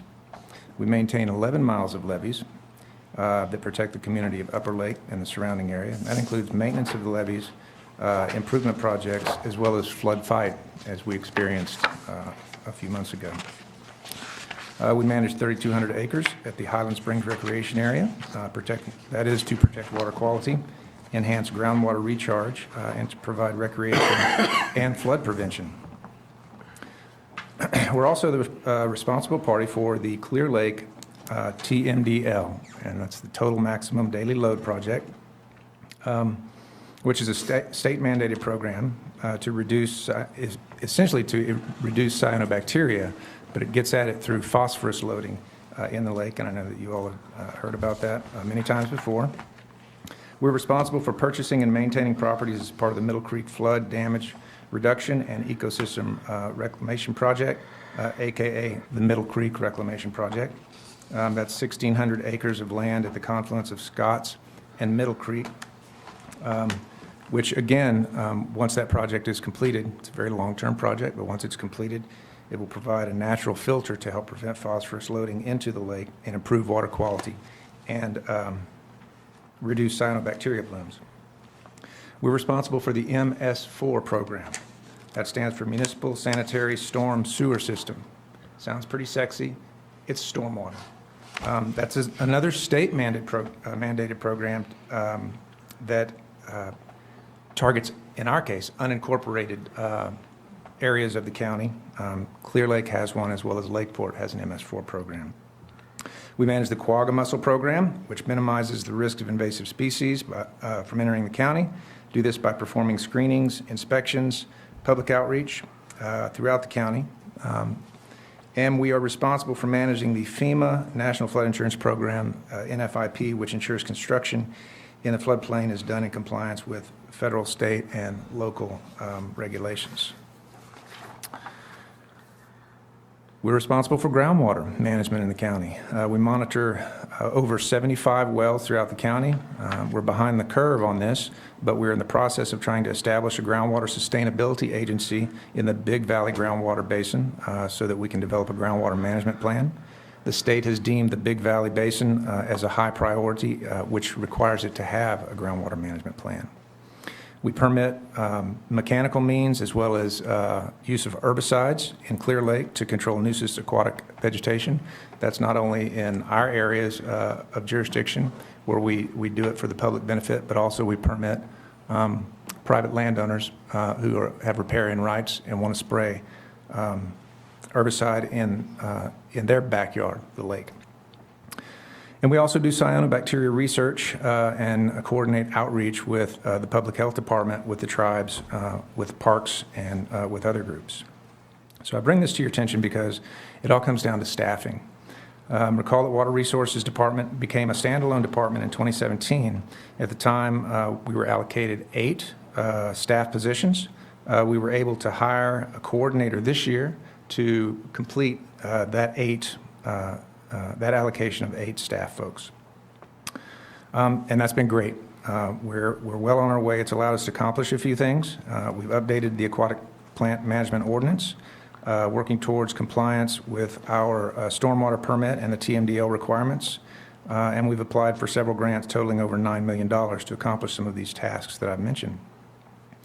All that being said, with the current allocation of 8 FTEs, we struggle to keep up, and these programs are either state-mandated ones, like the MS4, the TMDL, and the levee management, or ones that are seen as critical to the community. The Middle Creek Restoration Project is something that everybody in this community has voiced an opinion on, and they want it done.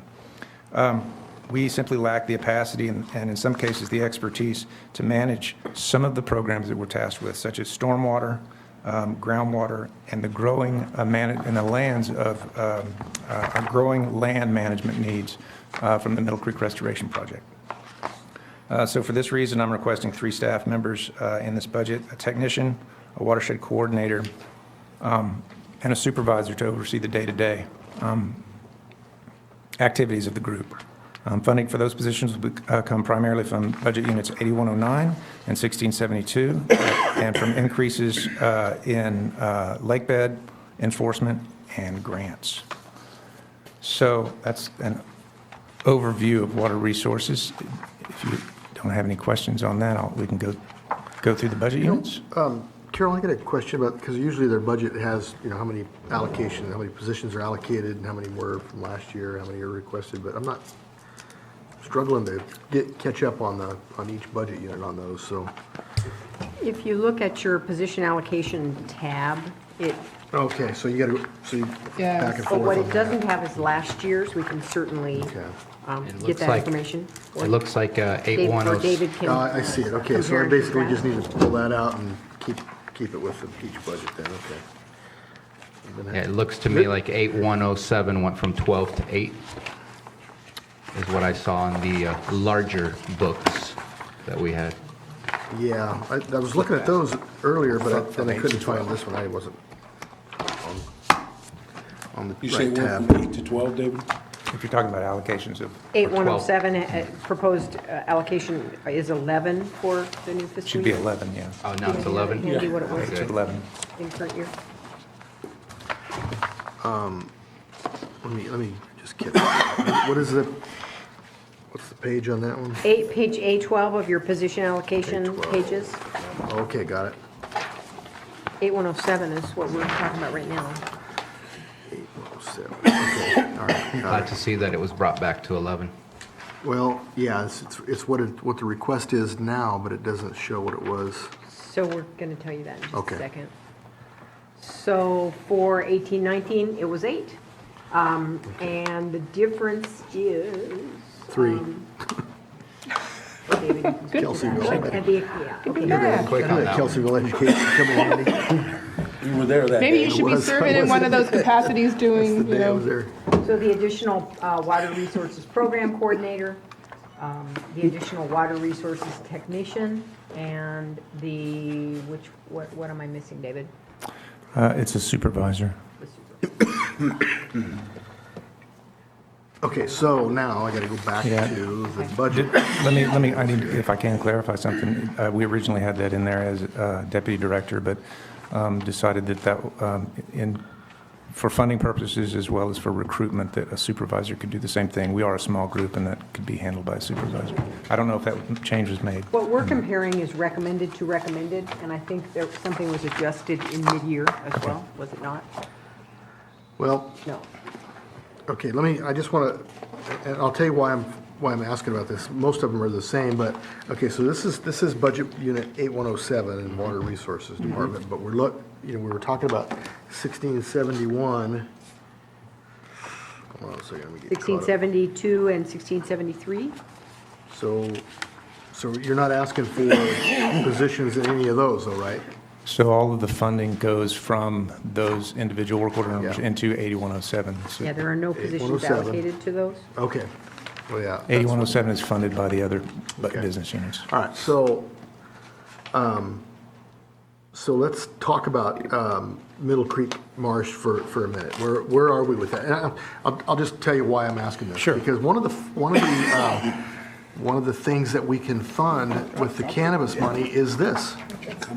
And this is really important to us, so, but finding funding is a difficulty, so that's why I want to make sure this is out there when we start talking about cannabis. I appreciate that. Allocation, so.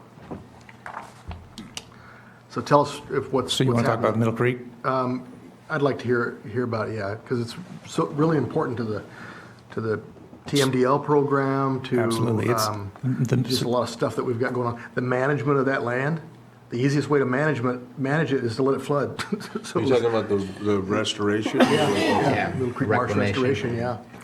Yeah. So if we don't have to maintain those levees, that's gonna reduce your budget substantially So. and our liability. So several years ago, the county turned over management of those levees in what I call MA-17, what the state refers to as MA-17. They're dilapidated levees, and they could go at the next flood. The county turned over management to the state. However, the county still pays the state to manage those lands, and so that is a significant hit. You're right. Once this project is done, we purchase those lands, and those levees no longer have to be managed. It's a great benefit to the county in that we don't have to pay for management of that anymore. So where are we on that project? We are, we're moving forward. We have some water here. Yeah, I just can't get to it. Sorry, I just got a cough. It ain't gonna go away. Yeah, I can't get out. Ain't gonna go We're just away. trying to help you out. If we have an earthquake, will somebody pull me out of here because I'm stuck? You'll be jumping over. Thank you, David. So the Middle Creek, it's actually coming before your board next week to approve a contract with the state. That contract is for $15 million, and that's primarily to purchase the property. That's been a long time coming. That contract showed up on my desk about a month after I became director, and I had no clue about what it was. It took me a little while to understand it. We've been going back and forth with the state because of the funding mechanism. The allocations from the state, the bill that was providing that funding did not necessarily allow for maintenance of the properties. And so it went back and forth, and we had to renegotiate that because part of that money is about 20% of it is to be used for continued maintenance of the properties, which will in the short term help pay the state for their levy maintenance. Anyway, we've taken it to county council. We've worked all those details out with the state. It's coming before your board next week. Once that's done, we need to enter into a contract with a real estate advisor. I'm working with, or have worked with county council again on advice on how to move forward with that. It looks like Paragon, the company that provided that service before, is going to be a good fit, but I need to present that to the board. Once that contract is in place, and I anticipate that happening perhaps as early as mid-July, we get them on board, and I know 3 people who are interested in selling, and probably more. But our priority for purchase is those folks who are still living on site. The goal is to get them out. So and that's 3 of them? The others don't live on the land? Or? There are 2 that live on site, and then one of the farmers that leases property from us is anxious to sell. Mm-hmm. And so the public's aware, this $15 million, it didn't come out of our general fund, came from the state, right? I hope so. I mean, people on an individual basis. It came from we our discussed. assemblywoman. I'm sorry. You're saying. I thought you were asking me if the No. public was aware. Yes, No. you're clarifying that. That came from DWR, from the state's Department of Water Resources. We didn't just give $15 million. Thanks to some of my predecessors, to the work of the Middle Creek Coalition and Aguilar Curry. Yes, that has happened, and some of you too, I'm sure. So, okay, again, just so we kind of know what's going on. So the goal here is to get into that contract, buy that property out, and then what? When are we going to be done with the project, I guess? Just, that's the bottom line. What's your hope? So purchasing as long, this project started in 2004, and it was held up a little bit because of lack of funding. Yeah. Purchasing that property is, believe it or not, one of the low-hanging fruit in the big scheme of things. Mm-hmm. After we purchase the property, it's ours, but there has to be, before they will dismantle the levees and design, and they as the Corps of Engineers, and design a wetland, because it's going to take more than stick of dynamite and a 6-pack of beer to make that happen. A couple more winters like we've had, and it may do it on its own. You may be right, and that's a concern. We had a discussion with, I was down in Sacramento with the Corps last week, and we had that very discussion.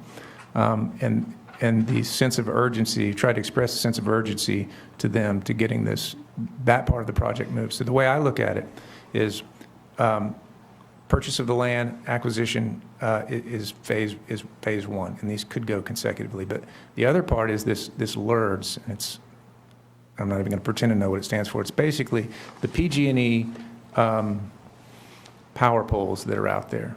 The Nice Lucerne cutoff, which would be flooded. portions of Highway 20, which would be flooded, and lands, and making, Highway 20 is going to have to be raised, potentially. So working out all those details and the acquisition of that, of those capital assets or protection of those capital assets is that phase 2. And that's a core project in conjunction with the county. We are the non-federal sponsor for that. We're going to be working with the tribes on that because Robinson Rancheria owns a lot of that property in the area. And so like I said, we're starting to get that ball rolling. As a matter of fact, Peter Windrum, as a member of the Middle Creek Coalition, has requested a meeting with the board, and we're working through admin to make that happen, to talk specifically about the LERDS angle. Okay. So it's long-term. This is the first step, is acquiring the property. Well, that for us, but the thing is, there's a lot of moving parts on it. Like you said, PG&E, that's their problem, not ours. Caltrans, everybody's had plenty of notice. It's like, don't wait till the last minute to, get this stuff done. So I think we've done a pretty good job of putting them on notice. This is what the plan is. I haven't seen anything. And Army Corps of Engineers, I'm sorry, to rely on Army Corps of Engineers to resolve this problem, that whole levee system was built by the Army Corps of Engineers. So I'm not completely convinced in their ability as a result of that. So I think we've done our part, but they got to be on notice that at some point, we're not going to maintain those things. We can't keep maintaining them, throwing money at it. So, Well, we actually had a meeting too with Peter Windrum because I have the unique position of being, part of the tribe that's involved with this as well. And so we're working towards, we have a representative that's going to work with the county as well in that aspect. So. It doesn't sound like it's the county or the tribe that is the It was the issue. tribe for a while, and the reason is after we went through some of it, we realized the tribe kind of held up, and Ownership. it's because of the new direction of the tribe, Got it. and so now we've been able to kind of, I don't know, it was stuck. That's the way it was presented to me as well. So it shouldn't be on that end any longer. Yeah. Okay. I appreciate that. That's going to help. That's going to go a long way. But it's not just the tribe. Just for clarification, so we did have, and how I think your board could help is Congressman Garamondi's staff was at that board, at that Corps of Engineer meeting last week, and very supportive of what we're trying to do, and understands, and as he used to be on the Board of Supervisors for, I believe it was Yolo County, so very familiar with these types of projects. But it's going to take, the Corps does not have the money. So we being the county, the Middle Creek Coalition, hopefully the Congress, are going to be in search of money to help push that along. And we can give you more details about that when the Middle Creek Coalition comes before you. But it's going to be a long-term project. But I don't know, didn't we discuss too, the MA-17 funding comes from the taxes from the people that live in that area? So there is an amount, though, that the county does burden? Right, so the more properties that we purchase, the more that we'll be obligated. the more we're obligated to pay the MA-17 fees. And as that progresses, I think we have 70 properties to go. See, because I thought that's what we met for as well on one event, because there was a constituent that lives in the area that had his amount had went up, and so we were under the impression that each property that's owned, it went to whoever was still left in that group. Right. But yeah, not sure if that's Well, the case. that's the thing, the risk that we took, or they took, we took it, I guess, years ago. We knew that, whoever the holdout is going to be the one who gets the most property, Right. most money for their property, until you get to the very end, and it's like, dude, you had your chance. So they can't wait forever, because that thing is gonna bust. This is my first flood fight experience, but it was hair-raising. Yeah. To the extent that I can have a hair-raising experience. Yeah. I saw the pictures, you're right. Yeah, no, it's getting really closer every year, man. And it's not like, a little bit more. It's like exponential. It's really showing its age quickly. Well, I don't want to get too far off track, but they won't drive a truck on the levees. It's so narrow and so soggy that they have to have special vehicle, four-wheelers. They won't drive a truck on the levee. So you ready to move on with? I do have another question, because it gave me some pause and concern. It was during a APC meeting where I asked Caltrans, who was talking about some work on Highway 20, if they were aware of the reclamation and the restoration project, and they weren't 100% sure on, because I didn't want them working on Highway 20 only to find out, well, actually, you're going to have to raise it. They're very much aware of it. And that they were, I don't know if it was a new staff or... Was he holding a sign that said slow and stop? He might not have known. During an APC meeting, and so... They have engineered plans already, so I know they know about it. And so I know that when looking at the maps, when you and I were discussing what that would entail to take down the levees and to have the actual flooding occur, that it would go across Highway 20 on a couple of places. And I believe one of them is near the Robinson Rancheria area. But it just seemed like they weren't too aware, and I made sure that they would contact you because this is, as Supervisor Brown is saying, this is all about coordination. It's not just one step at a time. No, it's going to happen, and everybody needs to be ready all at the same time. So one thing to bring up with that is it is all about coordination, and what Water Resources is I'm tasking staff and myself with is getting the lands. That's our first step. The acquisition of or protection of current structures, be it the road or PG&E lines, while that can be viewed as their responsibility, it's going to take some urging, some time, and quite honestly, probably some funding to assist them with. And that's going to be the Middle Creek restoration. The coalition is going to be leading that charge with us as partners. Funding, wait a minute, let's go back to that for a second. We're going to assist PG&E in funding for moving their power poles? So that was part of the discussion with the Corps. I don't mean to say that the county is going to help pay for that, but we're going to need to help seek funds to assist with that. Okay, well, yeah. And when they were doing the roundabout, the plan, they know the elevations, they've got all that. It's right near the tribal lands there. So I don't know who you spoke with, but they've had a lot of, nothing moves quickly with Caltrans. Really? The Willits bypass, just so you know, started in the 1940s. It did. So, they started this thing here on Middle Creek back in 2004. Yeah. So we're ahead of schedule then. Huh? So we're ahead of schedule then. Yeah, we're way ahead. So another 40 years and we'll be ready. So.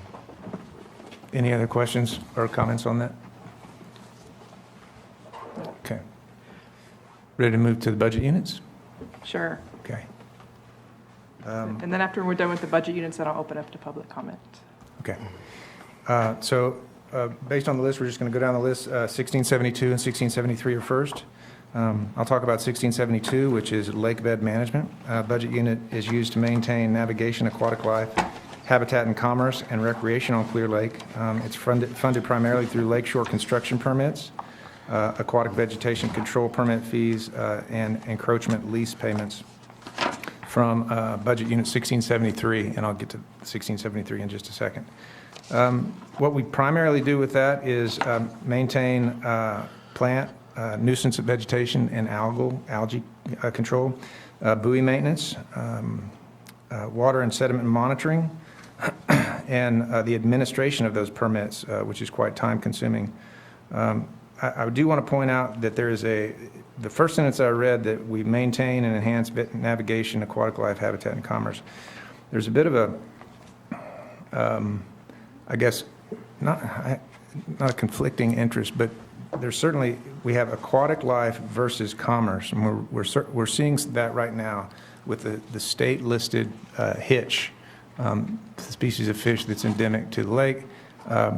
California Department of Fish and Wildlife is pushing really hard and coming out with some strong recommendations about requirements for building docks. If you put a piling in, it's costing, I had one woman tell me her permitting alone was $50,000. So the rules that are, and they're not rules, they're not regulations yet, but as a state threatened species, Department of Fish and Wildlife is strongly urging the county to adopt some protective measures, and we're working with them to do that. But we also have the commerce and the enhancement of Clear Lake recreation opportunities to consider as well. So these are two things that we're kind of working out, and you may be hearing more about that in the future.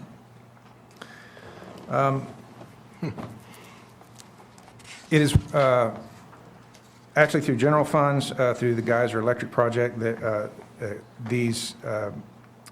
we apply herbicide to 421 acres. Last year it was 421 acres to maintain boat paths through the shorelines to get boats to and from commercial areas and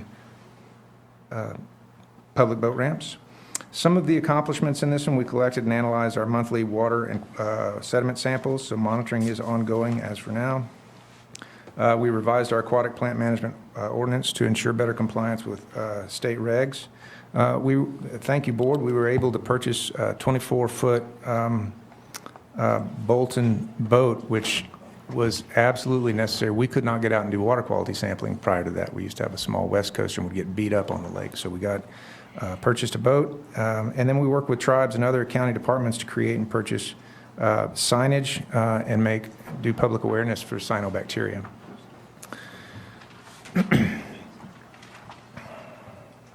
One of the goals for this upcoming year is to contract with the AmeriCorps Civic Spark program. You may have heard Jan Coppinger speak about this program a little earlier. We're going to host an intern to help us document some of the docks that have not been permitted. Believe it or not, that happens out there, and we're going to try to get a handle on those docks that have not been permitted or built correctly and get that remedied. So we're going to gain control of those non-conforming structures. Yeah, there's a couple of them going in. They said they've called you. There's quite a few. So we're going to. People are upset because they're doing the right thing. We're going to bring this intern on, who's a college grad, and as Jan mentioned, they're pretty skilled with GIS and helping us locate some of these and resolve that. And then again, work to resolve the hitch issues with DFW. So I'd like to talk about 1673 briefly before entertaining any questions about that. And that's just to say that 1673 is a requirement from the State Lands Commission. All the money that because that is an authority of the State Lands Commission that we manage the lake, we take money in from that, and it goes directly into 1672. So one is an income, one is the money we use to spend the money. Any questions on those budget items? Okay, you can keep moving on. All right. 1674, flood corridor maintenance. I mentioned earlier when we were talking about the Middle Creek project that about 20%, or not about, 20% of that $15 million contract is going to be used for flood maintenance or for maintenance of the lands. And that includes the houses that are there will need to be destroyed or removed. So that's essentially what this budget unit is for. We were able to lease the land to a rice farmer out there for an income of just less than 30. How much was it, Steve Jones? 30,000 for just less than $30,000. Unfortunately, that is going away. The farmer has announced that he is not going to be leasing, so that's going to be a $30,000 cut to our budget next year.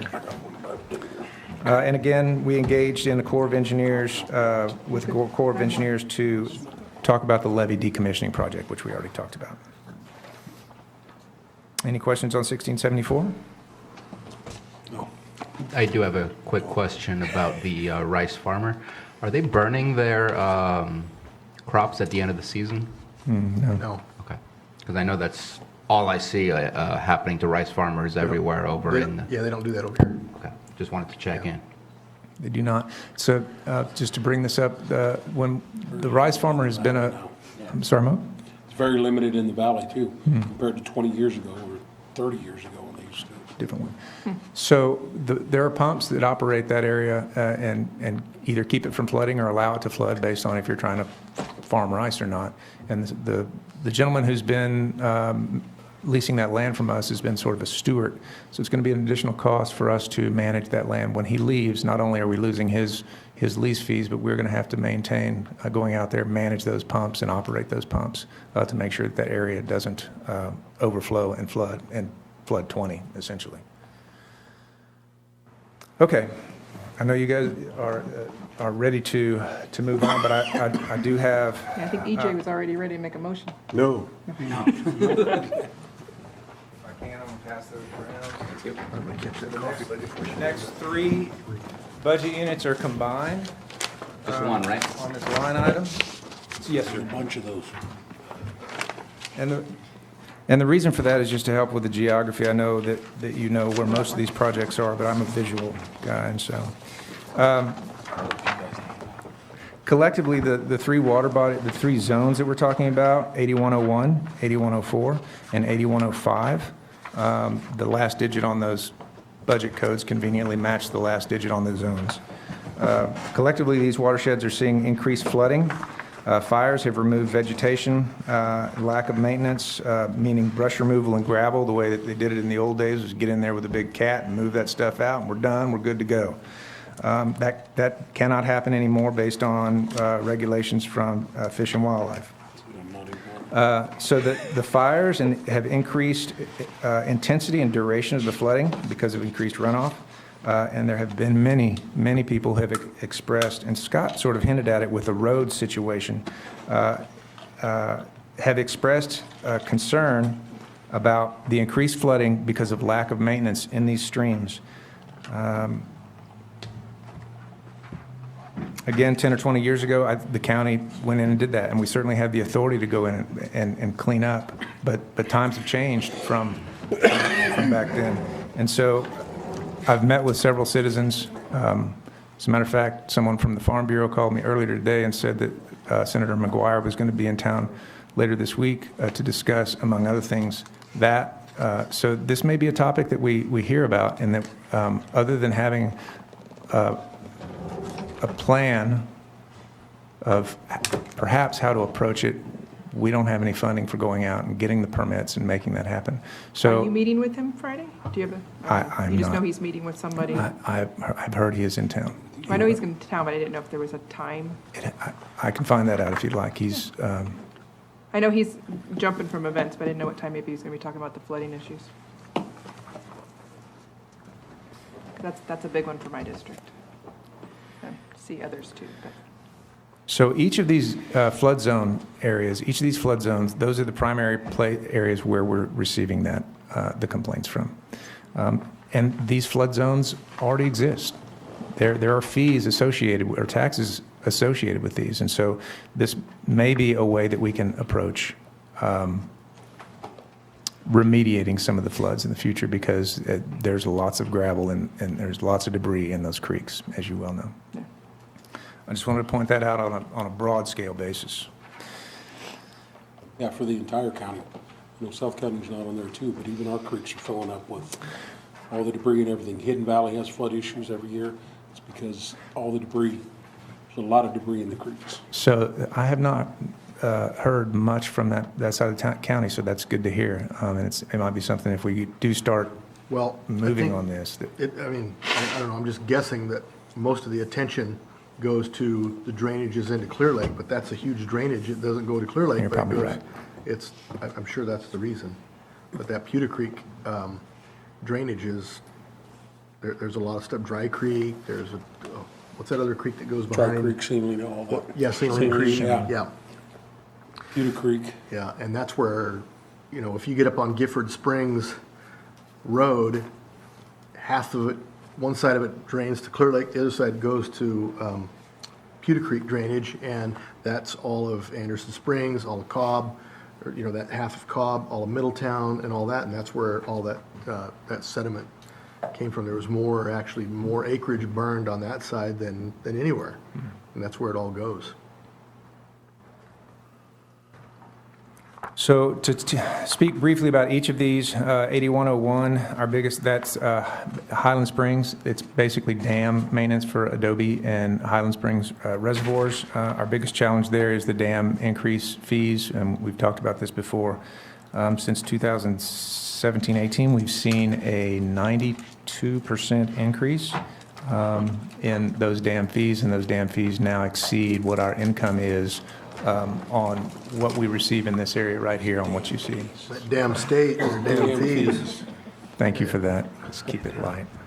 It's a challenge, and last year, I believe, or at some point, the suggestion was made to reach out to state representatives to see if there could be anything done. I had talked to representatives from DWR, and they said that as a disadvantaged community, you don't get any reductions or discounts to these dam fees. It's across you have to get legislation changed in order to have any kind of a discount. They give discounts to some individuals. And we have tried that. We did try that once at one point. Okay. It resulted in a vote of no confidence against West Chesbro because they weren't going to do anything with it. But things may be different now. It's worth trying again. Maybe worth trying again, Yeah. or, yep. We're already in the red because of that, with that budget unit. Definitely worth trying again. Well, yeah, definitely. Sounds- Well, especially, McGuire's much more receptive to that stuff than Chesbro. Okay, Flood Zone 4, that's Budget Unit 8104, which is Scotts Creek. That flood zone was actually formed back in 1958 to flood maintenance for a flood control facility. That flood control facility was never built, but the floods, the monies have historically been used for cleaning the creek. I can say it has not happened in the last few years, and then the recent floods have caused even more problems. So again, that's something that we need to approach holistically with all the watersheds and prioritize and see if we can use some of that money to get in there and clean some of the creeks. Yes, please. So let me ask you about that for just a second here, because getting a double standard here, not from you, but from policy. We can go in and clean the creeks. Those are private property. Yeah, we can't take care of the dam or the levee in Scotts Valley that causes all the problems. I'm missing the differences here. I think when I say clean the creeks, that we're talking about at bridges and crossings where we can get Okay. access. All If we right. need to get right of way. On our easement. As we get into this is one of the projects that I'm hoping to have someone on board that can be sort of a land manager and take this bull by the horns. We don't currently have the staffing to do that, but to get in there and get on a right of way or right of entry from a landowner would be a little bit different to cut down some trees and remove some debris than it would be to repair that levee or do something with that levee. I think it's worth looking at because it's more than, I think it's oversimplifying it to say just cut down a few trees, remove some debris. It's taking gravel out, it's a lot of stuff. And we used to, years ago, be able to take that gravel in exchange for doing the work, for cleaning that out. And then we use the gravel for the roads and different things. There were some benefits to both sides on that, so I don't know if Plenty we of can do that construction anymore. guys that want to take that gravel out Yeah. there and turn it into. Yeah, well, and base we have roads and a everything road else. department upstairs that would like to probably get it too. But. The devil's in the details, and Yeah. those are the kinds of things that, And with Fish and Game the way they are, I don't know if we could even do that anymore because it's not the same as it used to be. it makes it extremely difficult. For that. Permitting in itself is expensive and difficult to process. Yeah, but getting in the creek is getting in the creek. It's the same thing. And if you're just gonna, if we're just gonna do our right of way under the bridges and all that, all you're doing is cleaning out a pond. It's not cleaning out the flow of it. So I don't know. It just. I'm sure you'll work it out, but whatever we could do. I guess what I would impress upon the board is the need for staff to be able to do that, to address it. Right now, we don't have the capacity to do that. If we're going to take care of, the Middle Creek project and some of the Let me other ask you projects. this, though. If we had staff to do it, do you think it's possible? Because it doesn't, to do all that stuff? Put those projects together? I do. Okay. I do, because if we have someone dedicated to work with DFW and the Corps, if you're in a creek, you're dealing with the Corps, so dealing with the permitting of that, working out what's going to, if there is a secondary use for the gravel, working through when you pull gravel from a creek, you've got to work with the tribes because there could be remains in there. And so working through all those details, it's very time consuming. And so, yeah, I think it's possible to answer your question. And I know I've taken up a lot of your time too with the Scottsville area, and I appreciate that. Not a problem. Okay, moving on, 8105, that's the Kelsey Creek detention structure, and it's very similar. Funds have been collected over the years to maintain this structure. We're managing, it was originally built for groundwater enhancement. We have not closed it, we have not used it to open or close to back up water this year because again, with the hitch, it changed the game, the way that you manage surface water in the stream. So we left it open so that the hitch could run.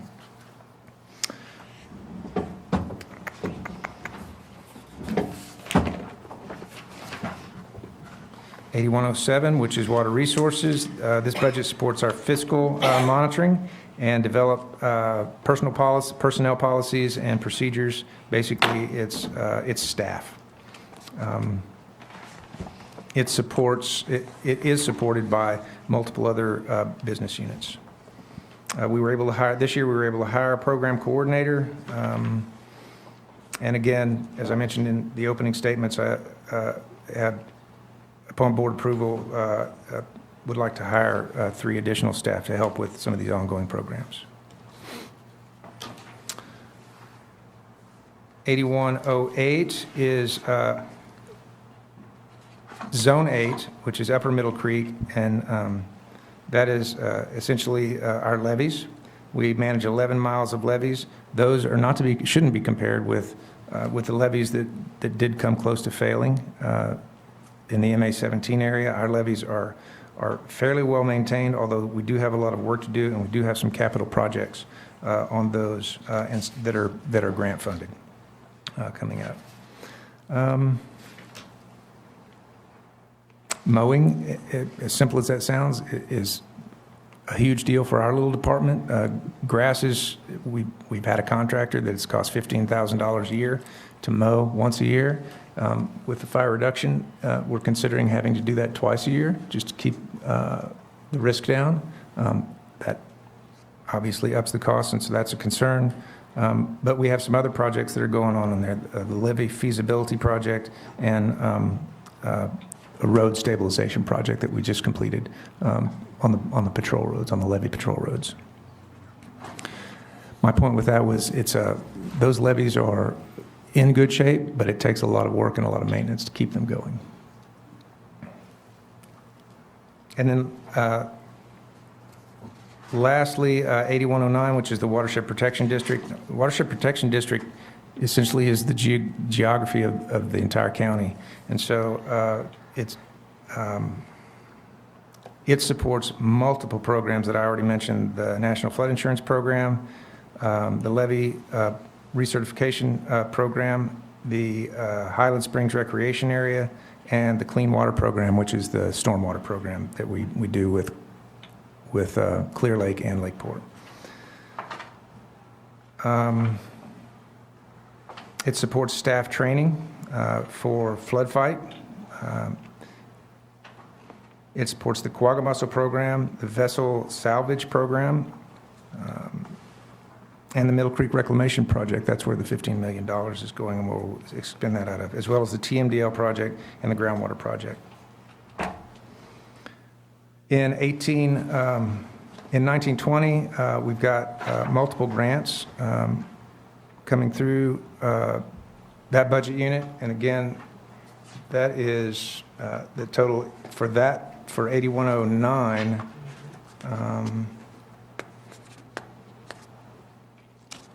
About $8 million. Closer to 9.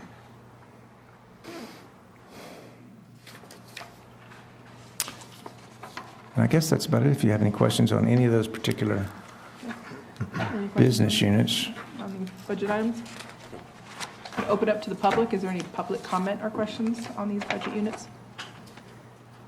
Seeing no movement, I'll bring it back to the board. I do have some questions. I love the a little field trip we took together to Highland Springs. James, I believe is his name, that's out there. Is That's doing correct. a fabulous job. Any plans for upgrades? I really see that as a potential revenue generator. I know that for those who don't have a motored boat, that would be the place to go to really enjoy themselves in the water compared to going into Clear Lake. Are there any plans for instance, I went over to Santa Rosa over at Spring Lake. They have a lagoon area where they took some water away and created a play structure, added some kiosks. The place is packed. People spending money all day long. I see that as a potential. What are they spending money on? We need to do that. Well, they're 45 minutes from the Bay Area too, so. And they're also a much larger population themselves, just Yeah. right there in Santa Rosa. Right. But at the same time, I know that there's some excitement about Highland Springs, and I'm just wondering, are there any future plans for Highland Springs that you have that you see as feasible? Highland Springs is a great, it's a beautiful area. We do have some plans. The plans right now don't necessarily include any fee structures. Right now, one of the biggest projects we have going on out there is new bathrooms. Those bathrooms were the original bathrooms. As a matter of fact, staff was out there with representatives from Parks and Wildlife, the Department of Boating and Waterways, getting a grant. We've applied for a $430,000 grant to get new bathrooms as well as a boat launching facility. So fingers crossed that will come through, and we'll be able to get that and bring them within ADA compliance, the bathrooms. The trailer that we took you guys to, and you saw that, it's out of there as of next week. We've been working through asbestos abatement, and so progress is being made. We had a stakeholders meeting last week with the Highland Springs Users Group. They have a lot of great ideas. Being able to carry those out is going to be a challenge. Trail maintenance is going to be huge. So those are the plans, and we're getting some of those done through grant funding. I don't have any funding right now or any ideas right now for generating revenue that would offset any extra work necessary to carry out the task. But if you've seen other places like Highland Springs that have that, I'd be very interested in hearing about it. No, I've seen some awesome things, and of course, it's about the attracting enough people to mimic what we've seen. Do we have like a trifold informational pamphlet of Highland Springs, so that to make sure that it's in as many local areas to get people's attention? We are working on that right now. The map has been produced. It was presented to the stakeholders group last week, and a trifold will accompany that with a map inside and then just general information on it. Nice, because I think there's so many beautiful views, so many beautiful pictures, just having that right there available. We just had a conversation about the Pilot's Lounge. Right down the road. Right. Well, I know there was so many people out there yesterday on the rope swing that I ended up with a group of kids at my house. So it That you had to what? There was quite a few people out there at Highland Springs, I heard, at the rope swing, that because of that, they ended up at my house swimming because there were so many people out there, so. The kids know about it. And that's a consideration too. We have. So you need another rope swing. We have, okay, not crowd control, we need another rope swing. There was a car that flipped over there 2 nights ago. He was driving too fast on the road, and James, the caretaker, came upon him and helped flip the car back over. But so we have. That was at Highland Springs Road, but not at Highland Springs. No, it was in the park. Oh, it was in the park? Huh. I So- didn't know that was part of his job description. Can flip cars, car flipper. Yeah, he did not drive away. But he had someone else there with him. Well, he couldn't go to the castle anymore in Lucerne, so it was like, they had one over there too. I don't know, there was one flipped over there. Crowd control, people not behaving properly, usually alcohol-induced, off-wheel, off-road four-wheeling to make their own trails.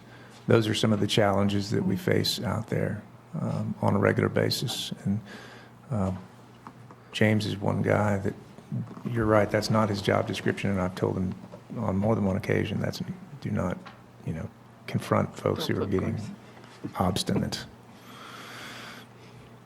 Is there any other questions on this budget unit?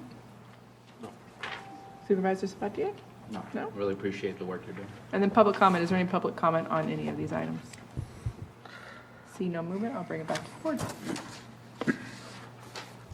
Madam Chair, I'll make a motion for budget unit 1672, 1673, 1674, 8101, 8104, 8105, 8107, 8108, and 8109. Second. Motion and second, all in favor? Aye. Any opposed? Thank you, Dave. Motion Thank you. carries. Thank you.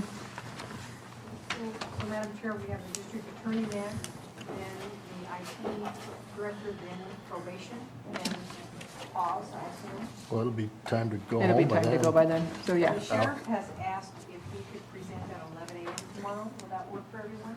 Yes. What time do we think we're going to start tomorrow, 9? 9 a.m. with admin, That's what time it's on the agenda. 11 a.m. Yeah. with sheriff. Is it on the agenda? I thought it said, I thought it or was. maybe It says Thursday. 9. Yes, 9 a.m. Okay, Yep. 9 a.m. Sheriff at 11, that works. Good afternoon. Good afternoon. So we are on page D41, budget unit 2110. Okay. Well, I'm Susan Cronus. I'm the district attorney. And I'm an attorney, but I'm going to try to keep it short. I know that may be unbelievable, but. Well, Supervisor Sabatier left. so- Hurry. Okay, Yeah, hurry. Oh, God, I didn't know he was gone. So should I proceed or just wait? Yes. No, Okay. yes. Okay. So I'm just going to start with, Thank you, second. we've already been accepted? Yes. And that was fast. So I'm just going to do an overview of the 3 units and take questions. Obviously, this is my first one, so I'm not quite sure if you've read the Mine too. read the department overviews or whatever. I think some of the things that the district attorney's office does is obvious, as well as victim witness. It's in the name of the unit.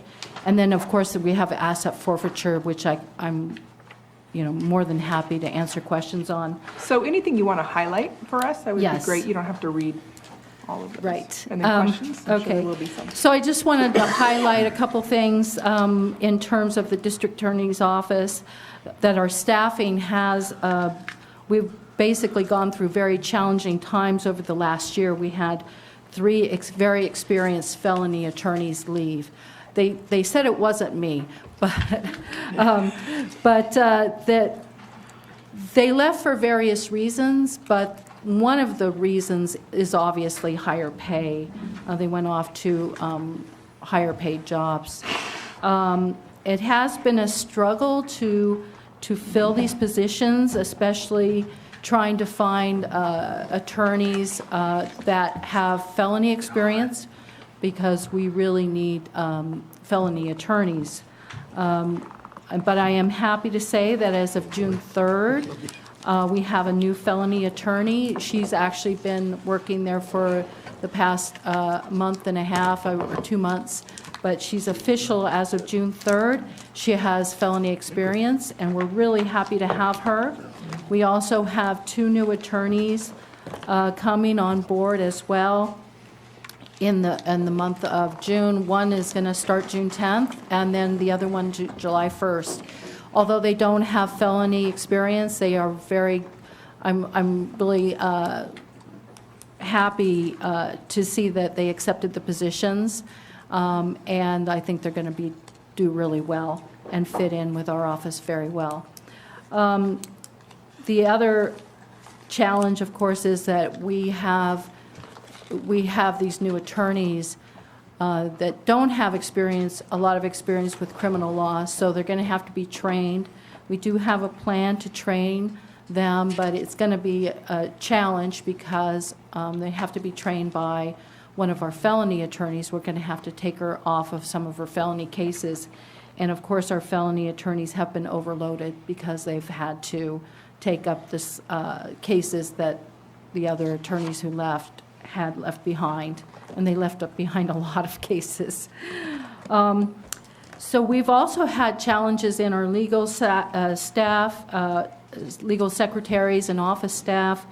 We've had several retirements last year, people who have been working there for 20, 30 years. And we're going to have two crucial individuals who will be retiring in the next few months, in August and early September. And that will be a challenge to fill as well, basically due to pay issues as well as finding somebody with experience that can do the job. A legal secretary job is very difficult, and it's hard to recruit for that. Now, nevertheless, we do have a very dedicated staff, and I'm very grateful for each and every one of them. They're doing such a great job under a lot of stress because of the limited reduction in attorneys and other staff. So in terms of the future, currently we are working with an older case management system that keeps track of all of our cases, case notes, and the status.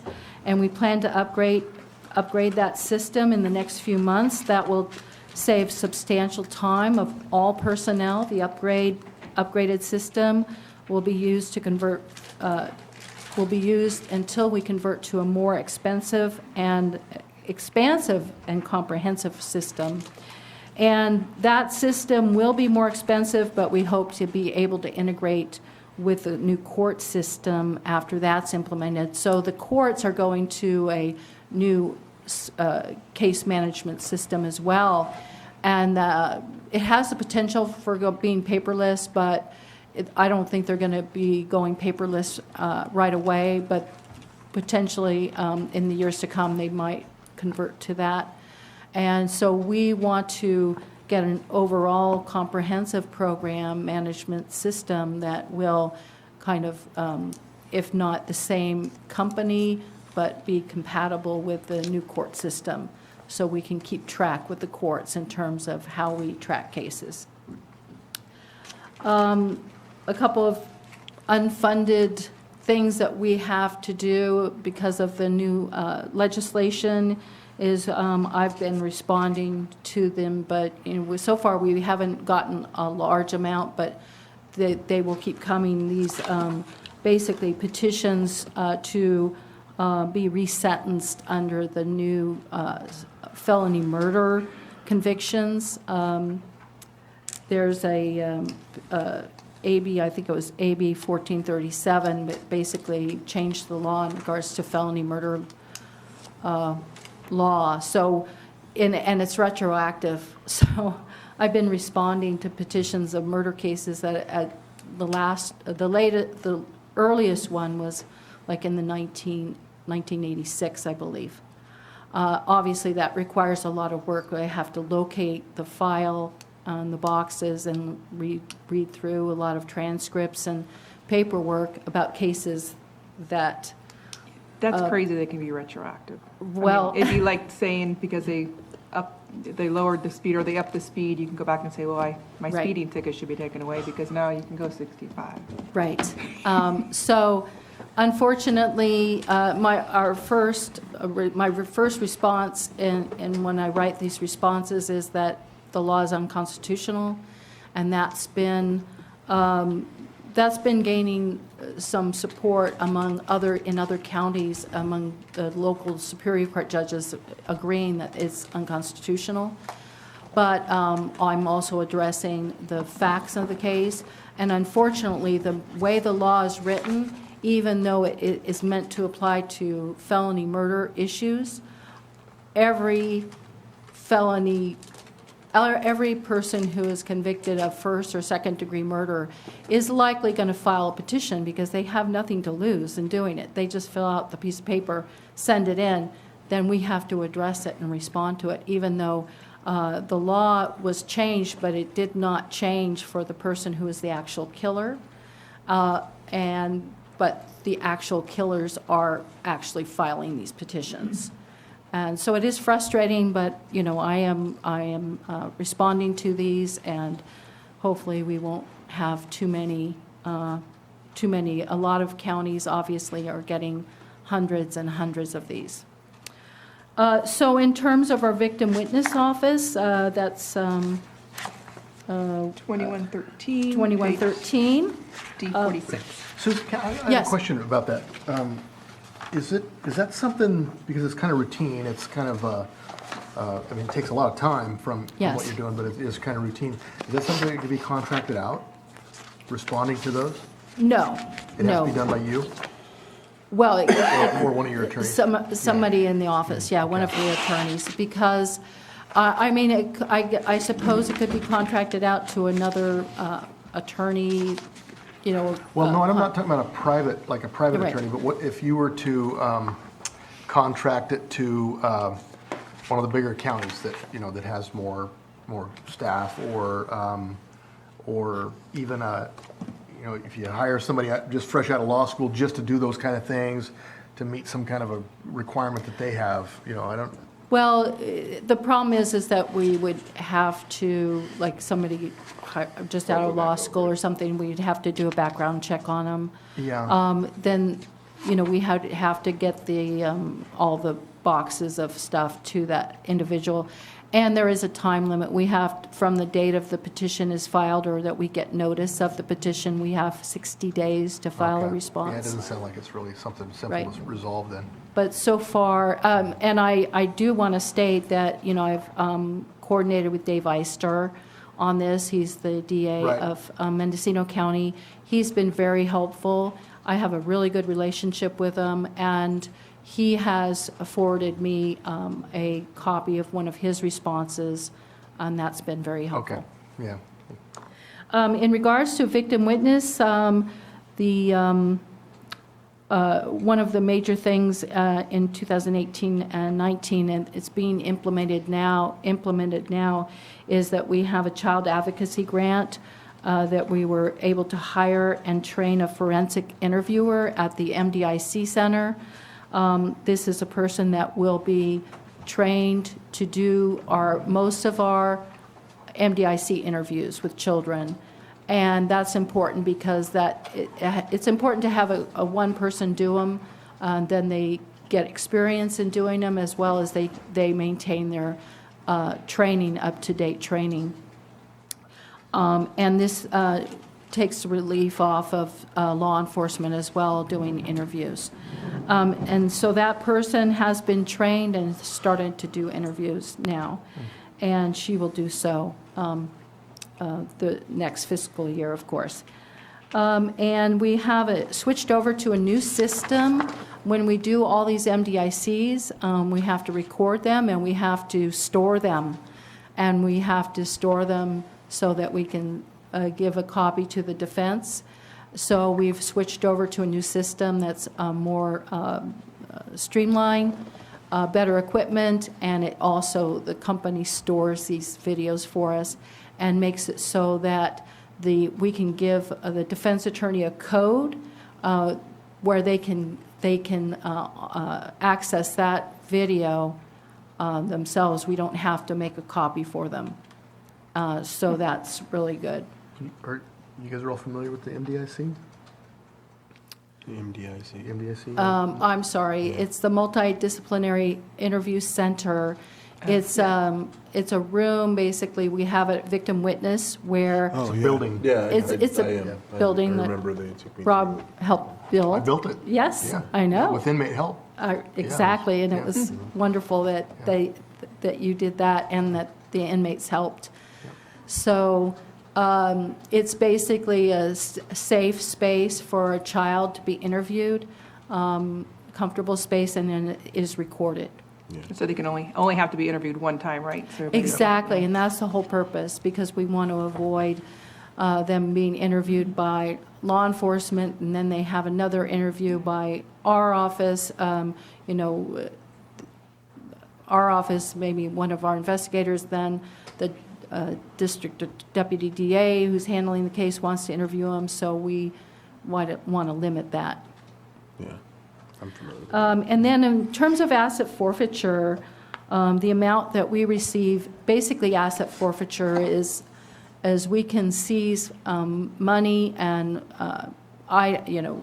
personal property, let's say vehicles usually, when we can show a nexus between the money or the vehicle with criminal enterprise such as growing marijuana or selling methamphetamine, for example, proceeds from drug sales, proceeds from marijuana sales, equipment used in massive marijuana grows that is not permitted, obviously. And so we can seize those items. We have to go through civil procedures to seize those items. And so the money changes from year to year, but it is helpful to have that money. It cannot supplant the money our regular money that we have in our budget. But the only problem there is, or the risk there in the future is that the laws are constantly changing in this arena, so that it makes it so that it's less and less that we can keep, basically, once we seize it. And those laws are going more towards the not being able to forfeit those assets, especially with vehicles, not so much proceeds from drug sales, for example. So that's all I wanted to present at this time, and open for any questions. Is there any questions? Supervisor Sabatier? I know I had a question about your assets forfeiture. Since I don't have it right in front of me, what was your total amount that you have in your reserve for the asset forfeiture? I am going to have to look at that. It's on page D49 of your binder, the budget unit details section. 1,400? D49 for its budget unit 2116 asset forfeiture. And it looks like the expenses are anticipated at $24,375. For some Does reason, that sound right? Yeah. For some reason, I was thinking of Oh, a I different thought one. he was Maybe I'm asking thinking how of much the for asset maybe I'm forfeiture. thinking of the sheriff's asset forfeiture. Sheriff has a large chunk of that. It was like 600,000 or something like that. Okay, never mind. Yeah. Right. Let me just explain how that works. So when the law enforcement agency seizes money or property, then we're involved, we count the money, and we do the paperwork. But if the money is forfeited, then we only get a percentage. So a percentage goes to the law enforcement agency, to us, and then I should know where else it goes. But anyway, we only get a percentage. Some of it so- goes to the state, depending upon the. I'm sorry, yes, some of it goes to the state, Yeah. and some of it goes to CDAA, which is the California District Attorneys Association. They get a small amount.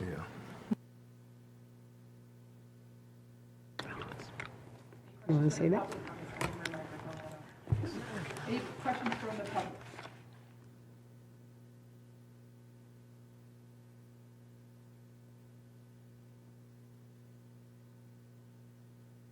Sometimes convicted of certain crimes can There we pay a portion of something, and that he then turned around and donated to community groups.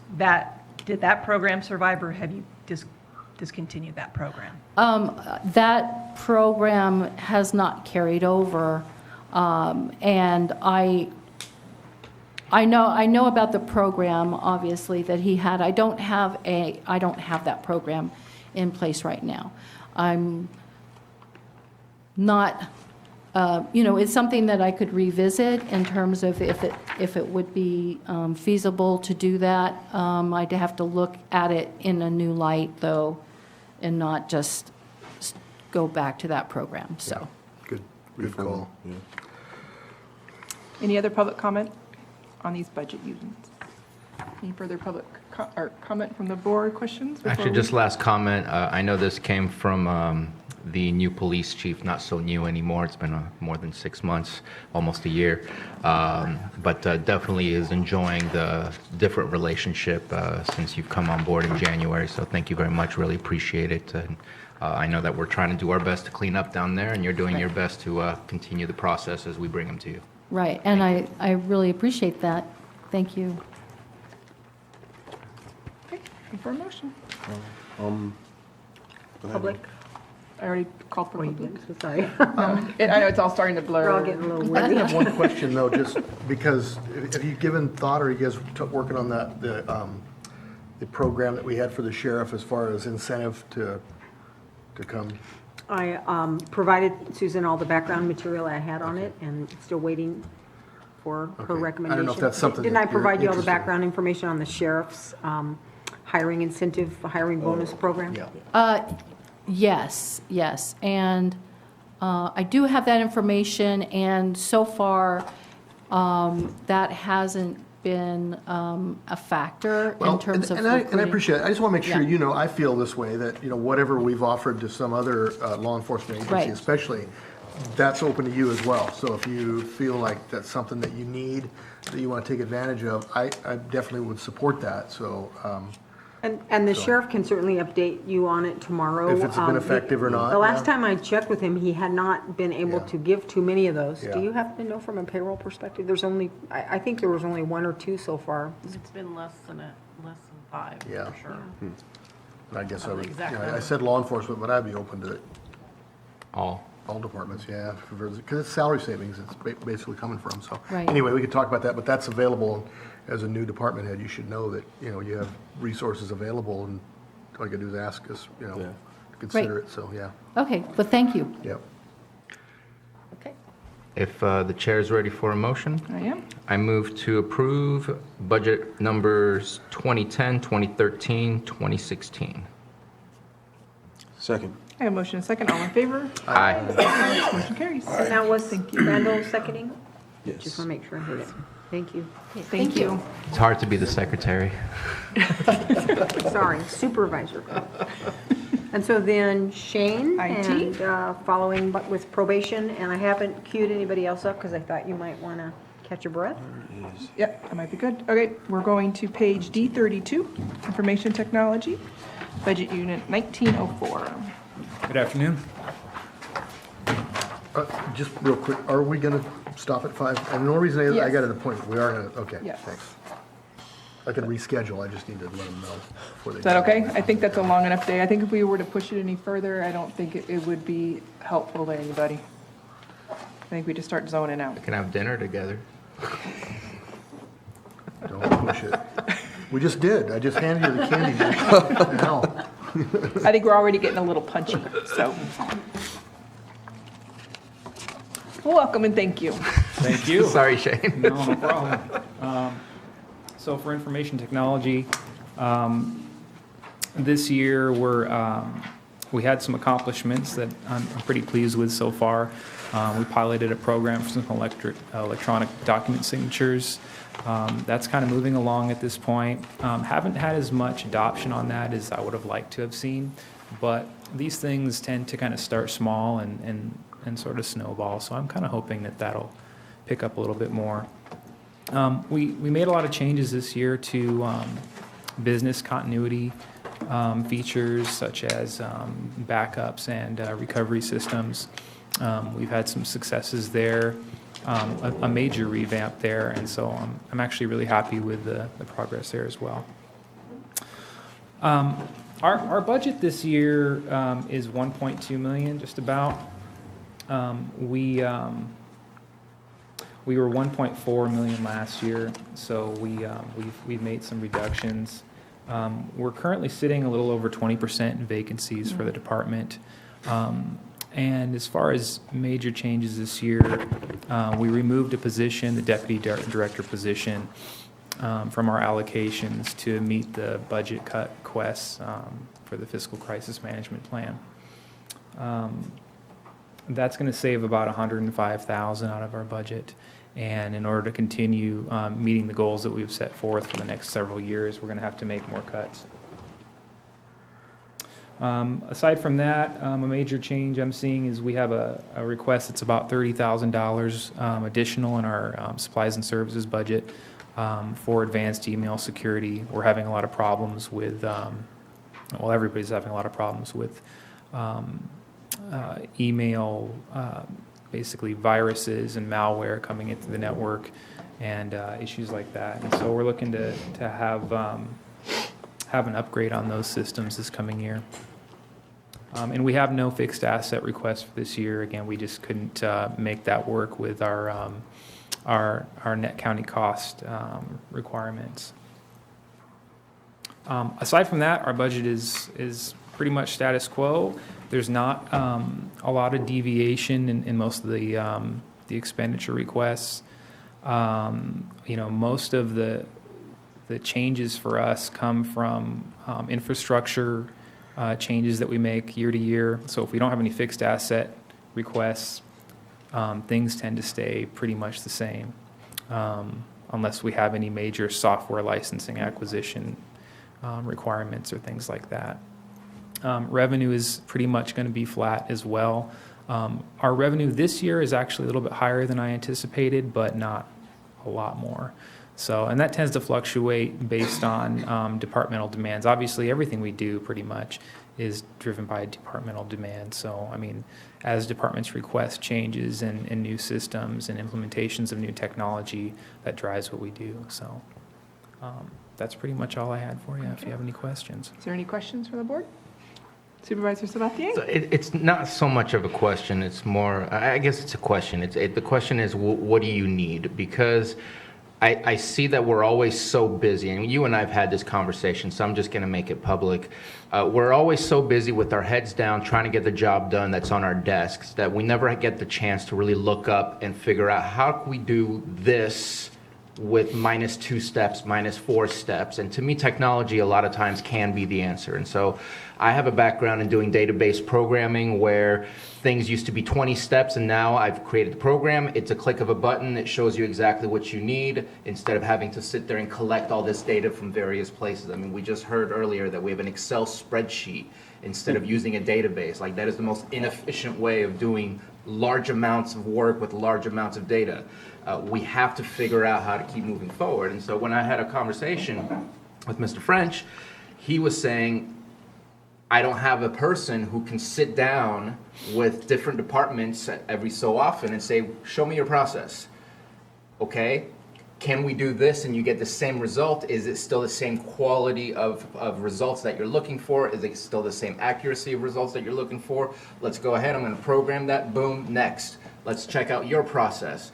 And when we're so busy, we don't slow down to say we can do this differently. We just try to catch up with what we're doing, and we're never looking forward of how to do things better. And I want to figure out, how do we get your department to be in the position of using technology, not just so we can do emails and we can do all the normal work, but how to use technology to do the same work in a whole lot less time with a whole lot less, because it's going to be difficult for us to keep adding more staff to do more work, and I think we need to figure out how to make the work be done quicker with the same amount of staff so we can do more work.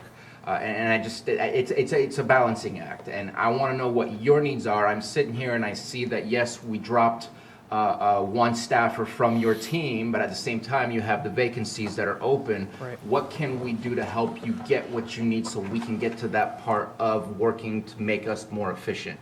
Because it's not just adding more people, because if we keep adding more people and we have a shovel and we're building a road, okay, we could buy a whole machine that could build a road in a matter of a day, minus the whole year it takes for somebody with a shovel to build a road. Right. I want us to be looking at the most efficient way to do the work, and I really think that right now, especially in the world we live in, it's through your department, and that addition or that change in your department could make it so that half this book, the other departments don't need more because now they're able to work more efficiently.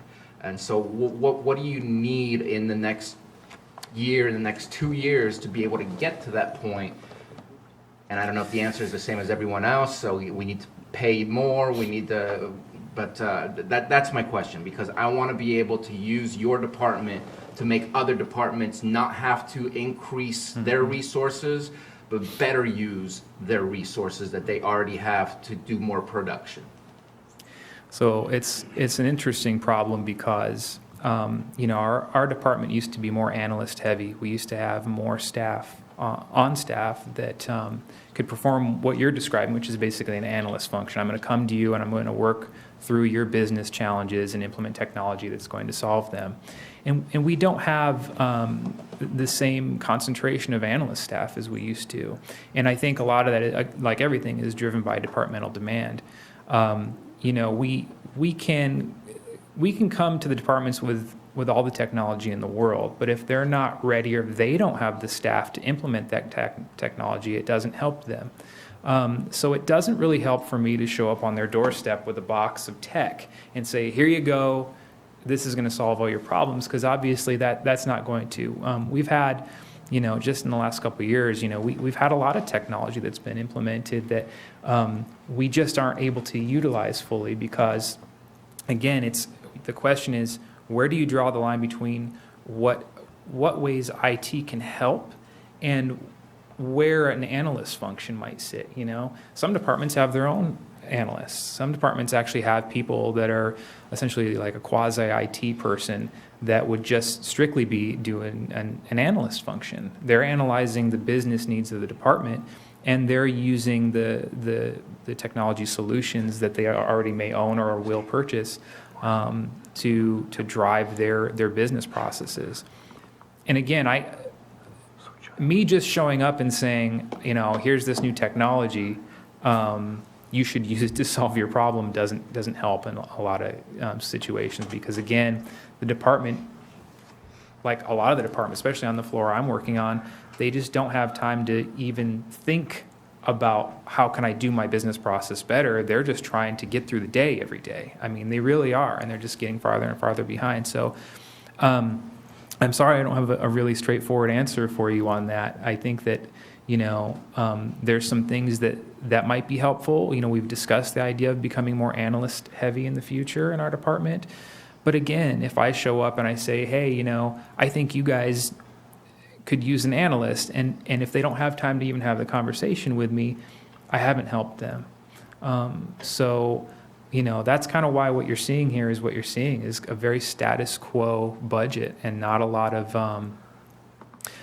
major changes. And we've been kind of focusing more on the infrastructure piece. We're trying to keep things up to date. We're trying to keep things from falling apart. We're just trying to keep the lights on every day is really what we're doing. And we're not being as proactive as we could be, just again, because of time constraints. And so I can relate to how departments are feeling and how they're doing. I mean, the reality is, we need like 25% more staff, countywide, not in IT, just the whole place, just to start looking at being more proactive and doing, implementing new technology. But I haven't requested more staff because I'm just not convinced that is going to solve a problem for our departments, is really kind of the reality of it. And as far as your vacancies, are you not finding the skills out there, or is it again the similarities of the pay is just not an attraction point that you get enough pool of? Yeah, the pay thing's always been a problem for us. So we'll get people applying and they maybe don't have all the skills we even want, but they'll expect to be paid at the high end of the range. And so by the time we're getting ready to sign them on, they're like, okay, so I should be like here, right? I should be like a step 3 and a level 3. And I'm like, well, no, you're kind of a level 1, but you probably expect to be paid like a level 3. And that has always been a problem for us. And I mean, certainly, I mean, just like everybody else, yeah. If we could pay market rates, then we would definitely be able to get better talent in. But the reality is, right now, I have the best crew I've ever had since I've worked here, and we're very fortunate to have that, because if I didn't, I don't know that we would be able to keep things going. We have a crew right now that has a lot of experience, a lot of industry knowledge, and fortunately they want to work here, and hopefully they don't leave, because there are opportunities opening up all the time. But the pay thing's a struggle for everybody. I think we all know that. But as far as we do have vacancies, but what I'm looking at is, if we're looking at 20% cuts countywide for vacancies and whatnot, that's going to ultimately reduce the demand for our services as well. So I haven't been, I've got a couple of vacancies right now I haven't filled, because I don't want to come back in 2 years and say, well, I'm sorry, we don't have this position anymore. So that's kind of what I'm stuck with, Carol? So if I could add a comment, Madam Chair, IT is one of those departments that I mentioned at the beginning of the day that we are of the opinion can't do more with, or continue to function adequately for the rest of the departments that rely on them with less staff. The deputy director position is one you hadn't filled in a long time, so hopefully that is one you can manage without. But I don't know that you're going to be subject to the next round of cuts, because there are going to be a very small number of departments that just simply can't make the world go round for the rest of us that depend on you. So I would encourage you to fill your vacancies. That's awesome. Please. Any other I comments? can't continue to keep doing this for you guys every chance you need some help, I just know that IT is so critical. Every year, it's, yeah. It's just, you're so critical. Until it goes down and everybody has to live with that for a while, then I think we'll start moving in a different direction. I mean, it just, coming from the business side of it, I mean, some of our largest departments, that's what we fund, IT, because the cybersecurity, everything that's going on nowadays, it just, I don't know, we've got to find a way to get it done. I'm not going to do the tech talk like you and Bruno, but I know how important IT is to making the fundamental departments, like you said, able to do the same job, just with less time, so they can do other things. It's simple. It comes down to, changing of your payroll system or anything. Some of the older stuff we have. I mean, and we've lived like that. We just replaced a 40-year-old voter registration. It should have been done years ago. I imagine it made it a little bit easier for this stuff. So anyway, not the register of voters, the actual equipment. I'm talking about the equipment. Let's clarify that. The equipment, the heart system that we brought in. When they turn 40, not Diane. When they turn 40, they're out of here. Yeah, so anyway, their systems are done at 42. So, I don't know. But even that machine is dependent on his department, right? I mean, Yeah, I mean, you mentioned the instances, cybersecurity piece is an area of major focus for me, and I tend to put a lot of eggs in that particular basket, because ultimately, if you don't have that, you don't have anything, And as far as business continuity is concerned, I mean, if you don't have that in order, and really, we have work to do there. I mean, so yeah, I mean, in terms of additional staffing, I mean, a lot of counties have information security officers or information security professionals. I don't know that that's going to be possible here. Well, it's certainly not going to be possible with what we pay, So we just have to, I mean, what we try to do in the department is obtain the skills necessary to do the best possible job we can in terms of securing the network. I mean, that's all we can really do with the resources we have. Is there any public comment on this budget item? See no movement, I'll bring it back to the board. Just like to thank you for all your hard work. As I was going through the books, my husband was sitting next to me. I said, that's kind of funny. Why does IT have the picture of penguins? Penguins are awesome. And he says, because you don't ever want to have your picture out there, and IT is going to know that. I thought it was a Linux joke. There might be a little of that in there. A little bit of a Linux joke. Sure. It's actually the sample photo that admin Oh. This is the 10th. Nice. You might have been in. Oh, that's funny. All right, Madam Chair, you ready for a motion? Yes. All right, make a motion for Budget Unit 1904. Second. All right, motion is second. All in favor? Aye. Any opposed? Motion carries. Thank you, Shane. Thanks a lot. Have a good day.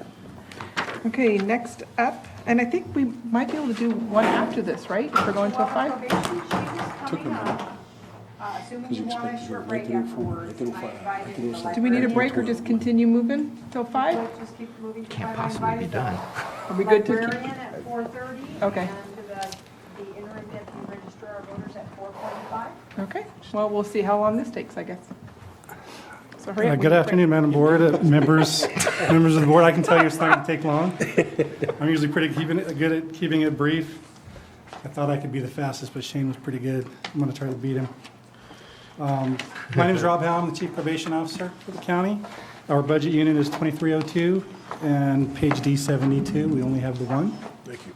Little info about us. We're a general fund department. However, about 60% of our revenue is non-general funds, so we're fairly self-sufficient. We accomplish that through some grants, state, federal funding, some contracts we have locally for like school resource, that kind of thing. I'd like to start out by, again, always thinking admin. When you come into a budget process and you know going in that what you get is going to be less than last year, it's a challenge. But with the collaborative and supportive process we always have from admin, Stephen works with me all the time, it's certainly easier than it could be. And thank you for that. I'm going to go straight into a little bit of department overview, some accomplishments, and then goals for the next year. If you have any questions anytime, obviously, feel free to stop me. Most of you know this, but there's some things I think need to be out there. Probation is, we provide services that enhance public safety. We're an arm of the Lake County Superior Court, and as such, we conduct investigations, author reports, and make recommendations to the Lake County Superior Court judges. We supervise offenders, utilize evidence-based practices in programming, testing, counseling, and assessments with the objective of reducing recidivism. We engage in the collection of restitution and support victim restoration programs. The probation department prepares approximately 2,000 adult and juvenile court order reports annually. And since last year, our supervision caseload for adults has increased by 15% to 1,273, and our juvenile caseload increased 30% to 125. If you followed our budgets in the past in any of this narrative, you'll notice that our court order reports essentially doubled this year. That was a result of Humphrey, a court case decision. If you're aware of it, it basically did away with, well, it's the precursor to SB 10 we'll talk about later, but what is said is bail can't be denied based on money alone, and some of our judges took that to mean that virtually every person arrested needed a bail study or a bail review. So we were tasked with doing that. That's the increase in our court order reports. Accomplishments for the past year. Through the application of evidence-based practice and probation supervision for the past 4 calendar years, the probation department has kept revocations of felony probation to approximately 1% of the population. And post-release community supervision, PRCS, revocations resulting in state prison terms to less than 5% of the PRCS population. PRCS are basically those people that prior to public safety realignment would have been on parole. Now they're our responsibility to supervise. The next bullet point, the probation department has seen the most success in evidence-based practices in mandatory supervision. Mandatory supervision is a little like parole in that when someone is sentenced, it's a split sentence. A portion of that sentence is in custody, and then a portion is served outside under mandatory supervision probation. The idea of that is any classes, any programming you get in custody can continue out to our day reporting center or any other. We have sober living environments, residential treatment, that kind of thing. It's the continuation of care idea. We've also had a lot of success in our juvenile division. We experienced success with the preventative program Family Wrap. If you're not aware of Family Wrap, it's a diversion program for at-risk youth, meaning they're not quite in the system yet. It's not a criminal matter, so We can collaborate with DSS, RCS, Red Oak Children's Services, the family, probation, the schools, and provide support and services for youth to prevent them from getting into the trouble to start with. We have had so far about 50 children placed in RAP here locally, and out of those 50, one has committed a new crime. So I think it's a very worthwhile program. Juvenile Division has also been successful in recruiting a local family. When I wrote this, it was a local family to be a resource family. That's since increased to 3.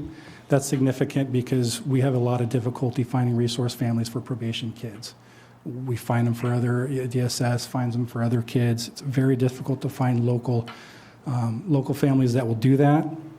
In the child placement world, local is the best. So to get those families was an accomplishment. You probably saw, or maybe you saw some of our booths out at the park. Those are all recruitment efforts for resource families. Another accomplishment is a few years back, two of you at least might remember that we contracted with the State Franchise Tax Board. It's normally a different procedure here in our county with the tax assessor's office. We decided we'd do that ourselves to collect fines, fees, and restitution from court-ordered cases. And it's been an increase every year. This year, I believe it was $50,000 increase over last year of fines and restitution collection.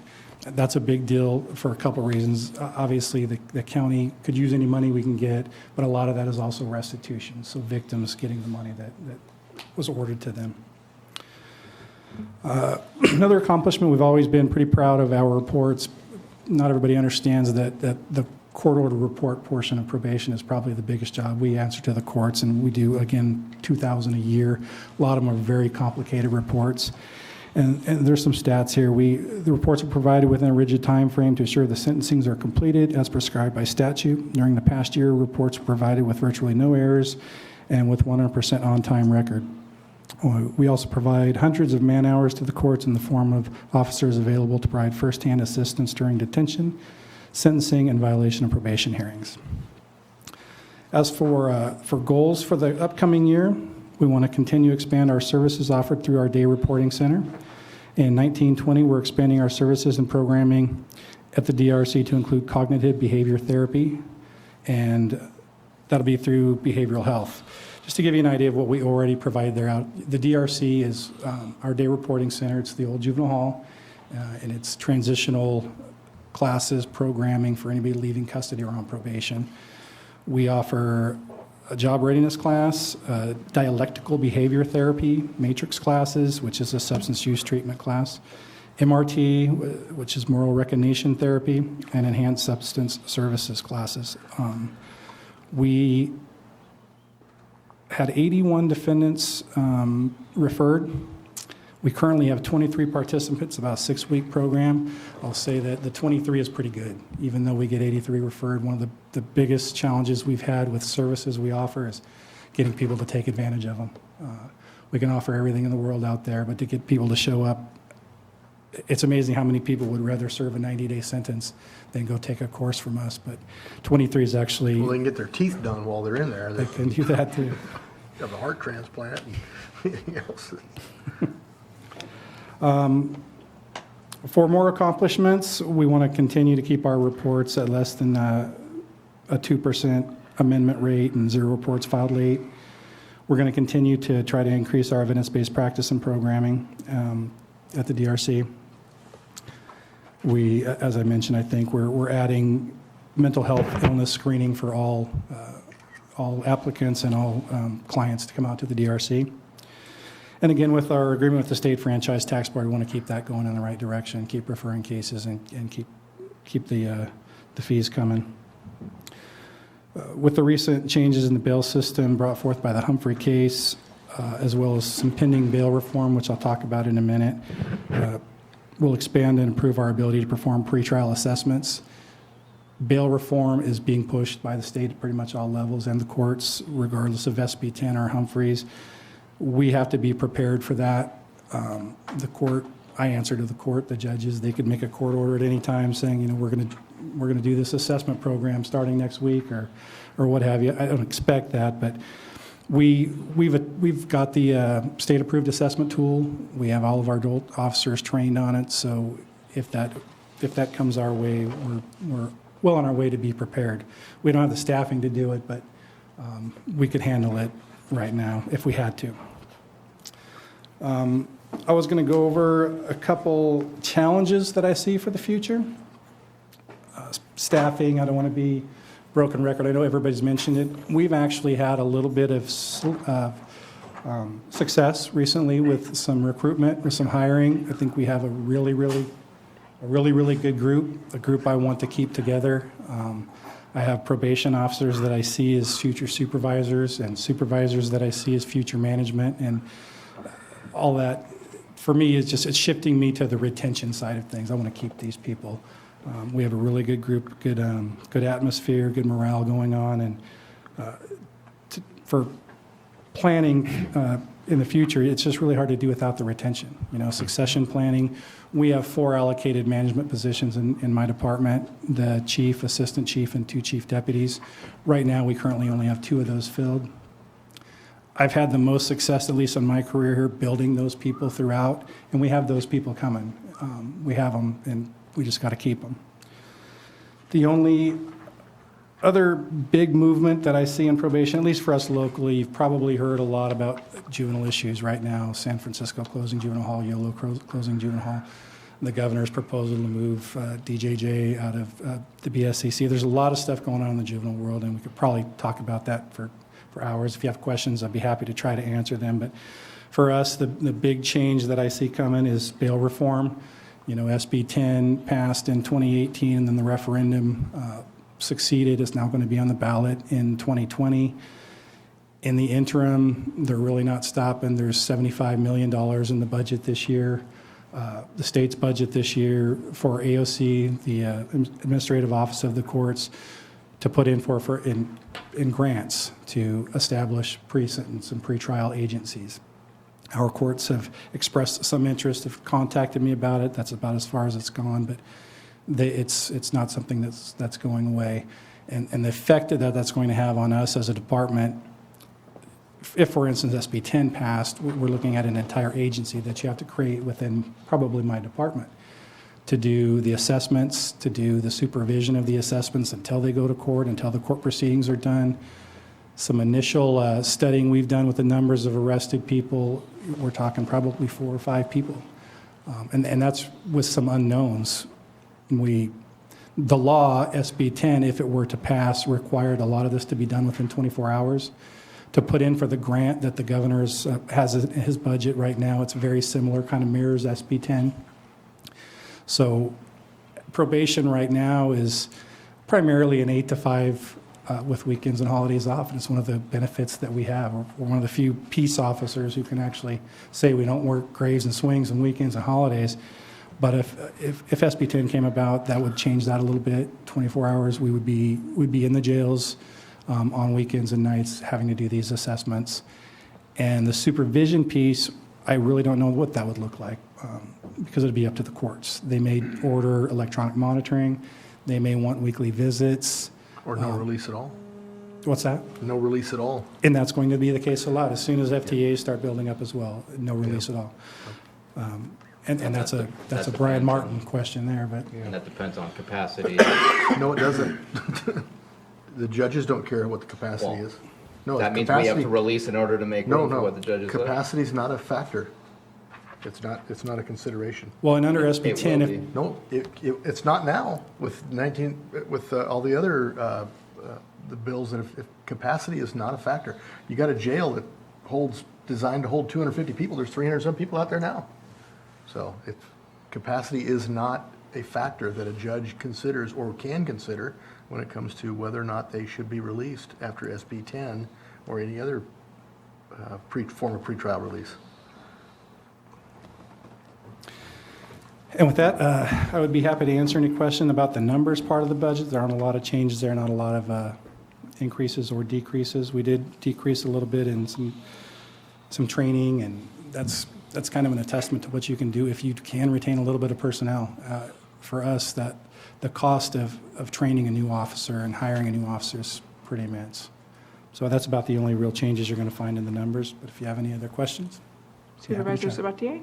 I do have a question about, are we seeing any decreases at all in recidivism?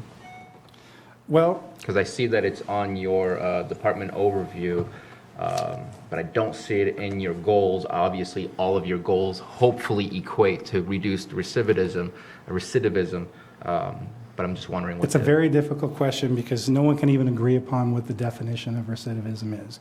You know, if you ask the CSSA, it's an arrest is recidivism. Probation, the probation field and CPOC tends to go off of an arrest that results in a new conviction. So it's kind of hard. Statewide, they're still kicking around the same numbers of close to 70% as a recidivism rate. And for us, we're measuring more, like I said, with the juveniles, we're measuring more case to case.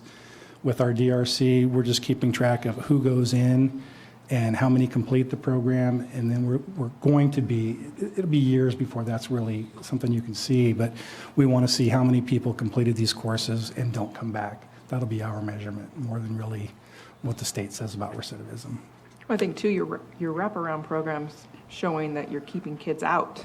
Yeah, yeah, and there's some concerning legislation out there. There's a real movement in Sacramento to, I think it's advocate more than legislature, but to remove a lot of the criminality to the juvenile system and remove a lot of like diversionary program authority from probation. There was actually one bill, it was AB 901, that when it came out basically took away the language that allowed probation to work with juveniles that weren't on probation.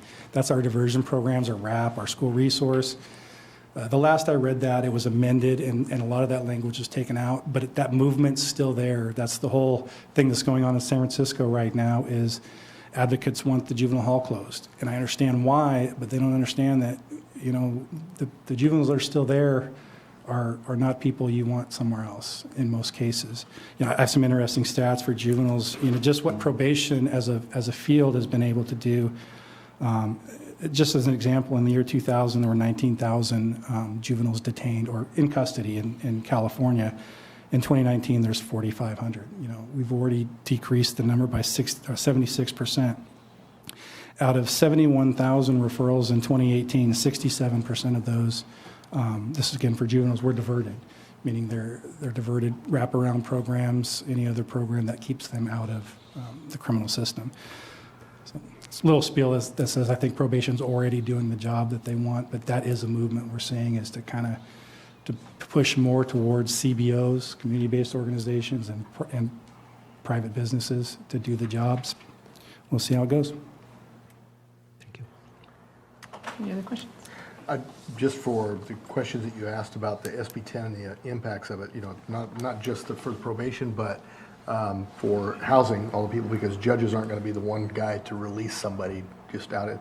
But misdemeanors won't be in custody. They'll be released regardless of how many hundreds of failures to appear they have. And so you'll have the cost of, you know, the failures to appear, rearrest, failure to appear, rearrest, you know, that type of thing. But then you got the cost, the high cost of housing people that no longer have the ability to be offered the 8th Amendment to the Constitution. So it's gonna be very expensive, very expensive. So, and ankle monitoring is an option for release, but there's no accountability to it. They cut the ankle monitor right off. That's a misdemeanor in itself. So. Yeah. Open to the public. Is there any public comment or questions? See no movement. Bring it back to the board. Madam Chair, I move to approve Budget Unit 2302. Second. Motion and a second. All in favor? Aye. Any opposed? Motion carries. Thank you. Thank you, guys. Thanks, Rob, for being so patient. Anytime. Oh, you're welcome. Oh, I think. You're not. But he's been very patient. I have been very patient. Christopher?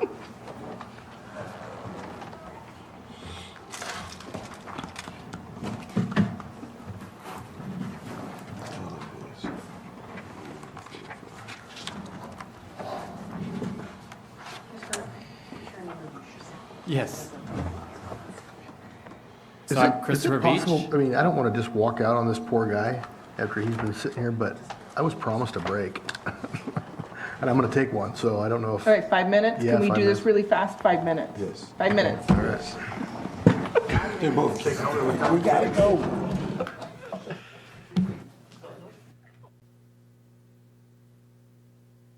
Okay, we are ready, and we are on page 140, D145, Budget Unit 6022.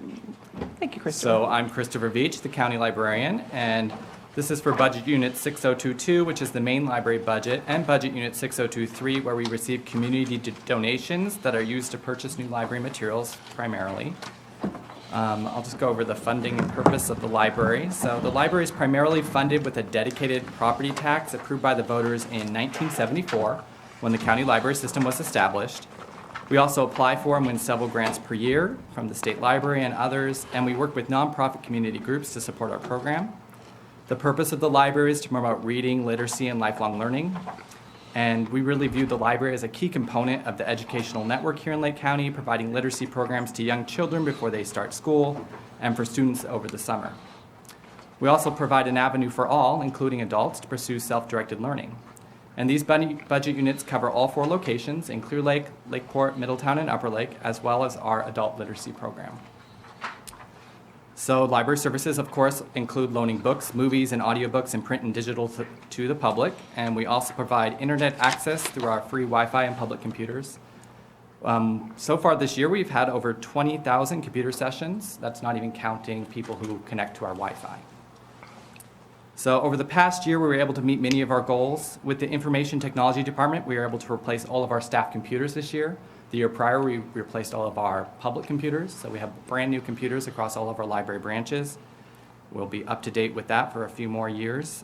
We were also able to expand our programming.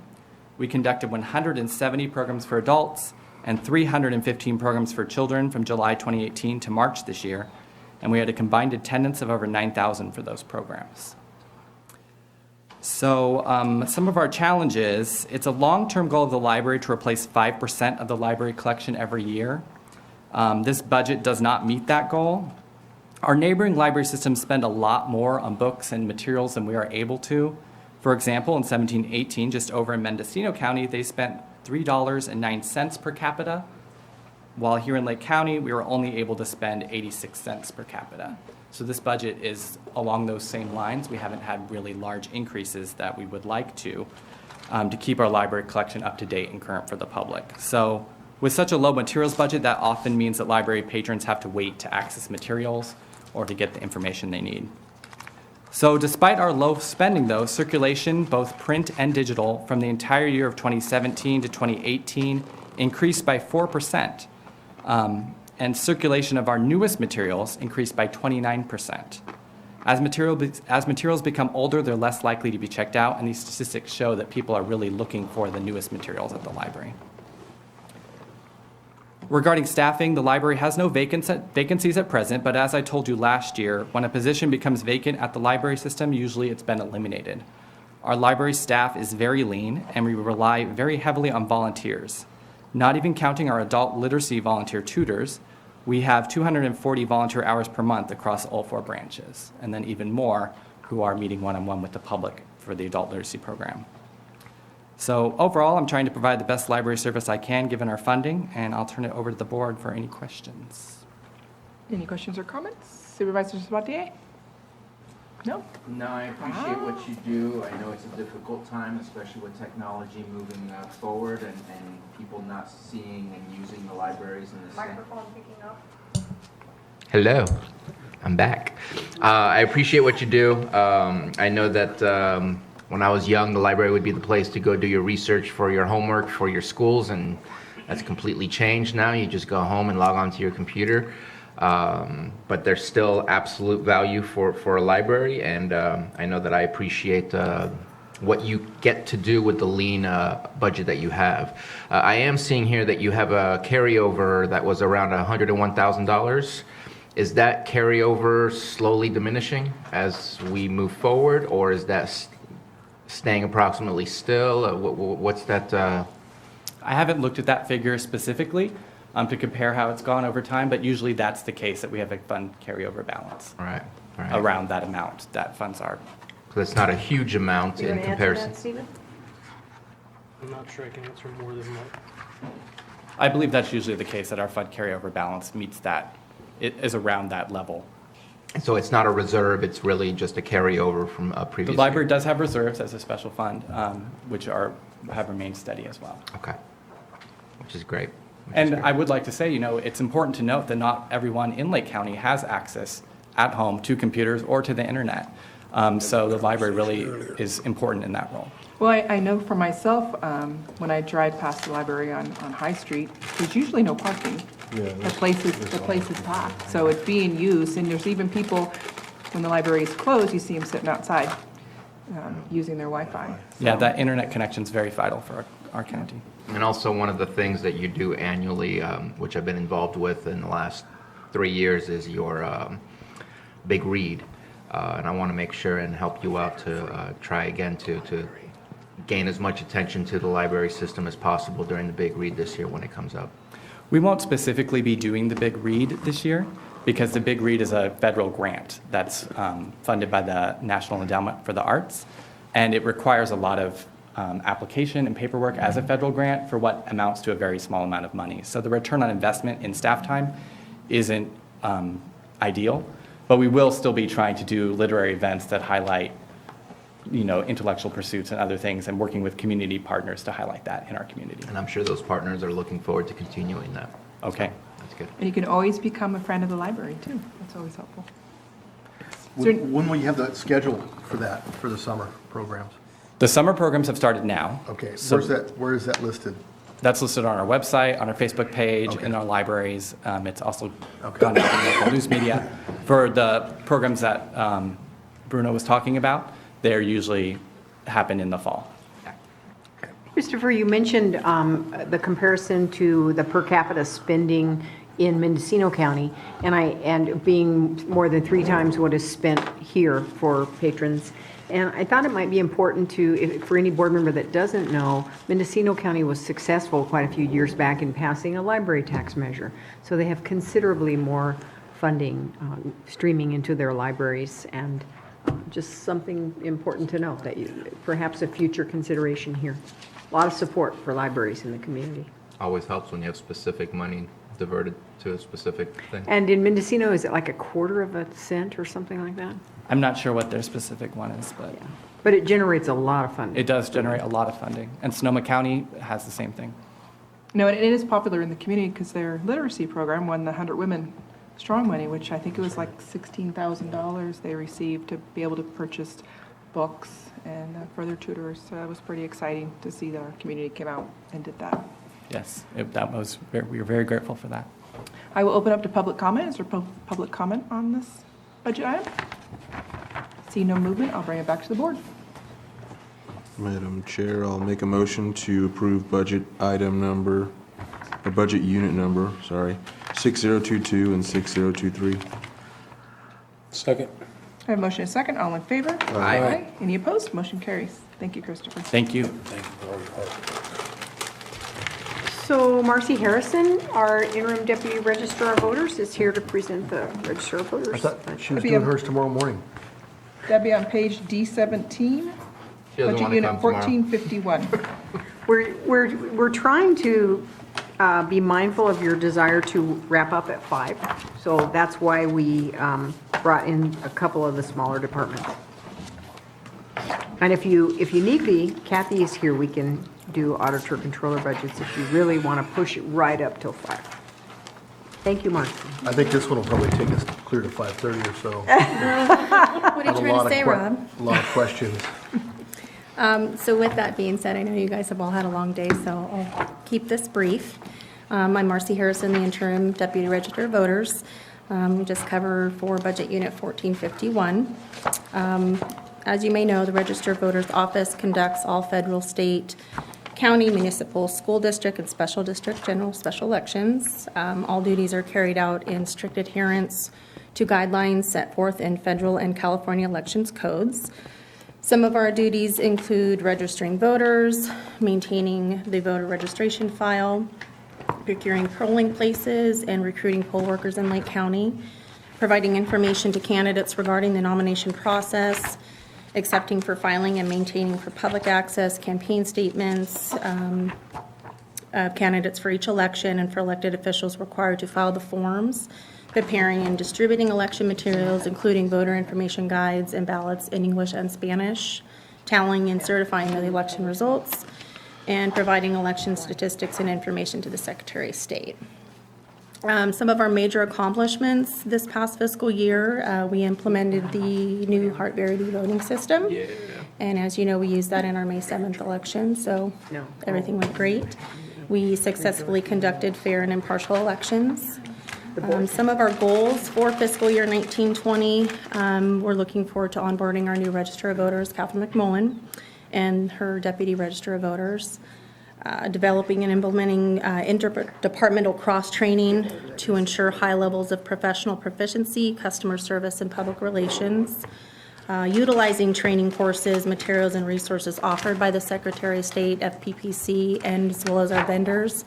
A lot of our vendors have online courses and things that I think we could utilize a little bit more, especially with the new staff that we'll have on board this fiscal year. Preparing and conducting the March 2020 primary election and undertaking substantial efforts towards the November 2020 general election. I'd like to work on enhancing voter education as well as increasing voter registration. And lastly, providing the public with clear and timely information on voting and elections. Not very many changes moving into this next year.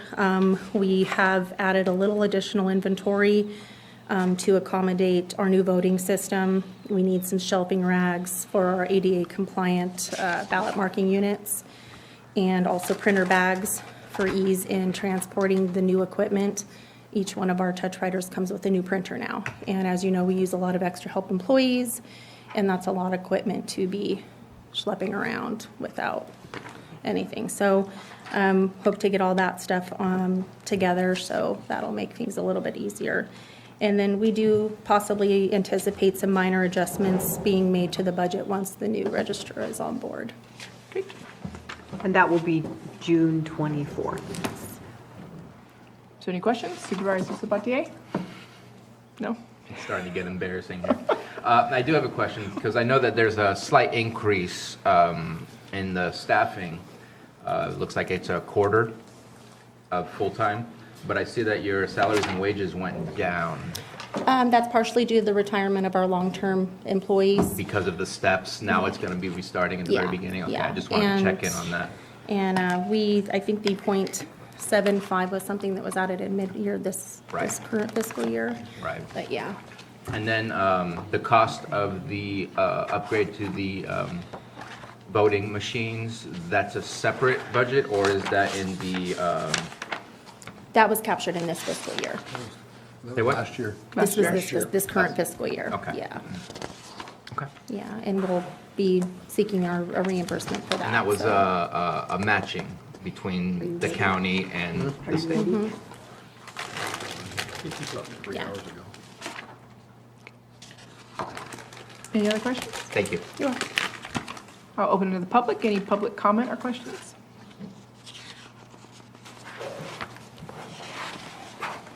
Marcy, this is Elizabeth Larson, Lake County News. You mentioned the new registrar's deputy. Has a deputy, not an interim, but a permanent deputy been hired? I'll address that because I'm the interim registrar of voters, and the answer is no. We're letting that be the decision of the new registrar of voters. Do you have a pool, and you're just waiting for her to? We're waiting for her. We did complete a recruitment, and Okay. it will be up to her to make those steps. Okay, thank you. Any further public comment?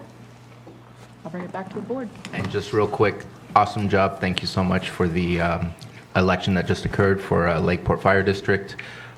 Also happy about the results, but good job making that happen for us. You're welcome. And to your team. Absolutely. Thank you for Yeah, stepping up. Thank you for stepping up and doing that. That was you. awesome. You can't leave yet. Hold on. Don't leave yet. Okay. Rob has a few questions. No, she wins. For the fastest presentation. The golden child. Yay.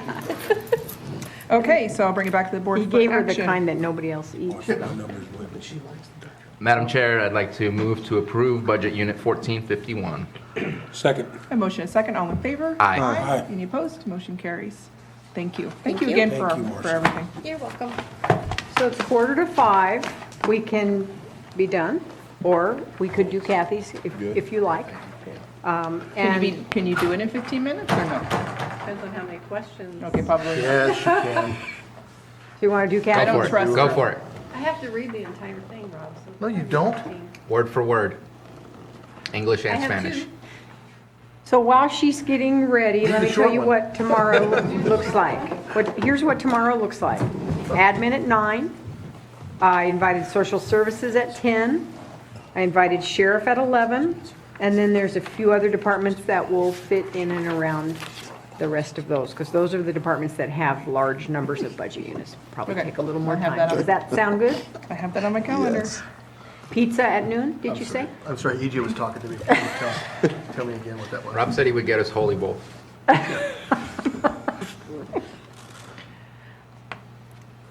you ready? Ready. Okay, I'm Kathy Saderlin, your Auditor Controller County Clerk. And since we are pushed for time here so Rob can leave, you do have the packet that has the department overview. So rather than me just go through and read that to you, I'll skip that. And I do believe the press also has that. So that's available.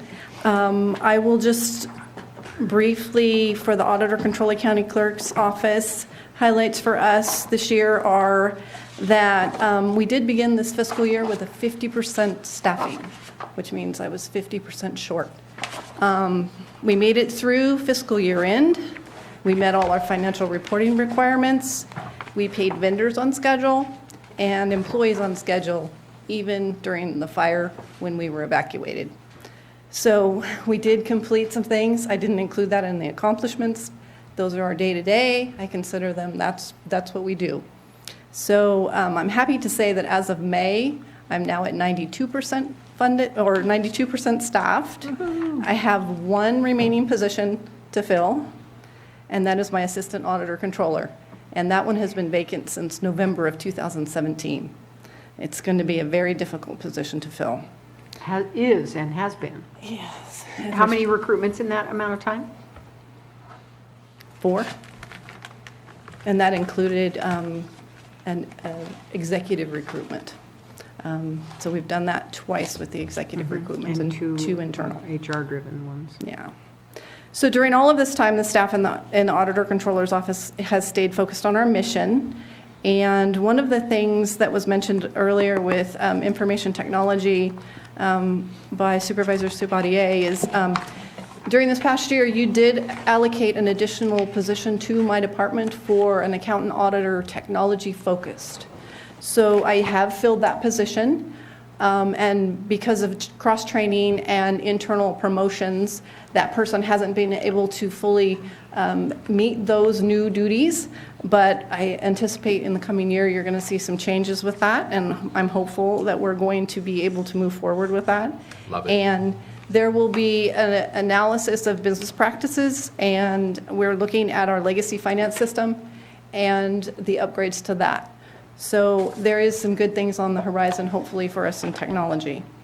The budget is presented for the Auditor Controller status quo. Our expenditures are our essentials, and our revenues are staying pretty stable. What we are doing is, as you have directed, we are analyzing our fees on an annual basis, and we increase them as we can. And of course, our fees have to be based on cost of doing service. So it's hard to see any increases in there until you see additional staff and the salary of that staff. Included in the budget is also, as mentioned by some other departments, there's significant investment in staff training. And with the turnover that we've had, that's going to be critical. And I'm hopeful that we're going to continue that, and I do think that investment's going to be well worth it. Aside from that, accomplishments and goals are listed in your packet, I think that you have. Pretty much the same as year to year. We continue to receive awards for our financial reporting. from both the State Controller and the Government Finance Officers Association. We are continuing to meet our statutory deadlines. And this past year, we did provide significant fiscal support for the evolving cannabis and revenue and taxation and the Lake Tourism Improvement District. That took a lot of work on the part of the auditor controller staff to get those things in place from the finance perspective. We continue to absorb the disaster finance responsibilities, and unfortunately, we had 3 additional ones that came to us. Goals for the next year are to continue to meet our statutory requirements, continue to receive the awards, address technology, and just continue to work progressively for the county's fiscal health. So if you have any questions on auditor controller budget? Supervisor Sabatier? I'm going to put you a little bit on the spot. When you say address technology, is the AS400 in that potential of addressing technologies? Because I know that's something of great concern for the knowledge that we have kept here in order to fix if there's issues with the AS400. Correct. The finance system runs on the AS400 platform that is hosted here within the courthouse. And we do rely on our IT staff. And yes, we're very limited in the IT staff we currently have available to service that.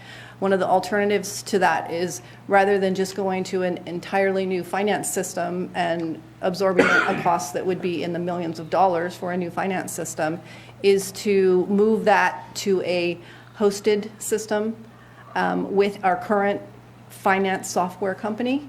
To do that, when I talk about the legacy systems and looking at those business practices, we need to get some of those legacy systems tidied up and taken care of before we can even go to that hosted model. And yes, that is something that we want to do. AS400 is a very stable platform. Mm-hmm. It's just finding the expertise to actually maintain it. Unsupported. In IT, yeah. Well, it's AS400, well, yeah, it's an IT thing. I'm not going to, I'll let Shane address that. Any other questions? But yes. Open up to public comment. Any public comment on this budget item? If not, I'll bring it back. Did you do the disaster budget? Not yet, right? No. Not yet. Okay, so in addition to the auditor, controller, county clerk, I also have the disaster response and recovery budget unit. Page 37. And, oh yeah, sorry. And so again, you all have the department overview, and you have the accomplishments and the goals listed. Highlights are that, as everybody knows, since 2015, we now are at 10 disasters. They are all still in some phase of claiming and or closeout, every one of them back to 2015. Rocky and Jerusalem have been funded and claimed, and they are at closeout stage. Valley funding has come in as claimed, and we're currently working on closing out several projects. One of the permanent projects for Valley is completed, and one is yet to be started. Clayton has been claimed, and we are waiting on the Fire Management Assistant Grant funding and closeout. Winter Storms has been funded as claimed and is in closeout stage. Sulfur has been funded as claimed, and admin recently issued the RFP for the last project to be completed, which is the insurance collections component. Sorry, it's late. Pawnee has been claimed and is in closeout for the Fire Management Assistance Grant portion of that, with the insurance collection project still in progress. Mendocino Complex is at the beginning stages of claiming, and we've remitted reimbursements to our mutual aid partners. And to date, for those mutual aid partners, to get you some perspective on that, the jail evacuation for Mendocino was $397,000. Our law enforcement mutual aid was $562,000. And our EOC, which included evacuation, health services, and shelter and health mutual aid, was $326,000. So those have been paid out, and we're going to be claiming them soon. As you know, we received an advance on that event, so we're okay with cash flow on that one. We will have our first meeting with Cal OES and FEMA for the funding purposes for the atmospheric river of 2019 this Friday on June 7th. The budget for disaster response and recovery includes funding for one disaster accountant. This position was granted limited term back in 2016, thinking we wouldn't continue to have disasters. But we have, so the position has remained, not always filled, but for about 60% filled during that time. So it has remained the position allocation, and it is funded by the state administrative fees that we receive on these disasters, as well as direct billing and relative to each disaster.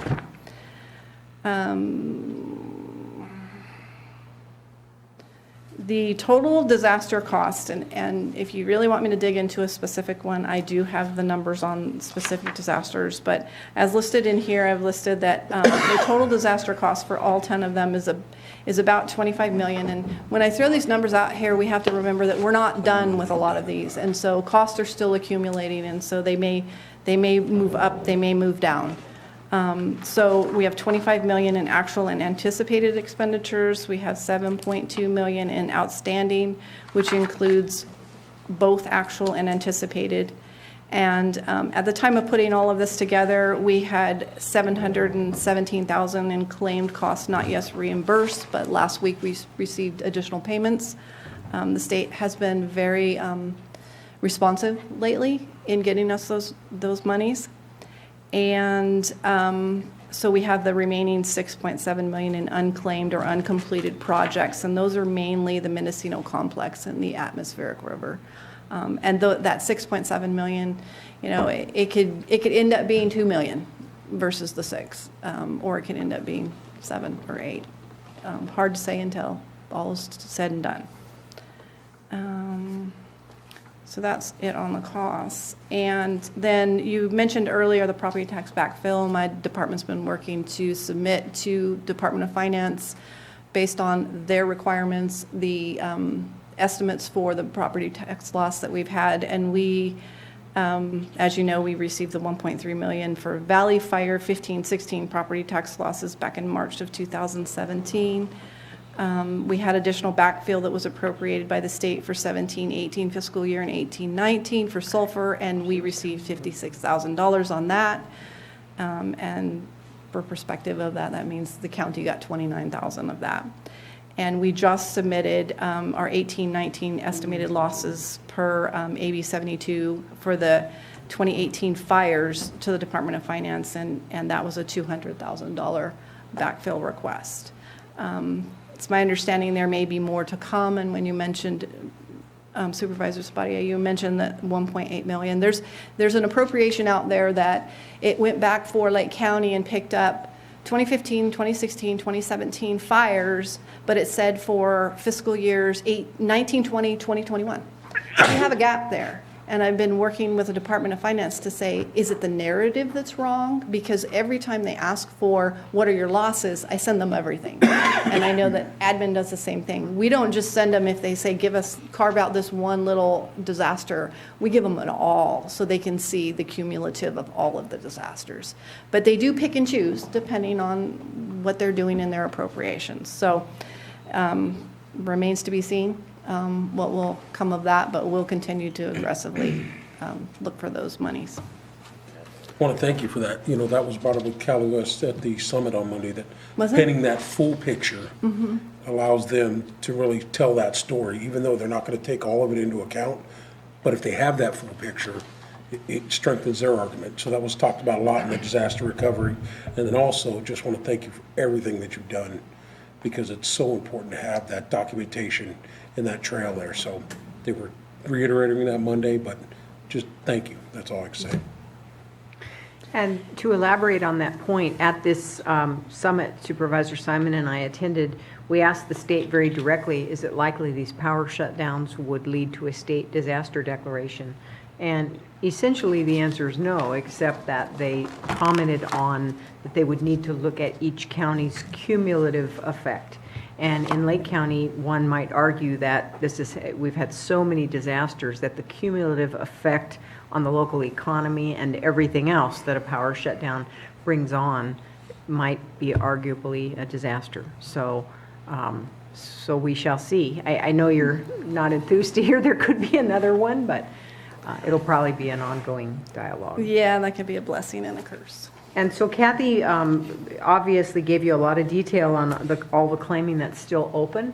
And basically, that's the answer to your questions about how long do we have to keep renewing these disaster proclamations. We're leaving them open because there's a lot of claiming ongoing. And I know we had said that when it's time to renew in June, which I believe would be, it's probably going to be the 18th of June, that we were going to advise the board if any of them could cease renewal. Can any of them cease or keep it going? I'm not even current on which ones are still being renewed. And the claiming component of it is not as much of a concern as if there's still work to be done.